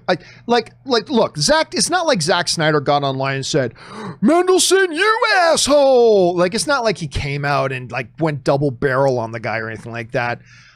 Scott wrote something. I don't think there was anything inappropriate with what he wrote. Zack decided to respond. I don't think it was all that bad. I just think it would have been better if he just didn't respond at all. It's not a good look, but whatever. It's a little thing on Twitter. This is one of the reasons why I basically don't touch Twitter anymore, because everybody's stupid on Twitter. Everybody is stupid on Twitter. So it's just best to avoid Twitter if you can. But yeah, I've seen some people making a big deal out of this. I don't think it's worth making a big deal out of. I really don't. Guy said something. I don't think it was totally inappropriate. The other guy responded. Maybe shouldn't have responded, but it is what it is, and it's under the bridge, so who cares? I don't think you're going to see it blow up to anything more than this, and it is what it is, so I think everybody's just going to move past it. All right. Ben Rayner writes, Hi, John. The DC fandom was good. My gosh, I love the Batman trailer. Wonder Woman 84 trailer was solid, but my favorite panel was the one with Walter Hamada, Greg Berlanti, and Jim Lee, and they were talking multiverse and hearing them, quote-unquote, lay out their plans. Did you say, yeah, I thought it was quite good. It's great to see Walter Hamada, because really, Walter Hamada has been in charge of the DCEU for a while now, and he's not a Kevin Feige type, right? Like, Feige will come out and be front and center at all the Marvel stuff. Walter Hamada really seems to more like to conduct himself more as a behind the scenes guy, which is great. There's nothing wrong with Kevin Feige's approach. There's nothing wrong with Walter's approach. Great. But it was really good for, I think, fans to see the man. To see, basically, it's not an exact comparison, but for all intents and purposes, to see who DC's Kevin Feige is. And again, they have very different approaches. It's not an apples to apples comparison, but for the most part, for the fans to finally get to actually sit down and hear from DC's version of Kevin Feige, who is Walter Hamada, who's done a great job. So that was good to see. I don't know that they were very clear in laying out what multiverse is, but I think that was partially on purpose. But it was a good panel. It was a good panel. Like I said, like that panel, the voices of the Batman panel was really good. I really dug, by the way, their little interstitials with like showing fan costumes, cosplay, and fan art. They even did a couple where they're showing off fans' tattoos, which I actually thought was pretty funny. Some of them were terrible, but a lot of them were really good. Anyway, let's move on here. Next up, where we go? That was Ben. Now we are on Hector Riaz writes, Lucifer was amazing, John. It absolutely was. Loved it. I need to see part 2. What were your thoughts? Thank you for everything you do. Bring me more Lucifer. Listen, Lucifer has been one of my favorite shows for the last number of years. I got onto it a little bit late, but I have fallen in love with this show. I was so excited when I got saved for season 5. Even more excited, I got so excited when they saved it for season 4. Even more excited when they announced season 5. They were going to do a final season with 5. And then even more excited when I found out, you know what? Let's do a season 6. And so we still have another half of season 5, and then we're going to get a season 6 still. Awesome. I loved it. I loved the first 8 episodes of season 5. I cannot wait for the next set of 8 episodes. I can't remember when it comes out. Probably going to be at least a few months, but I cannot wait to see it. I was very, very happy with it, Hector. All right, James Argenta writes, I'm 50-50 that Cavill is in Black Adam because with the JSA in it, I believe DC could place the movie in the 50s or 60s and then put Black Adam in either Man of Steel 2 or Justice League 2, where he fights then teams up with Cavill / Justice League. That is the best argument against Henry Cavill being in Black Adam. Was because in the Black Adam panel, Dwayne "The Rock" Johnson confirmed it's going to be the Justice Society of America, including Dr. Fate, Hawkman, Atom Smasher. You know, they laid out who the roster will be. That could suggest a different time period. although he wasn't very clear on that. But if it does suggest a different time period, which it very well could, then that kind of removes the possibility of Superman being in there, removing any possibility for timeline, for time travel, which movies do. So there you go. I still think he will show up in that movie.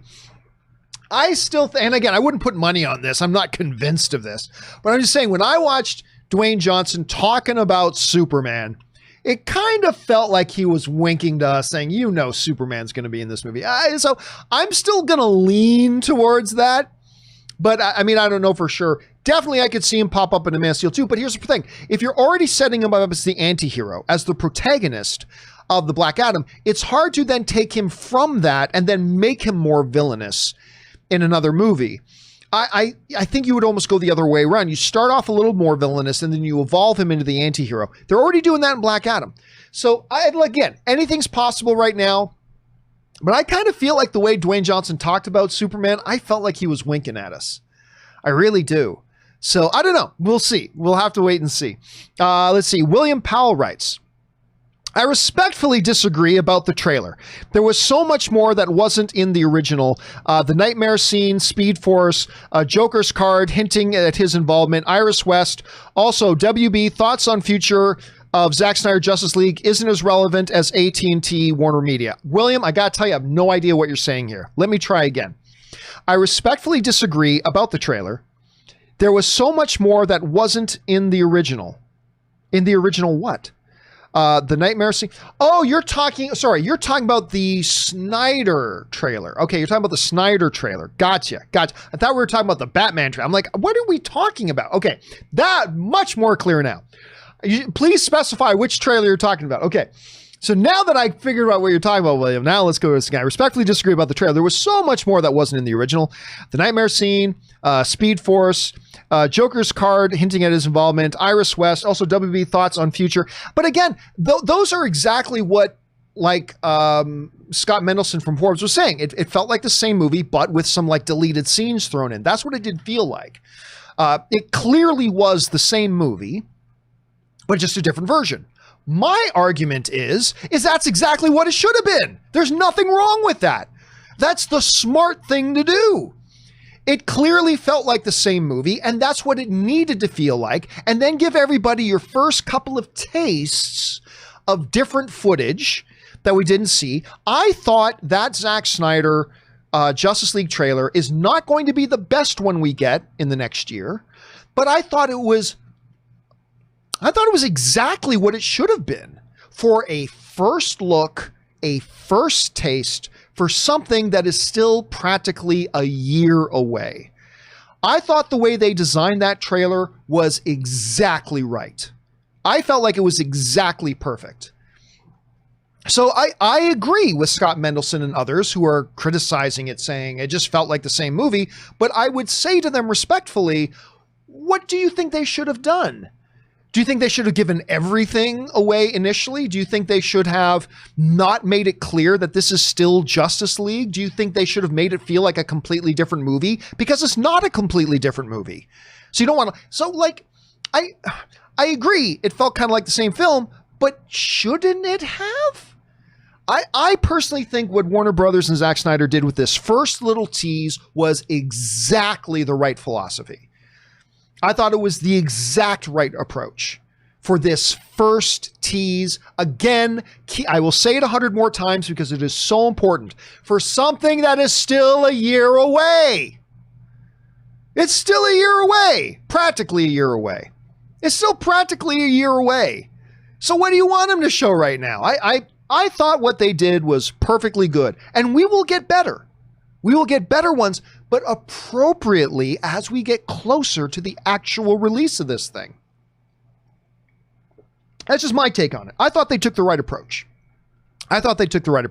But that's just me. Anyway, thank you, William, for saying that in, man. I appreciate that. All right, Mr. JG writes, love seeing a shot of Batman riding through the necropolis of my hometown Glasgow in the Batman trailer. Makes me feel like I live in Gotham now. I am vengeance. I'm vengeance. Off to fight crime now, wearing a different kind of mask, of course. You know, it's funny. When you see a great trailer, it moves you, right? It moves you. And when you feel an emotional rush after watching a trailer, and of course, I'm making a documentary, a little editorial documentary about trailers right now. So I've been talking a lot about this recently, but that's when it's got you. That's when the trailer gets you, right? And I mean that in the best way. That's when it gets you, is when it makes you feel something. Whether it's smiles and joy or fear or terror or confusion or curiosity or what have you. When a trailer makes you feel something, that's when it's really done its job. And you're right, you're watching that Batman trailer. You're like, ah, you're like just beating the guy up. And then you're like, I want to go solve crime now. Like, and let's face it, that's what lots of us want to do, right? We all wanted to be Sherlock Holmes after this trailer. We all wanted to go out and solve crime. That's the mark of a really effective trailer, when it makes you feel. And I'm with you, Mr. JG. I think this trailer made you feel. Because when a trailer can get you on an emotional level, that's when the magic happens. That's when the magic happens. All right. Thanks for writing that in, man. Let's see here. Where are we at? Casinema Reviews writes in regards to the Superman versus Black Adam, little known fact about Superman, he's vulnerable to the effects of magic. Yeah, we talk about that a lot. Black Adam's powers are magic based, much like Shazam, which set up the problem in the confrontation in Kingdom Come. That's why Shazam was such a problem for Superman in Kingdom Come. Black Adam's powers are magic based. So fair fight either way to me. Also, I'm so excited we're going to see Dr. Fate and Hawkman in this movie. Oh, I was very excited when they said, let's now reveal the Justice Society of America. And they start showing just the little silhouette and it's coming clearer and clearer. I'm like, oh, come on, please be Hawkman. And it was Hawkman. I was not expecting them to put Dr. Fate in there. That was pretty damn cool too. Seeing Dr. Fate, it's like, woo! We've seen like Dr. Fate's helmet and things before, but I thought that was really cool. Despite the fact that the Black Adam thing was just like 10 minutes long, and by the way, showing art not just from Jim Lee, but from Boss Logic. You guys know I've been saying for years, Boss Logic is a treasure of the fan community.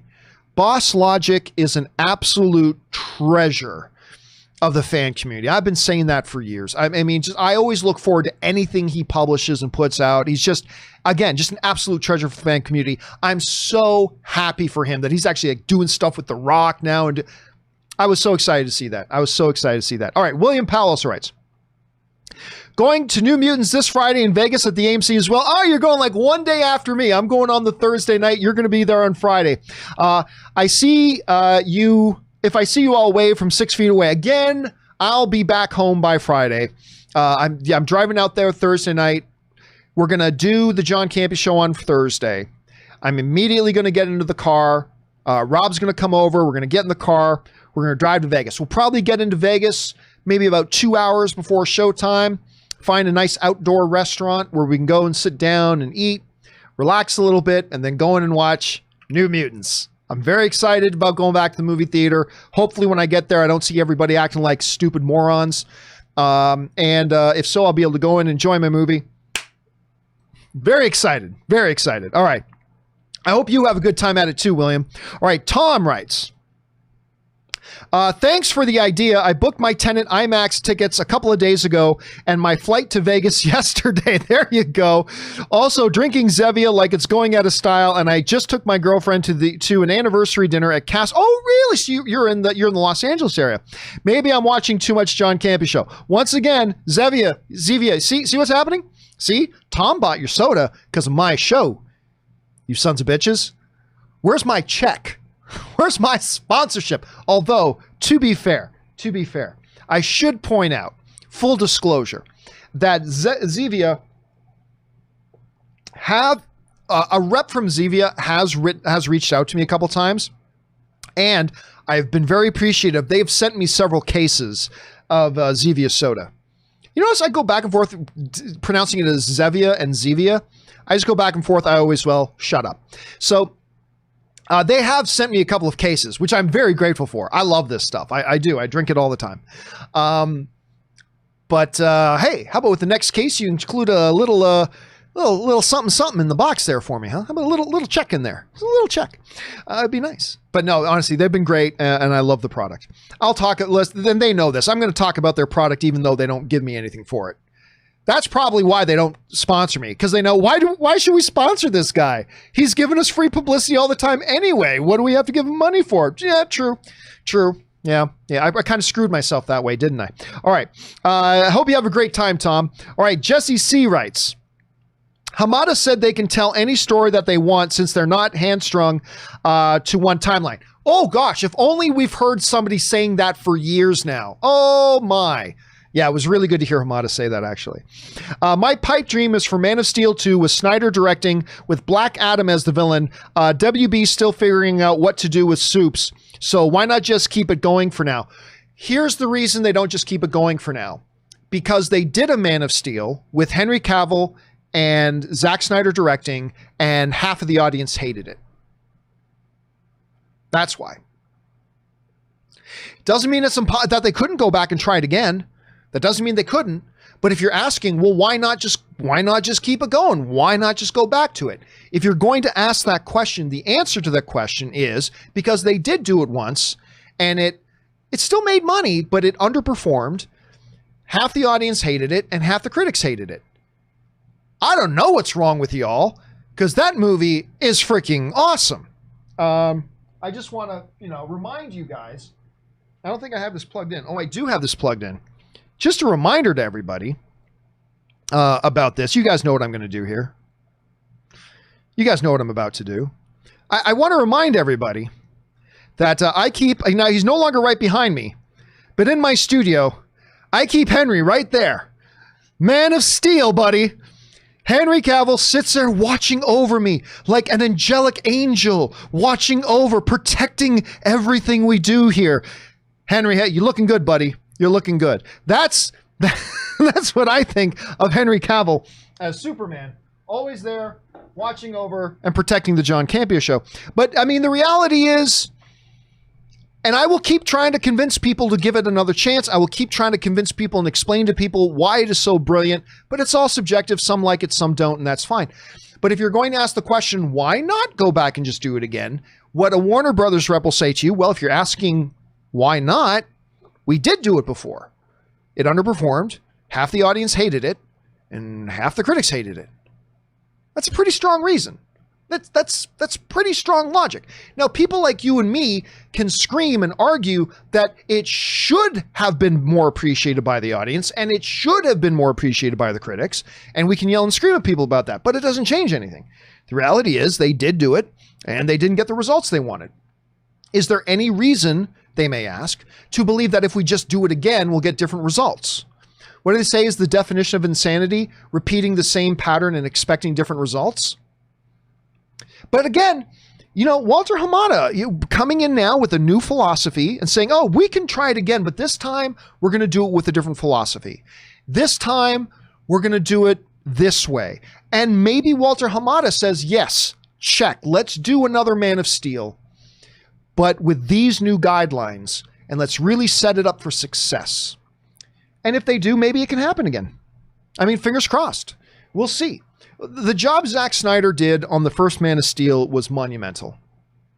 And maybe they do it again, maybe they don't. But if you're going to ask why don't they, that's why. And it's a pretty, that doesn't end the discussion, but that's a pretty big reason. And it's a compelling reason. And so let's see what they decide to do moving forward with that. All right, thanks for writing that in, Jesse, and we can always hope. All right, next up, the Power Bunny writes, I've been watching your channel since 2017. Thank you so much, man. Thanks for all the filthy. I have two questions. Whatever happened to your fancy Studio A, and what are your thoughts on the upcoming Power Rangers movie? I don't know that it's been decided that there is going to be another Power Rangers movie, although I'm sure Hasbro, so I don't know what they do. I don't care about Power Rangers. I don't give a crap.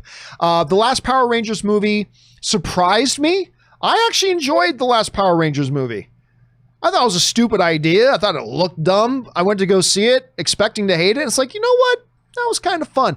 But ultimately, I really don't care about Power Rangers, so I have no expectations about Power Rangers. Fancy Studio A, I've explained this 1,000 times. I was working with The Stream. I was working with a company called The Stream. And so we had that studio. And, you know, I love the people at the stream still. I have a great relationship with them. They're wonderful, wonderful, wonderful people. But we came to a point where we realized, because like I was kind of getting ready to take the company over. And as we got a couple of months into it, because we weren't just doing the John Campea Show there. I was doing the John Campea Show while at the same time we were working on developing television projects. And it became kind of clear a few months in that they wanted to do different things than I wanted to do. Like we had big exhaustive discussions before we got into our partnership.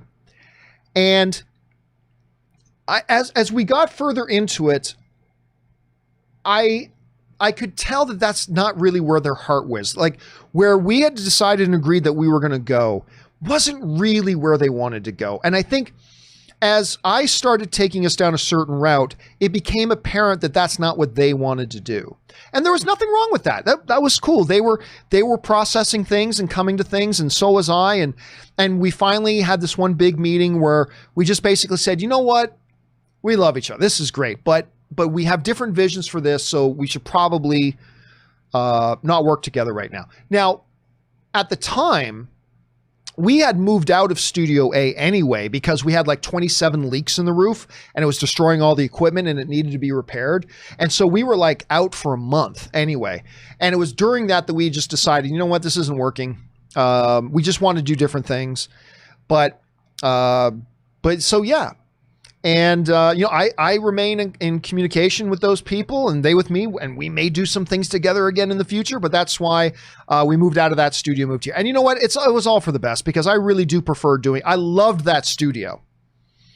If you guys remember it, I loved that studio, but I do really like being able to do my show from home.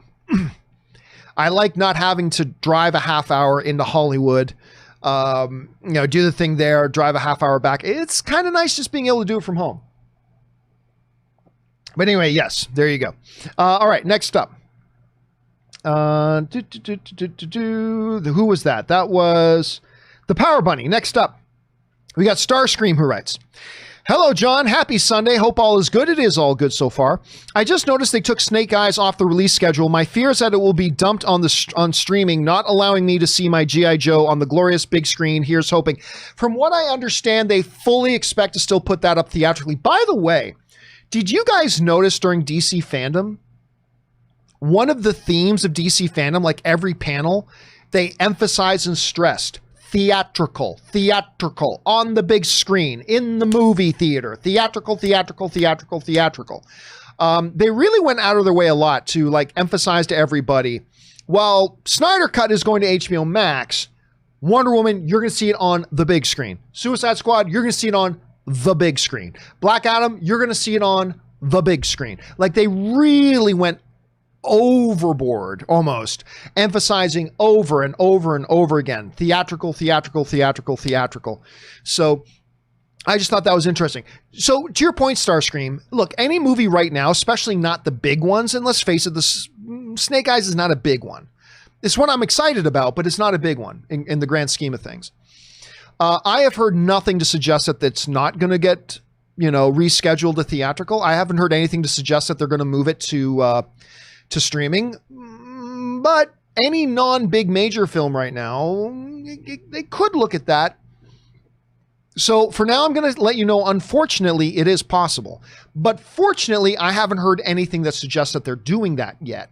So let's keep our eyes open for that. All right, next up, Benjamin Levine sends in $20. Thank you so much for supporting the channel on that level, Benjamin. I appreciate that. Writes, John, I'm such an idiot. Why are you an idiot? Where are my manners? I forgot to ask you how you were. How are you? How's Rob? How's Ashley? How's Ann? And how are the other people near and dear to you, your heart doing? Wishing you all the best. Stay safe. Well, thank you so much for that. I appreciate that. Everybody's doing well. As far as Ashley Whalen, I was staying in touch with her a little bit up to a few months ago, and I haven't really either reached out to her or heard from her in a while. Ashley Whalen's great. She's wonderful. Chris Carr, from what I can tell, is doing well. Aaron is clearly doing well. Rob is doing well. Rob and I are going to go see that movie. I'm doing great. Anne's doing great. She's loving her job with Amazon. It is a big job with a lot of responsibility she has, but she's loving her job with Amazon right now. I'm loving doing I'm new, so it's all good. So thank you for that, Benjamin. I appreciate it. So considerate. You must be Canadian. No, even if you're not Canadian, so considerate. Thank you for that. I appreciate that. All right, Edgar Navarro writes, I can't wait for Friday. I'm going to go back to the theaters to see New Mutants and finally wear my John Campea shirt to see if I find any fellow Filthians. And where can I buy that Campea Burnett shirt? I can't find it. It is in, again, it's on the, go to the johncampea.com/shop and then click on merchandise. And it's in there. And that's where you can find it. And thank you, Edgar, for wearing the John Campea shirt. And if any of you guys do see him wearing the shirt, make sure you go up and say hello and that you watch the show. And I'm excited that you get to go back to the theaters. I am as well. I'm going on Thursday, man. All right, Edgar also writes, the emotional scene in The Flash with Batman is going to be Bruce taking the suit back after Barry messes up really bad and regrets recruiting a 20-something-year-old kid. I guess Spider-Man Homecoming. If you need the suit, then you shouldn't have it. I mean, I see it. But I mean, I think there are going to be similarities, and there's nothing wrong with this. There are going to be similarities, I think, between the Tony Peter relationship as there will be in the Ben Barry relationship. I think there are going to be some similarities there. And there should be some similarities. Doesn't mean one's copying the other, but I think there should be some similarities, and I do suspect that there will be a couple of them. All right, next up. James L.H. writes, hey, John, and this is one of three. Looking forward to the upcoming DC stuff, but I need to talk about what I have binged this week. Something I have been waiting to see for years, which I managed to avoid most spoilers, and that was Sons of Anarchy. Nice, my number 2 or number 3 favorite show of all time. This was draining emotionally. So many things going on. Never knew beforehand. The links to Hamlet, which I found fascinating. True. Which I found fascinating. When I finished season 6 on Thursday night, I thought I need a break. After that ending. Luckily, Lucifer dropped, so watched that. Loved it. Returned to season 7 of Sons of Anarchy, which I finished not long before your show. Even while typing this, my mind is still going over everything I watched. Also, nice surprise of actors from The Shield throughout. That's true, right? Especially like with the final episode and everything. Especially the great Walton Goggins. How great is Walton Goggins with that character in that show? Like, seriously. And he ends up with Tig. Such a great character. We'll be trying the Mayans next. You know what? I've enjoyed the Mayans. I really have. I have enjoyed the Mayans. I think it's not Sons of Anarchy. But I avoided the Mayans at first because I thought like it looked like a poor man's Sons of Anarchy. And it's obviously connected to, and there are crossovers. You see Sons of Anarchy characters coming into Mayans. It's really good. And I've been enjoying it, and I cannot wait for the next season. Guys, seriously, I know Sons of Anarchy looks like a one-trick pony kind of show. Oh, it's about bikers and, running guns. It is such a deep show with some of the best character arcs and depth I have ever seen in any television show ever. It is, again, behind Battlestar Galactica, the Ronald Moore version of it. Behind Ronald Moore's Battlestar Galactica, it is either Sons of Anarchy is either my number 2 or number 3 all-time favorite television show. It's outstanding. It's remarkable. And James, I'm so glad you gave it a shot. And I highly, highly recommend the rest of you guys too. It is one of the greatest shows ever made, in my opinion, at any rate. Thanks a lot, James. All right. Next up, guys, we are going on 4.5 hours now. My voice, I'm not going to lie, my voice is starting to struggle. But I'm going to push forward. I'm going to keep us going here. And see if maybe, just maybe, we might be able to get through all the questions today before we head into tomorrow's show. So let's keep this thing going. All right. I'm Batman writes, you might as well see Unhinged while you're in Vegas to see New Mutants. I don't think I've felt that much tension in a movie in a while. Moral of the story is to be nice to people because people are crazy. The trailer makes it look like that's the moral of the story. It does. And you know what? Don't laugh. I've thought about that. Because right now, the plan is to drive to Vegas, watch New Mutants, and then get back in the car and drive back to LA. It'd be a late night driving, get home at about 1 a.m. But I have thought about, what if we drive to Vegas, see New Mutants, then see like a 9:30 showing of like Unhinged, and then just crash at one of the hotels in Vegas and then drive back first thing in the morning. I'm thinking about doing that. So it's a good idea. It's a good idea, I'm Batman, and one that I just might take advantage. I just might do that. I just may do that. All right. The Drizzy Moose writes, "Hey, John, I was rewatching Daredevil and I got such an amazing film and I got sad." Oh, okay. I was rewatching Daredevil and I got sad. Such an amazing film, man. What I would give to see one more season. Oh, you were watching the Daredevil show, not the Daredevil movie. Okay. What I would give to see one more season. Thank you for being my best friend in the fan community. Much love. Well, thank you so much for that, Drizzy. I appreciate that. Yeah, the Daredevil show was great. And I would have loved to see another season of it on Netflix. But, you know, Kevin Feige now has total control over even all the TV stuff for Marvel, and he doesn't want other people making Marvel stuff. And I get it. I do. I get it. But you know what?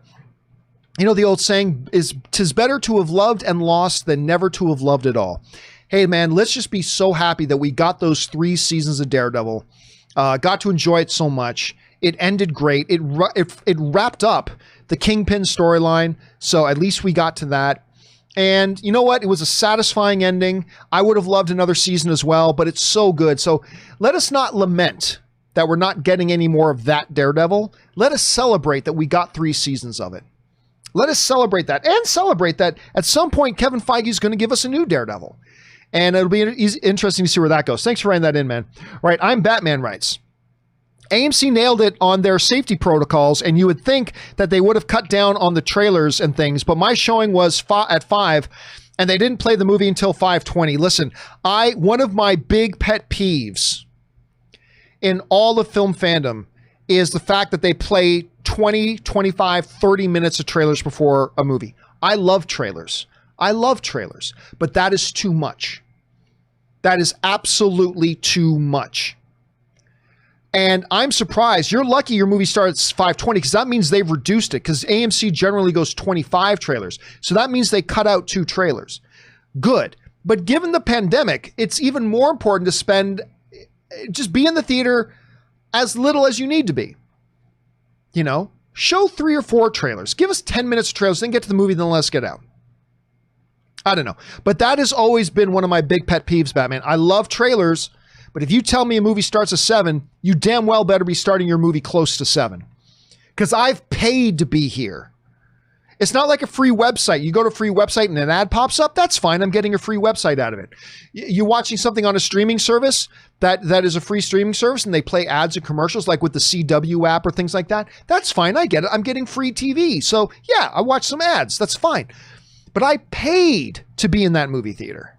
And you're taking 20, 25, 30 minutes of my time to show me ads? Granted, they're trailers, and I love trailers. But no, that's too much. That is too much. All right, Jason B writes, I don't understand the hate on Snyder. The combo of Man of Steel and Batman vs. Superman, in my opinion, were better than any other comic book movie. As a lifelong DC fan, above all except maybe early Image, those movies were everything I hoped for. I mean, that's true. Look, I get it. You know what I feel about Man of Steel, and I really quite enjoy Batman vs. Superman. But it's all subjective. It's all subjective. Right? And a lot of people just don't like it.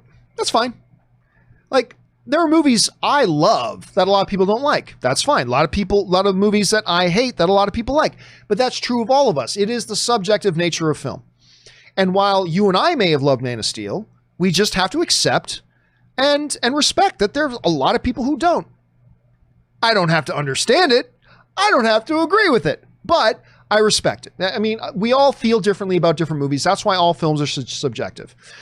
And hey, you know, and listen, if it makes you feel any better, Jason, there are probably movies you hate that other people would look at you and say, I don't get your hate on that movie. That movie's great. I love that movie, right? So you feel that way about this movie, but there are other people who would probably look at movies you don't like and go, I don't understand why you hate on this movie, man. That movie's really good. Well, because we're all different people and we all have different opinions, and movies hit us all in different, unique, wonderful ways. That's the beauty of art.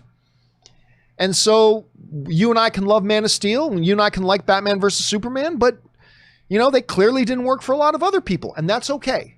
That's okay. Anyway, Ben Rayner writes, holy vengeance, that Batman trailer. I love the tone and sneak peek of Riddler, I think. Catwoman, the voice, the fight sequence. Wow, my excitement. I agree. And by the way, thank you for bringing up Catwoman. That's something we didn't even talk about yet. Seeing, I almost said Zazie Beetz. It's not Zazie Beetz. It's American Woman, daughter. Come on. It's the singer's daughter. Why am I freezing on it? Guys, in the live section here, help me out. Who's playing? My mind wanted to say Zazie Beetz because she's in Deadpool. It is Zoe Kravitz. Thank you. First person to get it in there was Michael Gonzalez. Thank you, Michael. Zoe Kravitz. Kravitz's daughter. Anyway, I love that she's in some little janky outfit, right? It's like she wouldn't have tailored together this sleek Catwoman costume quite yet. We're in the early days of Batman. We're in the early days of Catwoman too. I thought that looked really good. I quite like that. Thanks for bringing that up, Ben, because that's an element we hadn't discussed yet. Let's see here. Where are we at? That was Ben Rayner. Okay, so next up, Magic K writes, there it is. John, your reaction to Batfleck 7 years ago. Okay, hold on a second. I gotta see if I can bring that up. Hold on a second here. I can't open it right now. Maybe I can. Maybe I can highlight this and copy and paste that into something else. Let me try this. Let me see if I can get this. No, that's not the one. That video, by the way, this video here that you're talking about, this video was on this video where we're talking about the Batfleck situation. I'll bring it up for a second here. This video that we were talking about the casting of Batman, that's not the one John Schnepp and I did immediately. That's not the one that we did immediately. But it was in this video. It was in this video that Amy Rose Eisenbach, in this video, 7 years ago, in this video, at some point, I can't remember where in it, but predicts that Robert Pattinson will be Batman someday. Granted, she was joking, but nonetheless. And it's like she goes, oh yeah, no, Robert Pattinson's going to be Batman. And all of us laughed, ha ha ha. Well, that was 7 years ago. So yeah, so that's not the video I was talking about. But yes, in that video, a bold prediction was made that someday Robert Pattinson was going to be Batman. Anyway, thanks for writing that in there. Austin Alberto writes, 1 of 2. Hey, John. So Kevin Feige talked about Doctor Strange 2 and said the film will feature some characters that no one will expect or guess. He also said that there is one character he probably meant in particular. He also said that there is one character in particular that the MCU wanted to include for a long time.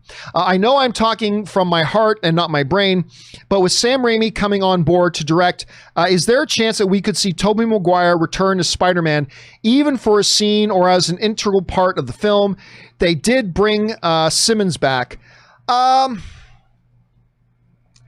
don't think so. I don't think so. Although, having said that, what is one thing Sam Raimi loves to do? Right? He always put, hold on a second, let me see if I can find this here. Okay.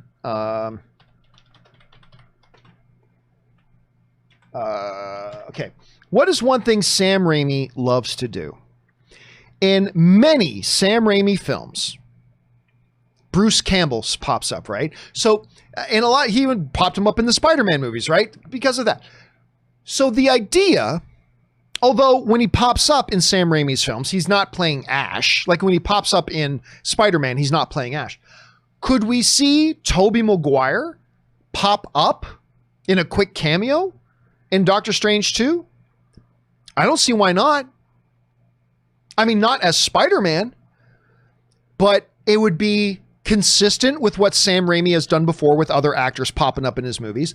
And also it would be a terrific like Easter egg type of cameo for people who are fans of the genre. It's just like, oh, that's the guy who played the original on-screen Spider-Man, the original big movie Spider-Man right there, right? So I wouldn't like, I mean, look, anything is possible. They could bring Tobey in as a 45-year-old Spider-Man. Sure, they could actually, oh, hey, hold a second.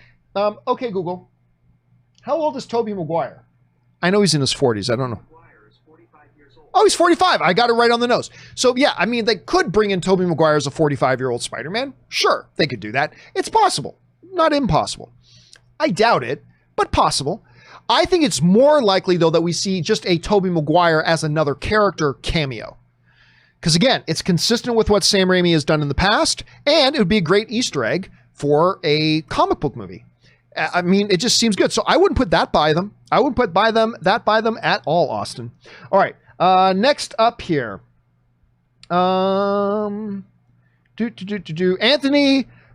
Perkak writes, just wanted to say thanks for all the content and much love. Oh, thank you so much, man. It's always nice when people want to write and just to say something nice. Thank you, man. I appreciate that. Casey McNatt writes, if you have the time to watch the trailer again, pause at the 125 mark of the trailer. There you will see Oswald. Okay, 125. I just happen to have the trailer open here. So let me see. Are you saying this is Penguin? Are you saying this bald headed guy right there is Penguin? Could it be? Hold on a second, I can't tell. So that's at the 126 mark. I mean, it might be. It might just be another thug guy. There's, Catwoman fighting Batman. Jeez, I gotta tell you guys, I do like that costume on him. I know not everybody loves the costume. I know not everybody does, but I gotta tell you, I'm not gonna lie, that costume works for me. Again, very reminiscent of the Arkham games for me when I look at that. But yeah. Anyway, I will go back in and I will pay closer attention to that. Thank you for that, Casey. I appreciate that. Thanks for the heads up. Sorry, I meant the 118 mark. Oh, 118. Let me see what's at 118. Let me see. Oh, it's okay. Really? Okay, so that is the same guy that I just brought up, but let's bring this up. You think, is that Colin Farrell? Is that going to be Oz? Is that Oswald? It would make sense. It would make sense if that was him. Okay, you're right. I mean, maybe we'll find out that isn't him, but if that is, oh my God, the prosthetic work is crazy good in that. Thank you for following up on that, Casey. I appreciate that very much. All right, next up. Desmond writes, I'm worried that the lack of Cavill announcement at Fandom means the talks he was in went south. Hope to hear an announcement soon. Also, the Snyder Cut trailer made me so emotional. I shed a tear or two. That shot of all of them at the end with the music. No, it was a good shot. That shot in the trailer was a good shot. That was a good shot. Yeah, it really was. That's a poster shot. That's a shot you take and you make into a poster. Again, the Cavill thing, like I said on Friday, when somebody asked me, John, are you going to be disappointed if they don't announce Cavill? And I said, well, I expect them to announce Cavill, but even if they don't, it doesn't change anything. We already know he's decided he wants to still be Superman, and we already know Warner Brothers has decided they want him. So they were in negotiations. So it's done. It's done. We are going to get Henry Cavill as Superman again. That's done. I mean, nothing is 100% guaranteed because things change all the time, granted. But barring that, I think it's a done deal. So that's why I said on Friday, if they don't announce him, I'm not going to be terribly disappointed because we still know it's happening. I'm not worried at all. I expected them to make an announcement and make it official. But I mean, I'm surprised that they didn't, but not shaken that they didn't, it doesn't change anything. They'll announce it when they're ready to announce it. Until that time, I just believe it's still going to happen. So I wouldn't worry about it, Desmond. I wouldn't worry about it too much. All right. Next up, Russell Amador writes, "Hey, John, just curious, but what did you think of that badass Rock narration done over the Black Adam trailer?" Loved it. Everything about Rock's narration, Jim Lee's art, Boss Logic's art. I loved it. I ate it up. I thought it was great. Over the Black Adam trailer, not only was it insightful to the fans of Black Adam, but also the non-comic fans. It gave them familiarity with the character. I can't wait. No, it was great because it laid out the basic gist of what Black Adam is, right? It laid out, here's what you, even if you know nothing about Black Adam, here's the basics you need to at least have a fundamental understanding. And they put that in there, and I thought it was very effective. I thought it was really effective. I thought they did a great job with it. Again, I wish it was longer. I wish it was more than 10 minutes. But hey, it was what it was. I thought the footage was quite good. All right, Austin Alberto writes, "Hey, John, the most surprising panel to me yesterday was the Black Adam one." Well, no, that wasn't the most surprising one to me. But actually, no, you know what? Maybe it is, because talking about the Justice Society, Dr. Fate, Hawkman, like that, you know what? Yeah. You know what? I've flipped sides. I was about to say, nah, not the most surprising one, but then I think about, yeah, you know what? Yes, it was the most surprising one.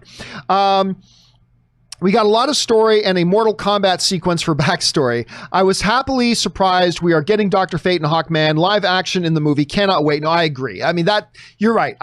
I was not expecting that. So that was surprising to see. I'd heard whispers. I had heard reports that Justice Society was going to be a part of it, but I never gave a lot of credence to it, to be honest. So to hear it made official, yeah. And when I saw that silhouette of Hawkman, and by the way, you know they've already cast this, right? They just aren't letting us in on who's Hawkman, who's Dr. Fate, etc. They're just not letting us in yet. They will soon. They will soon. And you know what? Yeah, you've convinced me. That was the most surprising one.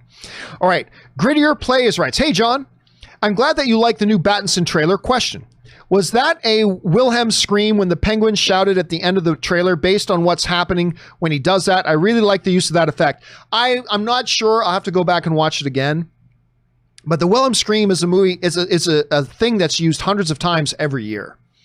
I mean, people just always, it's almost like your movie's not a movie unless you use the Wilhelm scream, right? So I will go back and listen to it. I'm just assuming it probably is. I'm just assuming at this part, Grittier Plays, that it probably is. But now you give me another thing to go back and look for in there. All right, Loki writes, "Hey, John, I agree with you 99% on the Batman trailer. That 1% is that I don't mind the vengeance line, but your criticism is fair. My question is, are the odds over or under 70% that this line will be followed by I am the Knight, I am Batman?" I'm going to go under. I'm going to go under. I don't know that, again, that's something that would read really well, like excellent in a comic page, but actually in the scene, I don't know. I'm not saying we couldn't hear that line in the movie. I just don't know if we're about to hear it in that scene. So not impossible. Maybe even over 20 or 30%, but I'll go under 70. 70 is really high for that. So I'll go well under 70 on that. That's where I'll go. Anyway, thanks for writing that in, Loki. All right. Javier writes, "Regarding the Snyder Cut, what do you think they will do for the score? Danny Elfman ended up scoring the theatrical cut. While I do love Elfman, it just didn't fit the Snyderverse. Do you think they have the budget to bring Junkie XL back?" Now, I could be wrong, and people in the live chat, correct me if I am. I thought they already announced that Junkie XL was going to be scoring all the extra stuff in the Snyder Cut. I could be wrong about that. But I thought they already announced that. And I've got Zach Taylor in the live chat saying Junkie is coming back. Okay. So I don't know. Maybe you guys have heard it. Maybe you haven't. Okay. Yeah. I've got other people now. Rect is saying it. Other people saying yes. So yeah, there you go. Yeah, I thought I remember hearing that Junkie XL would score the rest of it, which would be more consistent with what Snyder was trying to do originally. So that makes sense. So there you go, Javier. It does look like Junkie XL is coming back. I mean, nothing's guaranteed. Maybe things change, but I do believe they did make that announcement. So there you go. I think we are getting Junkie back. All right. Bailey Arndt writes, "I watched Tenet today in Australia, and I couldn't hear half of the dialogue because the background music or sound effects were way too loud and ended up leaving me confused throughout the movie. So would you think that's a theater sound problem or the film's fault? My guess is that's probably the theater's fault. Here's the thing. I know a lot of you have had this problem. If you guys have home theater setups, have you ever played a movie and like the sound effects in the movie are like way louder? The sound effects and the music and everything is way louder than the dialogue because you got to set things up. The more advanced that home theater and sound design has become, there are different configurations now, right? There are like multiple different types of configurations that movies do for sound. They're not all the same. And what that could be, and I'm just speculating here, what that could be is that the theater may have the wrong sound configuration set up for the type of sound that movie was designed for. So my guess, and maybe I'll change maybe Bailey, I'll go see Tenet this week and I'll have the same experience. But my guess right now is that was probably a theater issue. If you ever notice that happening again in a movie, immediately go and find a manager and ask them to come to the theater to listen to it, because if that happens, it could simply be a configuration problem with the theater that's very easy to fix. So go and find them next time. So I'm going to go out on a limb and say my guess is that it's a theater issue. That's my guess. Okay, let's move on here. That was Bailey. Next up, Cacinema Reviews writes, I've gotten to go to the theaters this weekend. Nice. Saw Inception on Friday and Empire Strikes Back yesterday. Nice. I'm very jealous. But today I saw a new film called Words on Bathroom Walls. I've heard of this. A movie about a kid who wants to be a chef but suffers from schizophrenia. I highly recommend it. I have heard of that. It sounded like it was a dirty teen sex movie. The title makes it sound like some dirty teen sex movie. But no, I've heard, I didn't know anything about it. Words on Bathroom Walls. I will keep my eyes open for that. Thank you for the recommendation. I've literally heard nobody talk about it. So hearing your recommendation, Cacinema, so thank you not only for putting it on my radar, thank you for putting it on everybody's radar at the same time. So thank you for that very much. Okay, next up. That was Cacinema. So we are now on Kara Black, who writes, I'm not sure half of the audience disliked Man of Steel. Maybe just a very vocal 1/4 of the audience, since it has an A- on Cinema Score and 75% audience rating on Rotten Tomatoes. There have been others though. Like I've made that argument. Like I've pointed people to that score before too, and then I've had a bunch of other. And all I can speak to is like my personal experience as well, doing movie-related shows for years. Because whenever I bring up Man of Steel, I am flooded with people who hated the movie and tell me how dumb I am for liking the movie and all that kind of stuff. And whatever, it's fair. Whatever, I don't care. But yeah, I mean, we've seen it over and over again. The audience really just didn't receive Man of Steel well. And neither did the critics, and you know, it is what it is. All right, HV3 writes, I used to disagree with you respectfully about prequels, but after reading the prequel to the Hunger Games, I now see what you have been saying the whole time. The idea of a prequel is great, but never executed well. I'm not going to say that prequels are never executed well. I don't think they're never executed well. But if you're going to do a prequel, it depends on your world and your universe as well, right?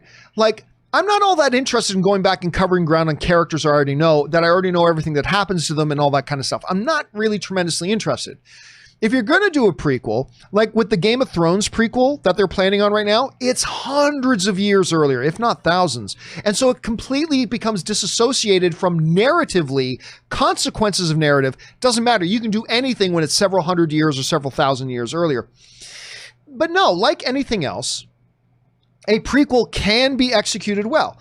To me, the prequels, in principle, I don't like the idea of prequels in general, but unless it's something that's totally new and totally different, which the Star Wars prequels are not, but also it's the execution. It all comes down to the execution again. In my opinion, and everybody has different opinions, and I respect them all. In my opinion, the execution on the prequels was garbage. like was absolute garbage. There are some highlights that I do enjoy, but for the most part, but again, it's mostly execution. But yes, in principle, I don't like prequels too much. All right. Senor Ashen writes, interesting to see Batman working out in the open in the Batman teaser. In the opening shot, we see Batman at a crime scene. GCPD and FBI agents nonchalantly walking past him, acknowledging him and allowing him to be part of the investigation. Interesting. Yes, and we've seen that in other iterations of Batman as well. We've seen that in some animated things, whatever. So Batman has been around for a year and a half. My guess is they're going to set up that he had done something that the police know about at least twice that saved their cases. Now, Matt Reeves has made it clear that at this point, not all the public really get what Batman's about, right? The public in Gotham don't really get what Batman is, and they don't really trust him yet. I have a feeling the police know that he has like single-handedly solved a couple of big important things for them, and therefore will quietly allow him to come in to consult. But especially in a situation where they get to a crime scene, there's specifically a note that says to the Batman, right? That makes it a little bit more understandable. But I agree, that was very interesting that they had, Jeffrey Wright standing there as Commissioner Gordon, and then suddenly Batman's there too. Like when you saw his boots walking up, that was very interesting that they did that. So I agree with you on that. All right, guys. We're approaching now hour 5. We're approaching the completion of 5 hours of streaming today.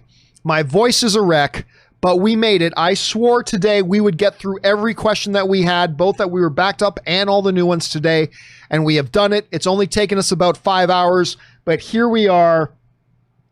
James LH. With our final question of the day. Don't send in another question right now, guys, because I'm not answering anymore after James LH. Send in more questions for tomorrow's John Campea Show, but send them after we're done, James LH. This is the last one I'm taking today. We're at the end of them. And James LH writes, John, with your upcoming road trip to the cinema, I'm now curious what a road trip with John and Rob is like. Who does the driving? Who does all the talking? Will it turn into one of those comedy road trips? Have fun. Also, turned 47 today. Well, happy birthday, James LH. May you have a marvelous day and a magnificent year ahead of you, my friend. Well, I don't really know. I call it a road trip. It's like 3.5 or 4 hour drive. It's not like we're driving 12 hours somewhere. But I'll tell you what this drive will be like. I'm driving this one because it's going to be my car. He's coming over to my house. We're going to take my car. I'll drive. I think a lot of the drive is going to be, Rob has not seen the early first cut. It's not even a completed first cut, but we've got an early rough first cut of the movie, of my documentary.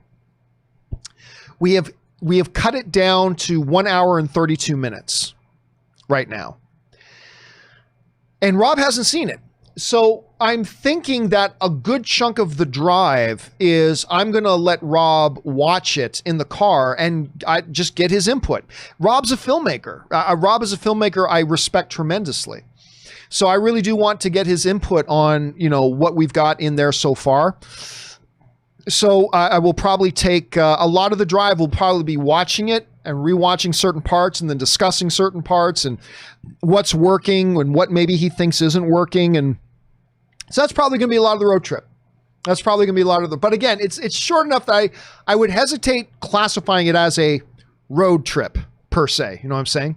And I'm Batman just threw in one thing just to say you're awesome. Thank you, man. I appreciate it. It's always nice when people write in stuff just to be nice.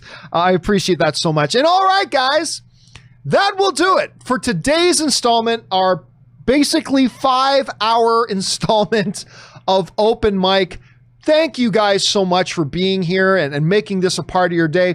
Special thank you to all you guys who sent in all these great questions. Number one, because you gave us great fun things to talk about. And number two, you supported this channel while you did it. And all of us here involved with the channel, thank you guys very, very much for that. Don't forget, guys, the John Campea Show returns tomorrow. You're going to see me and Robert. We're going to go over the Batman trailer. We're going to talk about the Wonder Woman trailer. We're going to talk about the the Suicide Squad stuff that we saw. We're going to talk about a lot about more. There's some other things we've got on the plate as well tomorrow. So make sure you guys come back and join us. And remember, you can start sending in questions right now if you want, and hopefully we'll be able to get to them tomorrow as well. All right, guys, my voice is done. Hopefully I have a voice tomorrow. Guys, thank you so much for being here and being a part of this show. It has been an honor and a privilege. My name is John Campea. Guys, make sure you do the 4 important things, please. Stay smart, stay safe, take care of yourselves, and for the love of God, take care of the people around you. Don't be a selfish asshole. That'll do it for me for now, guys. My name is John Campea, and until next time, my friends, bye-bye. And I'm